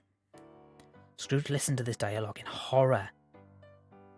As they sat grouped about their spoil, in the scantier light afforded by the old man's lamp, he viewed them with a detestation and disgust, which could hardly have been greater, though they had been obscene demons, marketing the corpse itself. Ha! Laughed the same woman, when old Joe, producing a flannel bag with money in it, told out their several gains upon the ground. This is the end of it, you see. He frightened everyone away from him when he was alive, to profit us when he was dead. Ha! Spirit, says Scrooge, shuddering from head to foot. I see. The case of this unhappy man might be my own. My life turns that way now. Merciful heaven, what is this? He recoiled in terror, for the scene had changed, and how he almost touched a bed. A bare, uncurtained bed, on which, beneath a ragged sheet, there lay something covered up, which, though it was dumb, announced itself in awful language. The room was very dark, too dark to be observed with any accuracy, though Scrooge glanced around it in obedience to a secret impulse, anxious to know what kind of room it was. A pale light, rising in the outer air, fell straight upon the bed, and on it, plundered and bereft, and watched, and wept, and cared for, was the body of a man. Scrooge glanced towards the phantom. Its steady hand was pointed to the head. The cover was so carelessly adjusted that the slightest raising of it, the motion of finger upon Scrooge's part, would have disclosed the face. He thought of it, but had no more power to withdraw the veil than to dismiss the spectre at his side. O cold, cold, rigid, dreadful death, set up thine altar here, and dress it with such terrors as thou hast at thy command. For this is thy dominion. But of the loved, revered, and honoured head, thou canst not turn one hair to thy dread purposes, or make one feature odious. It is not that the hand is heavy and would fall down when released. It is not that the heart and pulse are still, but that the hand was open, generous, and true. The heart brave, warm and tender, the pulse a man's. Strike, shadow, strike, and see his good deeds springing from the wound, to sow the world with life immortal. No voice had pronounced these words in Scrooge's ears, and yet he heard them when he looked upon the bed. He thought, if this man could be raised up now, what would be his foremost thoughts? Avarice, hard dealing, griping cares? They have brought him to a rich end, truly. He lay in the dark, empty house, with not a man, a woman, or a child to say that he was kind to me in this or that. And for the memory of one kind word I will be kind to him. A cat was tearing at the door, and there was a sound of gnawing rats beneath the hearthstone. What they wanted in the room of death, and why they were so restless and disturbed, Scrooge did not dare to think. Spirit, he said, this is a fearful place. In leaving it I shall not leave its lesson. Trust me. Let us go. Still the ghost pointed with an unmoved finger to the head. I understand you, Scrooge returned, and I would do it, if I could. But I have not the power, Spirit. I have not the power. Again, it seemed to look upon him. If there is any person in the town who feels emotion caused by this man's death, said Scrooge, quite agonized, show that person to me, Spirit. I beseech you. The phantom spread its dark robe before him for a moment, like a wing, and withdrawing it, revealed a room by daylight, where a mother and her children were. She was expecting someone, and with anxious eagerness, for she walked up and down the room, started at every sound, looked out from the window, glanced at the clock, tried, but in vain, to work with her needle, and could hardly bear the voice of the children in their play. At length, the long-expected knock was heard. She hurried to the door and met her husband, a man whose face was careworn, depressed. though he was young. There was a remarkable expression in it now, a kind of serious delight for which he felt ashamed, for which he struggled to repress. He sat down to the dinner that had been hauled in for him by the fire, when she asked him faintly what news, which was not until after a long silence. He appeared embarrassed how to answer. "Is it good," she said, "or bad?" to help him. "Bad," he answered. "We are quite ruined?" "No, there is hope yet, Caroline." "If he relents," she said, amazed. "There is. Nothing is past hope, if such a miracle has happened." "He is past relenting," said her husband. "He's dead." She was a mild and patient creature, if her face spoke truth, but she was thankful in her soul to hear it, and she said so, with clasped hands. She prayed forgiveness the next moment and was sorry, but the first was the emotion of her heart. What the half-drunken woman who I told you of last night said to me, when I tried to see him and obtain a week's delay, and what I thought was a mere excuse to avoid me, turns out to have been quite true. He was not only very ill, but dying then. To whom will our debt be transferred? I don't know. But before that time we shall be ready with the money, and even though we were not, it would be bad fortune indeed to find so merciless a creditor in his successor. We may sleep tonight with light hearts, Caroline. Yes, soften it as they would, their hearts were lighter. The children's faces, hushed and clustered around to hear what they so little understood, were brighter, and it was a happier house for the man's death. The only emotion that the ghost could show him, caused by the event, was one of pleasure. "Let me see some tenderness connected with the death," said Scrooge, "or that dark chamber spirit which we left just now will be forever present to me." The ghost conducted him through several streets, familiar to his feet, and as they went along, Scrooge looked here and there to find himself, but nowhere was he to be seen.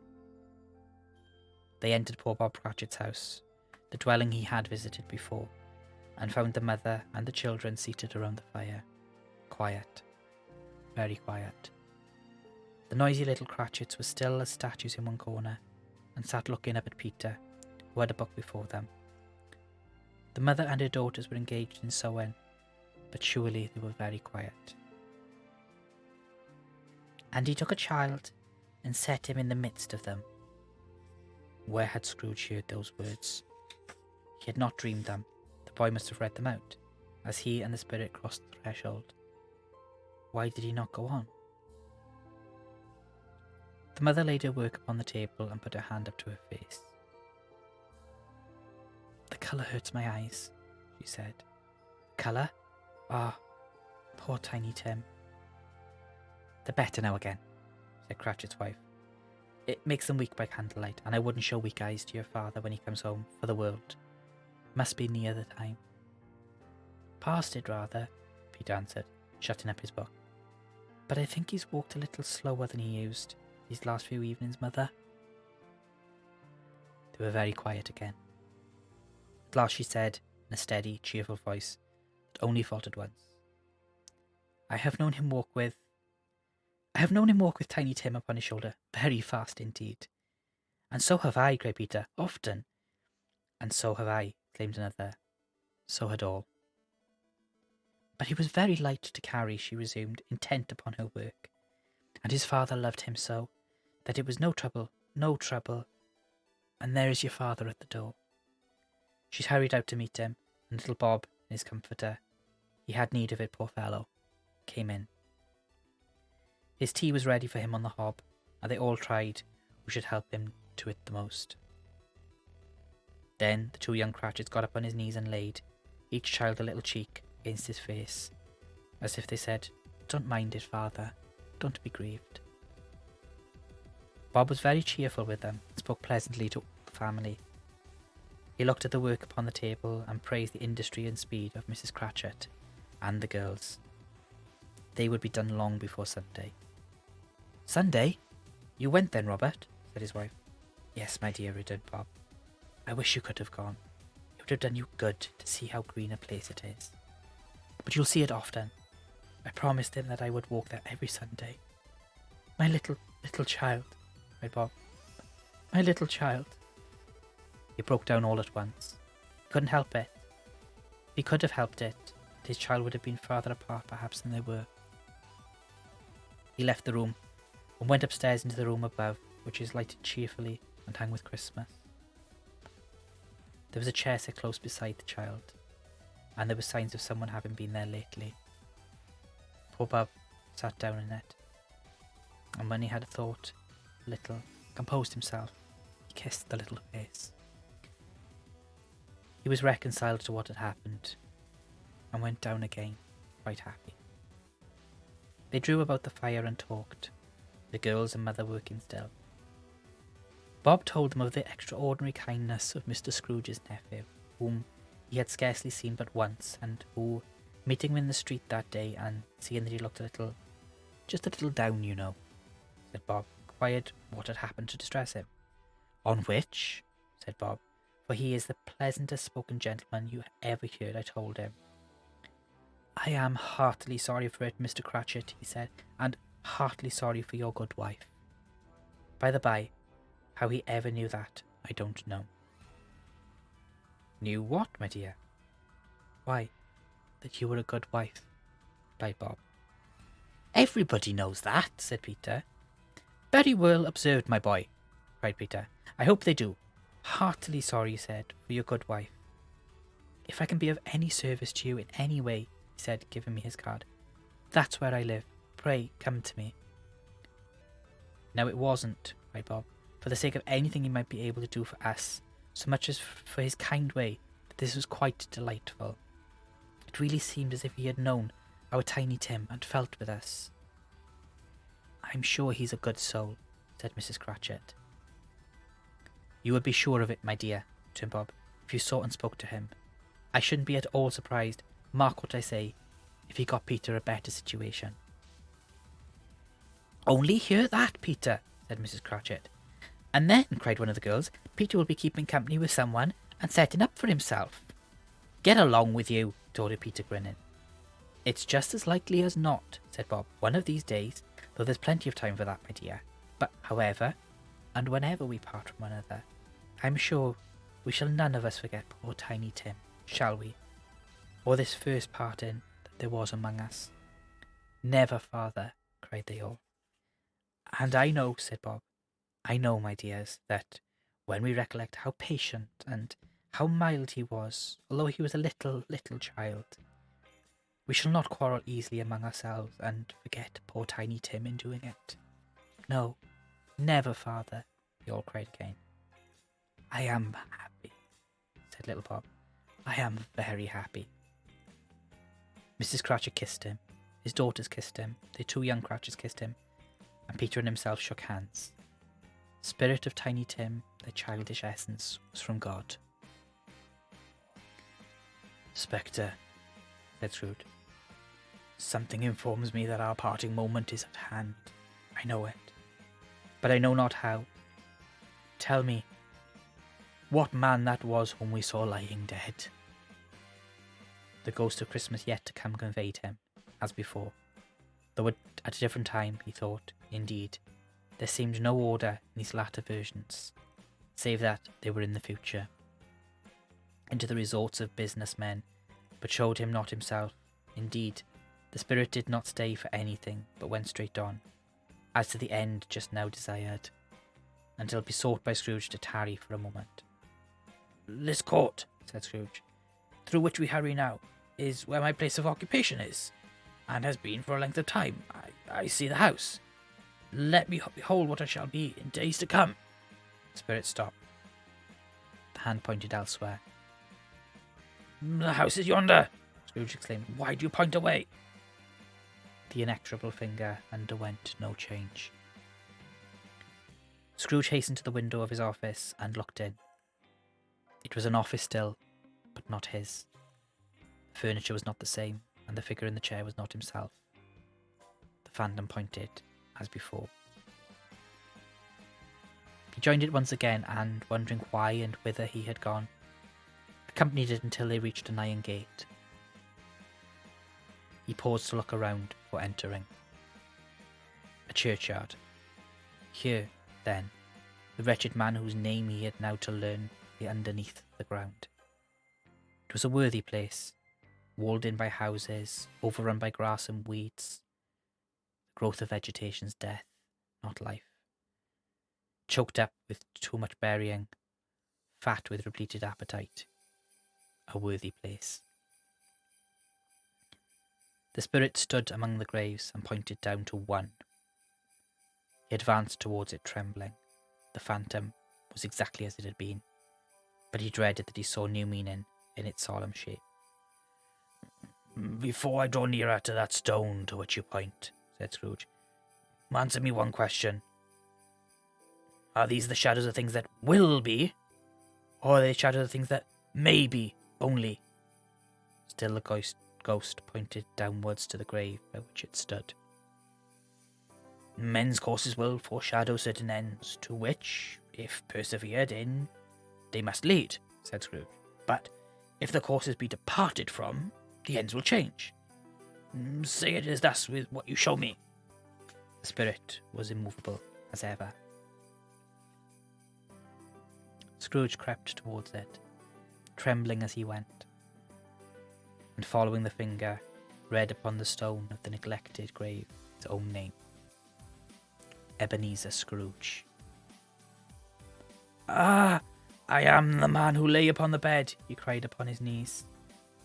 The finger pointed from the grave to him and back again. "No, spirit! Oh, no, no!" The finger still was there. "Spirit!" he cried, tight clutching his robe. "Hear me!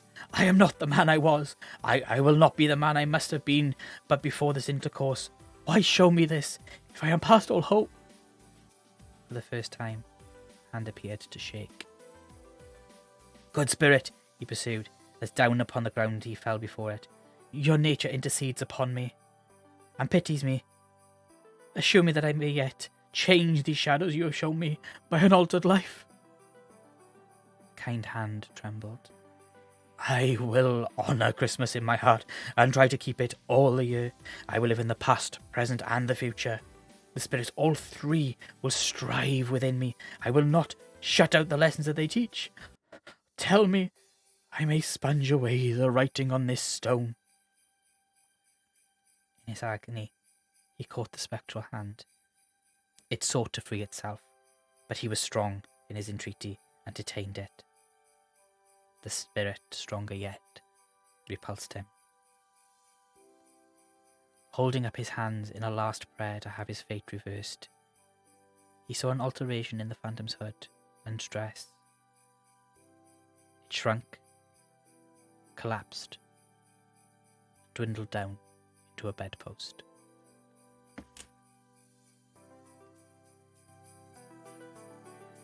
That is the end of chapter 4.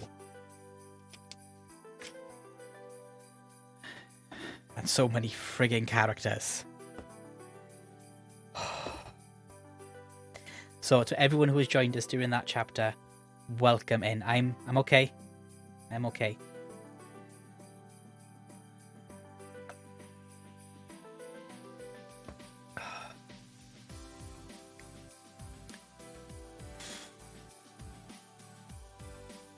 Yeah, I know. Get your mind out of the gutter, Red. I gotta double check now that is actually what he said, because you got me worrying I read it wrong now. Kamesy, Prynhawn da.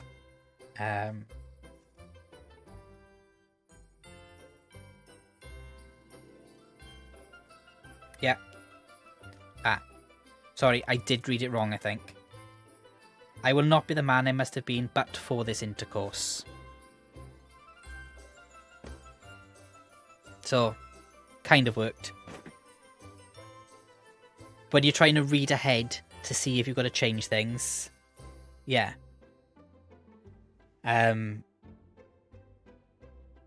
It happens. Obviously, whenever you listen to an audiobook, they've read it through time after time after time to get, and they've made notes and stuff. I'm reading this for the very first time. So, let me just go back. But how is everyone doing? Thank you everyone who has stuck around, especially those of you who have been here since the beginning.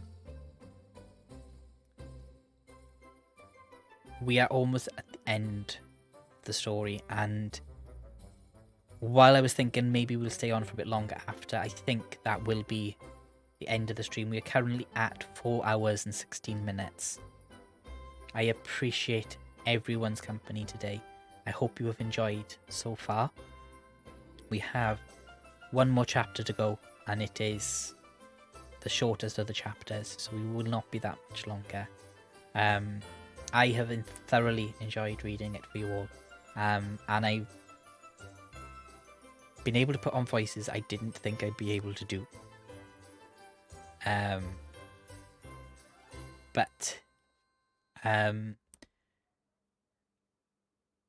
As for plans now for the next couple of weeks, I'll take this opportunity while we're having a bit of a break to go over them.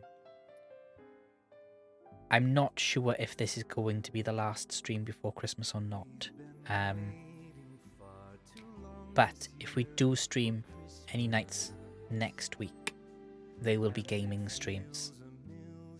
I am taking a break from crocheting on stream for the rest of this year. I may do a bit of crocheting just to catch up with stuff off stream, but we will just be chilling out in games on stream next week. There will be no stream next Saturday. No, not Michael Bublé. It probably won't be. I will try and squeeze one in one evening next week. It'll either be Monday or Wednesday. But there will be no stream next Saturday, and potentially no stream the following Monday. I may do a stream one day the week between Christmas and New Year's, and I will let you know if there's going to be a stream on New Year's Eve or not. For God's sake. That should have been number 69.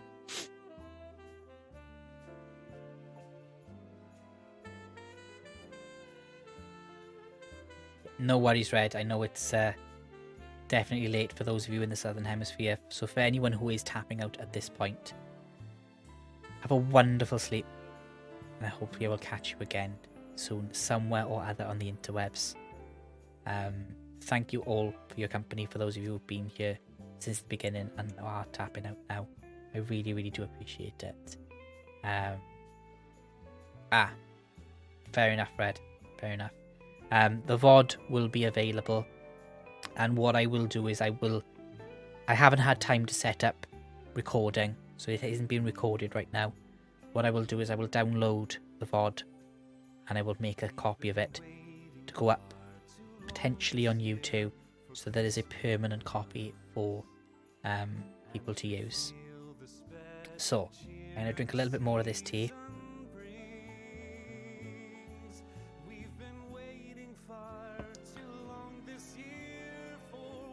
But can we please get some mod love for Dragon Kia, please?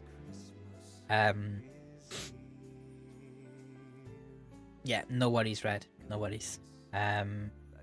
It'll probably be around about 4 hours 25 into the VOD that the final chapter picks up. I'll put a note in mod chat now, just so you know.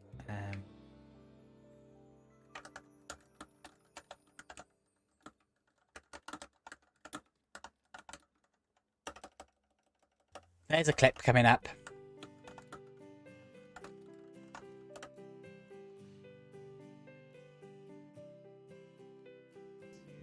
It probably won't be. I will try and squeeze one in one evening next.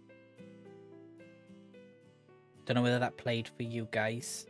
Didn't play for me. I know why. It's probably gone through my headset. It's fine. Yeah, because I'm using a different headset.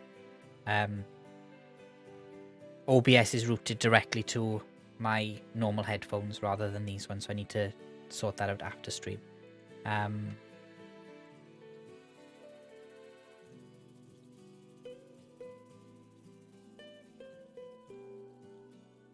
Sorry. catch up on. It does a bit, doesn't it? So thank you again, everyone. For anyone who is just joining us now, the plan for the final part of this stream now is when I go back over into the reading section, we will pop back in emote only mode. The alerts are going to stay off now for the rest of the stream. Only reason I will stop this final chapter now is in the event of a raid. So you've got a couple of minutes. If you need to go and refresh your drinks, go and do so now. I'm going to stay on this screen until we go back into the final reading.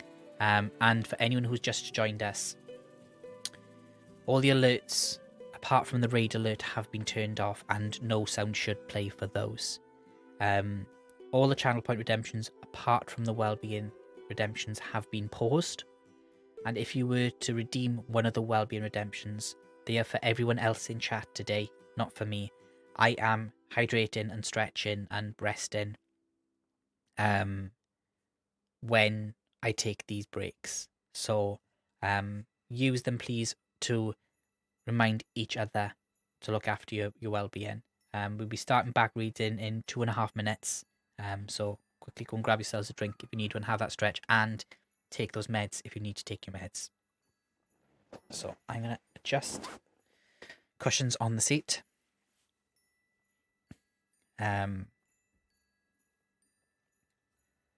So I didn't realise how many different characters were going to be in that last chapter, and I'm sort of trying to read ahead to work out which character is speaking the next line, so I can try and adjust my voice and remember how I spoke each one. So I've got this feeling that when you listen to audiobooks and you have the voice actors switching between accents and voices, they must have some sort of highlight or something to be able to know who they are speaking about, or they do all the dialect in one go for that character. Because honestly, reading it live, that was difficult. And people who do it on the fly like that and remember what they've done, seriously, if I was wearing a hat right now, I would take it off. And I'd also take it off because I think my brain would be frying about now. So I just wish I didn't have to do a reading in church in the morning now, because I'm going to be sounding like I've... well, as I'm reading the part of one of the shepherds, I'm going to sound like I've been out in a cold field all night. So, yeah, really, really great vocal fry tomorrow. Yeah, by all means, go ahead. There's a clip coming up. Those meds, if you need to take your meds. So I'm gonna adjust.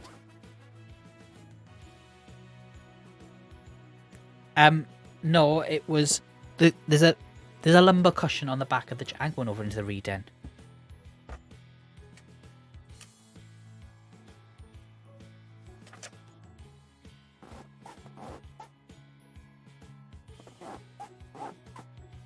Was that the noise?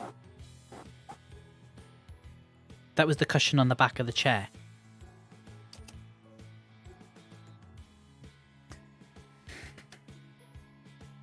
Okay, we're going to go back over into emote only mode for the last time now. I'm going to start the final chapter.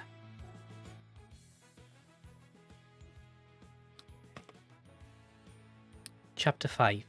The end of it. Yes. And the bedpost was his own. The bed was his own. The room was his own. Best and happiest of all, the time before him was his own, to make amends in. I will live in the past, the present, and the future, Scrooge repeated as he scrambled out of bed. The spirits of all three shall strive within me. O Jacob Marley, heaven and the Christmas time be praised for this. I say it on my knees, old Jacob, on my knees. He was so fluttered and so glowing with his good intentions that his broken voice would scarcely answer to his call. He had been sobbing violently in his conflict with the spirit, and his face was wet with tears. "They are not torn down," cried Scrooge, folding one of his bed curtains in his arms. "They are not torn down, rings and all. They are here. I am here. The shadows of the things that would have been may be dispelled. They will be. I know they will." His hands were busy with his garments all this time, turning them inside out, putting them on upside down, tearing them, mislaying them, making them parties to every kind of extravagance. I don't know what to do," cried Scrooge, laughing and crying in the same breath, and making a perfect lacoon of himself with his stockings. I'm as light as a feather. I'm as happy as an angel. I'm as merry as a schoolboy. I'm as giddy as a drunken man. A Merry Christmas to everybody.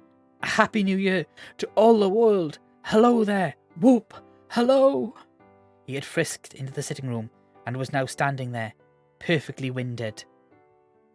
"There's the saucepan that the gruel was in," cried Scrooge, starting off again and frisking round the fireplace. "There's the door by which the ghost of Jacob Marley entered. There's the corner where the ghost of Christmas present sat. There's the window where I saw the wandering spirits. It's all right. It's all true. It all happened. Ha ha ha." Really, for a man who had been out of practice for so many years, it was a splendid laugh. A most illustrious laugh. The father of a long, long line of brilliant laughs. "I don't know what day of the month it is," said Scrooge. "I don't know how long I've been among the spirits. I don't know anything. I'm quite a baby. Never mind, I don't care. I'd rather be a baby. Halloo! Whoop! Hello there!" He was checked in his transports by the churches ringing out the lustiest peals he had ever heard. Clash, clang, hammer, ding, dong, bell, bell, dong, ding, hammer, clang, clash. Oh, glorious, glorious. Running to the window, he opened it and put out his head. No fog, no mist. Clear, bright, jovial, stirring cold. Cold, piping for the blood to dance to. Golden sunlight. Heavenly sky, sweet fresh air, merry bells, oh glorious, glorious. "What's today?" cried Scrooge, calling downward to a boy in Sunday clothes, who perhaps had loitered in to look about him. "Eh?" returned the boy, with all his might of wonder. "What today, my fine fellow?" said Scrooge. "Today?" cried the boy. "Why, Christmas Day." "It's Christmas Day," said Scrooge himself. "I haven't missed it. The spirits have done it all in one night. They can do anything like. Of course they can. Of course they can. Hello, my fine fellow." "Hello," returned the boy. "Do you know the poulterers in the next street but one, at the corner?" Scrooge inquired. "I should hope I did," replied the lad. "An intelligent boy," said Scrooge. "A remarkable boy. Do you know whether they've sold the prize turkey that was hanging up there? Not the little prize turkey, the big one." "What? One as big as me?" returned the boy. "What a delightful boy," said Scrooge. "It's a pleasure to talk to him. Yes, my buck." "It's hanging there right now," replied the boy. "Is it?" said Scrooge. "Go and buy it." "Walker?"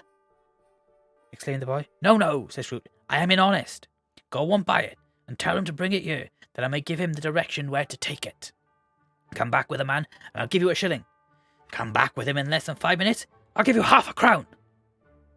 The boy was off like a shot. He must have had a steady hand at the trigger. Who could have got a shot off so fast? "I'll send it to Bob Cratchit's," whispered Scrooge, rubbing his hands and splitting with a laugh. "He shan't know who sends it. It's twice the size of Tiny Tim. Joe Miller never made such a joke as sending it to Bob's will be." The hand in which he wrote the address was not a steady one, but wrote it he did, somehow, and went downstairs to open the street door, ready for the coming of the poulterer's man. As he stood there, waiting his arrival, the knocker caught his eye. "I shall love it as long as I live," cried Scrooge, patting it with his hand.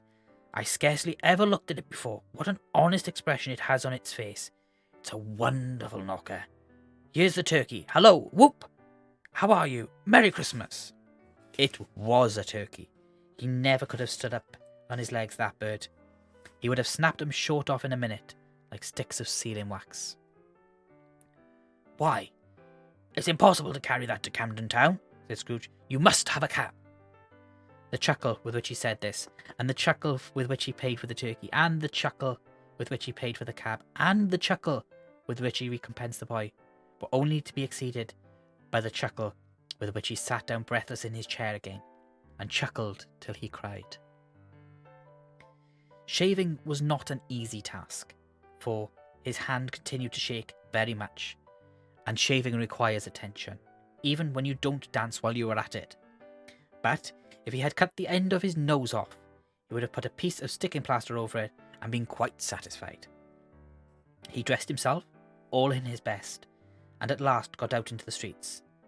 The people were by this time pouring forth, as he had seen them with the ghost of Christmas present, and walking, with his hands behind him, Scrooge regarded every one with a delighted smile. He looked so irresistibly pleasant, in a word, that 3 or 4 good-humoured fellows said, "Good morning, sir, and Merry Christmas to you." And Scrooge said it often afterwards, that of all the blithe sounds he had ever heard, those were the blithest in his years. He had not gone far, when coming on towards him, he beheld a portly gentleman, who had walked into his counting-house the day before and said, "Scrooge and Marley's, I believe." It sent a pang across his heart to think how this old gentleman would look upon him when they met, but he knew what path lay straight before him, and he took it. "My dear sir," said Scrooge, quickening his pace and taking the old gentleman by both his hands, "how do you do? I hope you succeeded yesterday. It is very kind of you. A Merry Christmas to you, sir." "Mr. Scrooge?"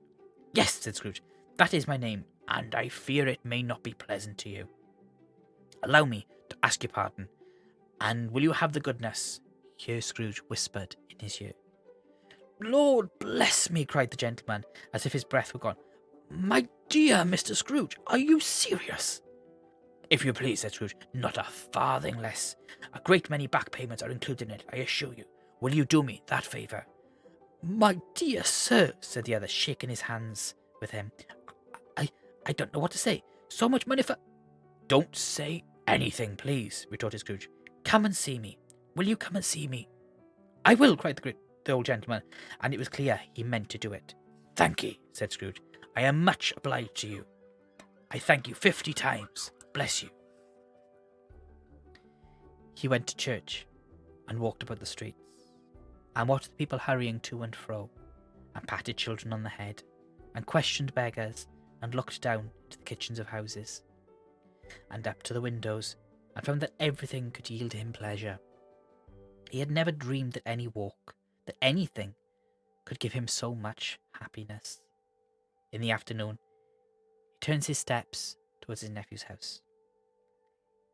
He passed the door a dozen times before he had the courage to go up and knock, but he made a dash and did it. "Is your master at home, my dear?" said Scrooge, the very nice girl. "Very." "Yes, sir." "Where is he, my love?" said Scrooge. "He's in the dining room, sir, along with mistress. I'll show you upstairs, if you please." "Thank ye, he knows me," said Scrooge, with his hand already on the dining room lock. "I'll go in here, my dear." He turned it gently and sidled his face in, round the door. They were looking at the table, which was spread out in a great array, for these young housekeepers were always nervous on such points, and like to see that everything is right. "Fred!" said Scrooge. Dear heart alive, how his niece by marriage started. Scrooge had forgotten, for the moment, about her sitting in the corner with her footstool, or he wouldn't have done it on any account. "Why, bless my soul," said Fred. "Who's that?" "It's I, your Uncle Scrooge. I have come to dinner. Will you let me in, Fred?" Let him in. It is a mercy he didn't shake his arm off. He was at home in 5 minutes. Nothing could be heartier. His niece looked just the same.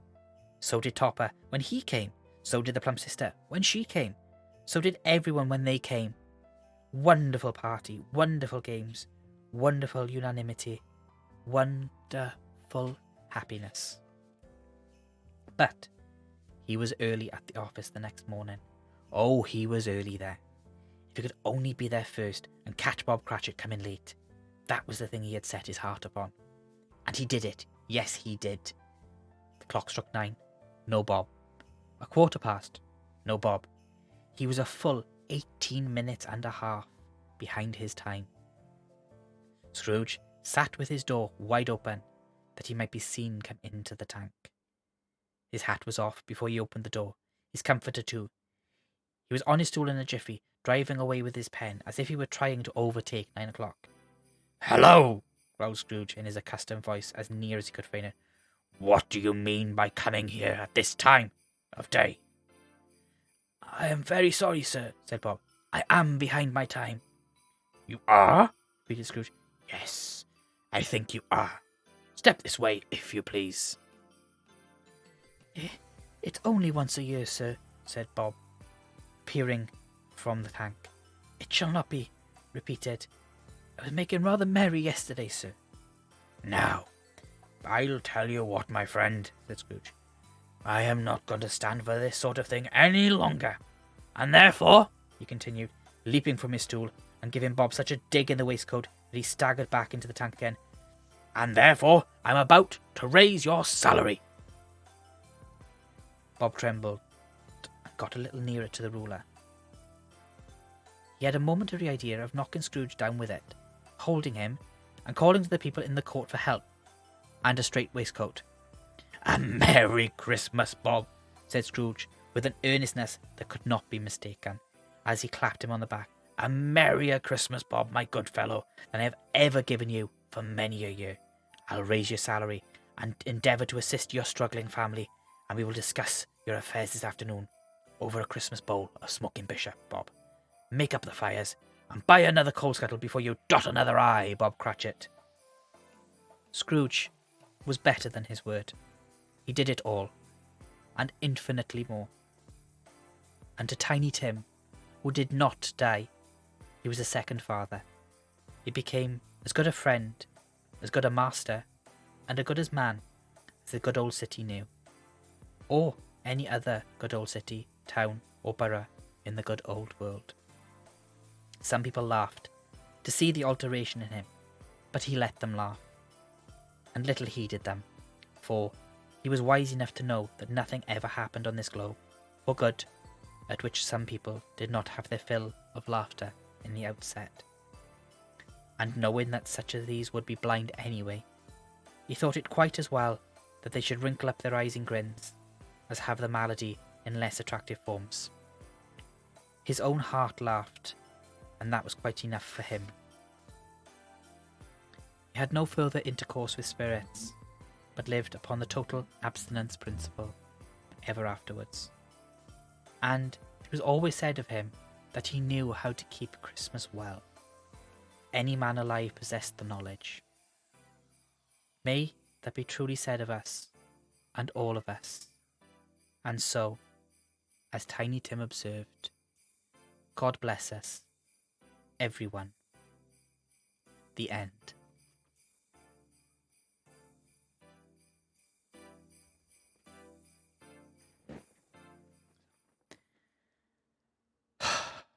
Thank you, everyone. It has been my honour, my privilege to spend today with you and reading it for you all. I just don't know how I'm going to top that now. So, I know it's going to be a little bit earlier than usual, but I am fried now, so we're going to do something we haven't done for a little while, and we are going to watch the clips that have been made today.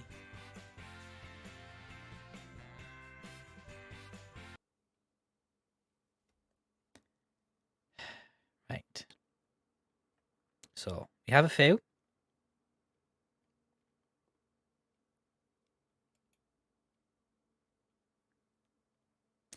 So we have Agent China with this first clip. That was the sigh of instant regret because, hang on, let me just switch my headphones over. Oh.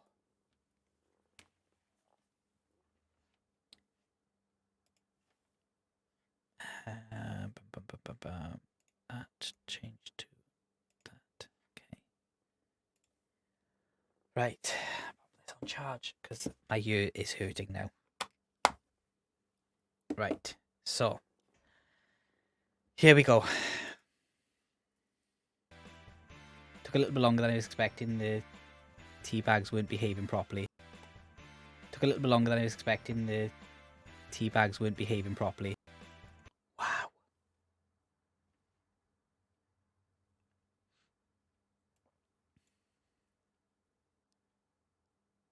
Okay, this next one's by Red.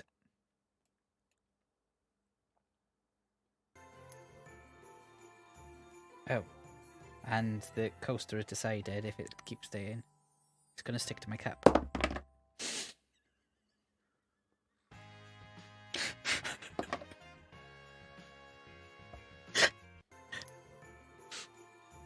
Oh.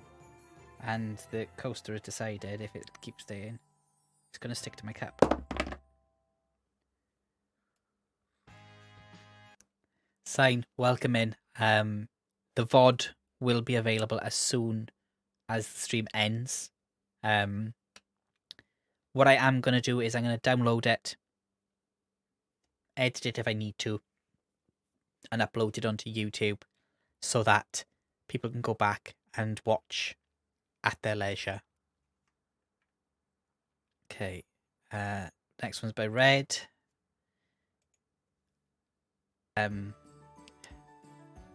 Look, I've started collecting yarn. I may or may not be collecting dice. So, yeah. Look, I've started collecting yarn. I may or may not be collecting dice. So, yeah. I didn't even realize I do that.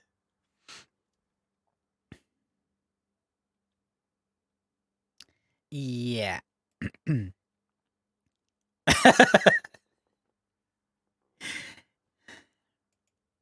Oh, I know which one this is, and Froggy, I love you, and you are a demon at the same time. I mean, whichever they prefer. So, some people might think that the spanking is thanking. I mean, whichever they prefer. So, some people might think that the spanking is thanking.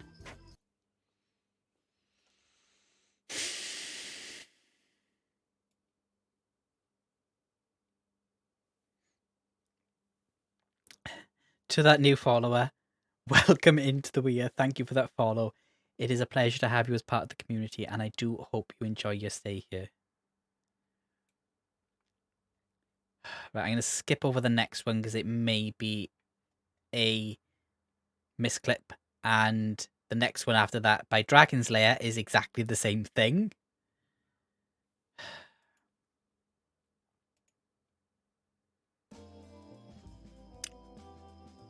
Tazzy, I don't think you need to beg that hard. Tazzy, I don't think you need to beg that hard.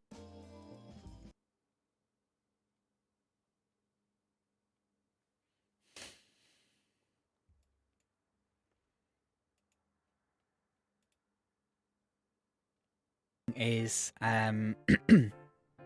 wait, hang on. That should have been turned off. Is wait, hang on. That should have been turned off.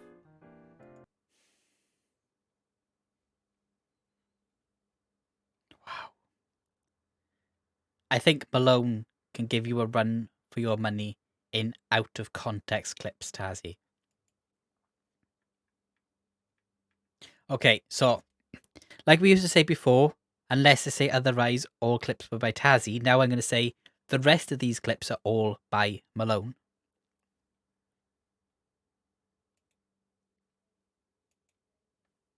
We will start the next chapter. We will start the next chapter.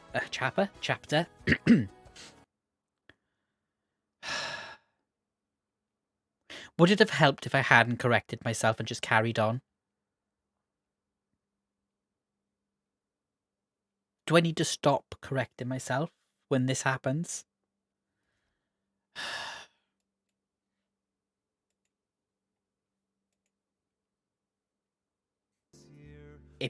probably won't be. I will try and squeeze one in one evening next.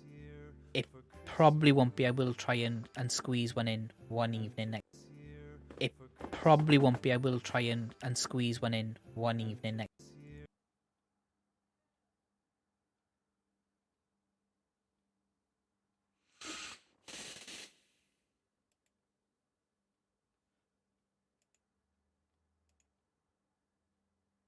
Take those meds if you need to take your meds. So I'm gonna adjust. Take those meds if you need to take your meds. Right, hang on. Question for you now. Logically on this one, why would I have put my hands behind my back to adjust a zipper? I can hear the zipper sound, but look at the position of my arms. They are behind my back.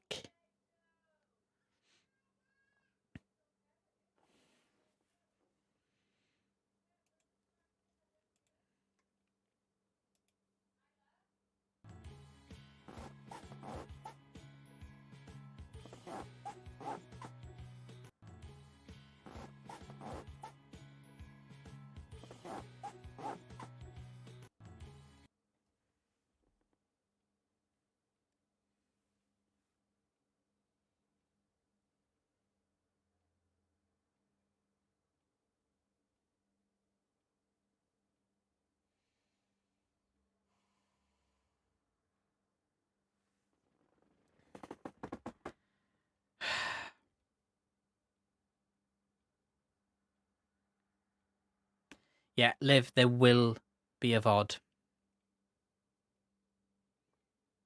And if I can, I am going to upload this to YouTube as well.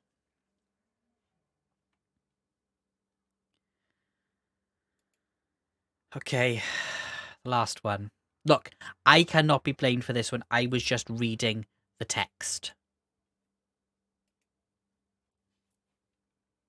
Clash, clang, hammer, ding, dong, bell, bell, dong, ding, hammer, clang. Clash, clang, hammer, ding, dong, bell, bell, dong, ding, hammer, clang. Clash.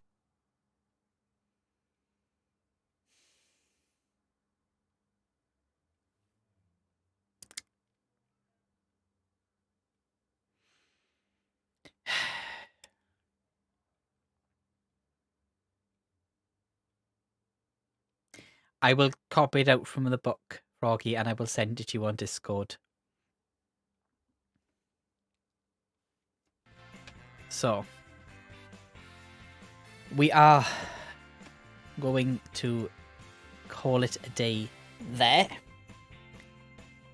And I am going to check if somebody is still live. Yes, they are. Right, I know exactly where we are going today. I never, ever, ever get to raid this person. Oh, are they ending? Wait.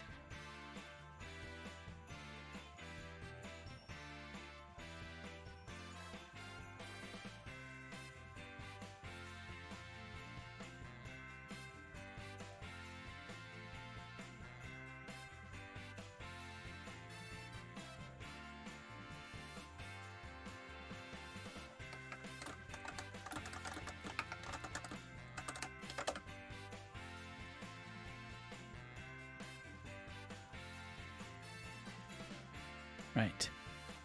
So, before we do all the thank yous and goodbyes, we have one little tradition that we need to end the stream with.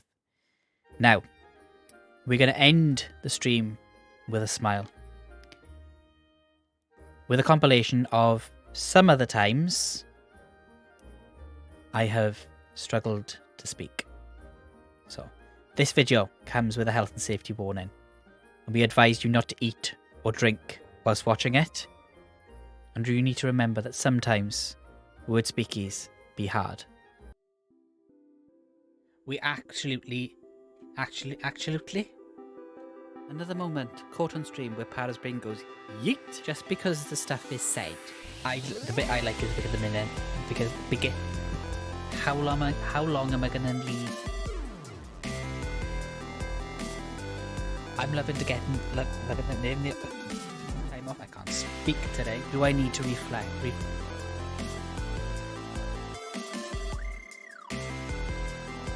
Doesn't mean it has to be clipped. Scream schedule. I get a shelf out. It is a fair thing. I have Litchmas. Let's have a page video. I thought that you would play. Can let some of them slide, you know. Para.exe completely crashed. I need help.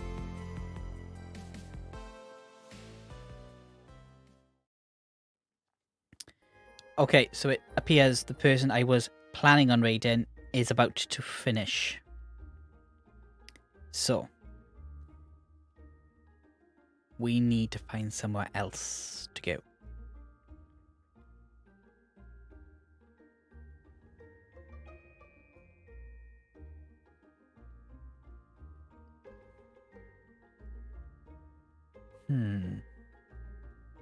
I'm just looking at my list of people who are live.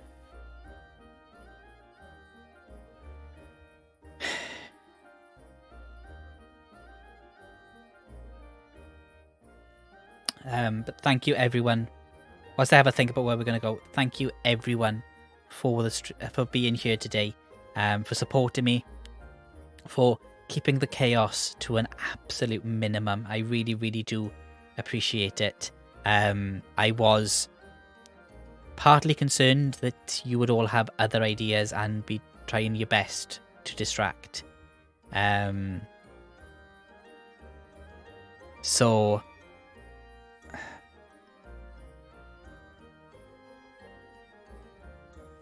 give me a second.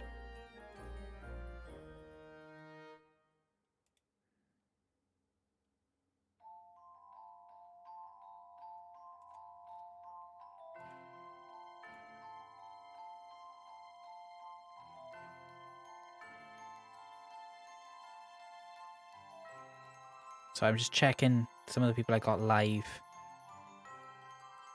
Someone we could...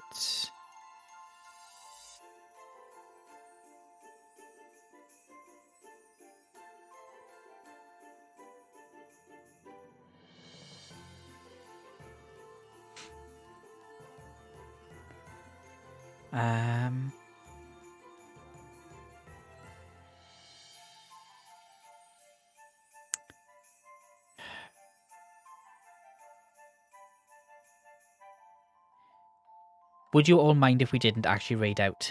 Because the person I wanted to raid is wrapping up their stream. Yeah, I did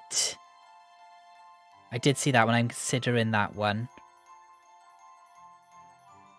Let me just check their channel a minute.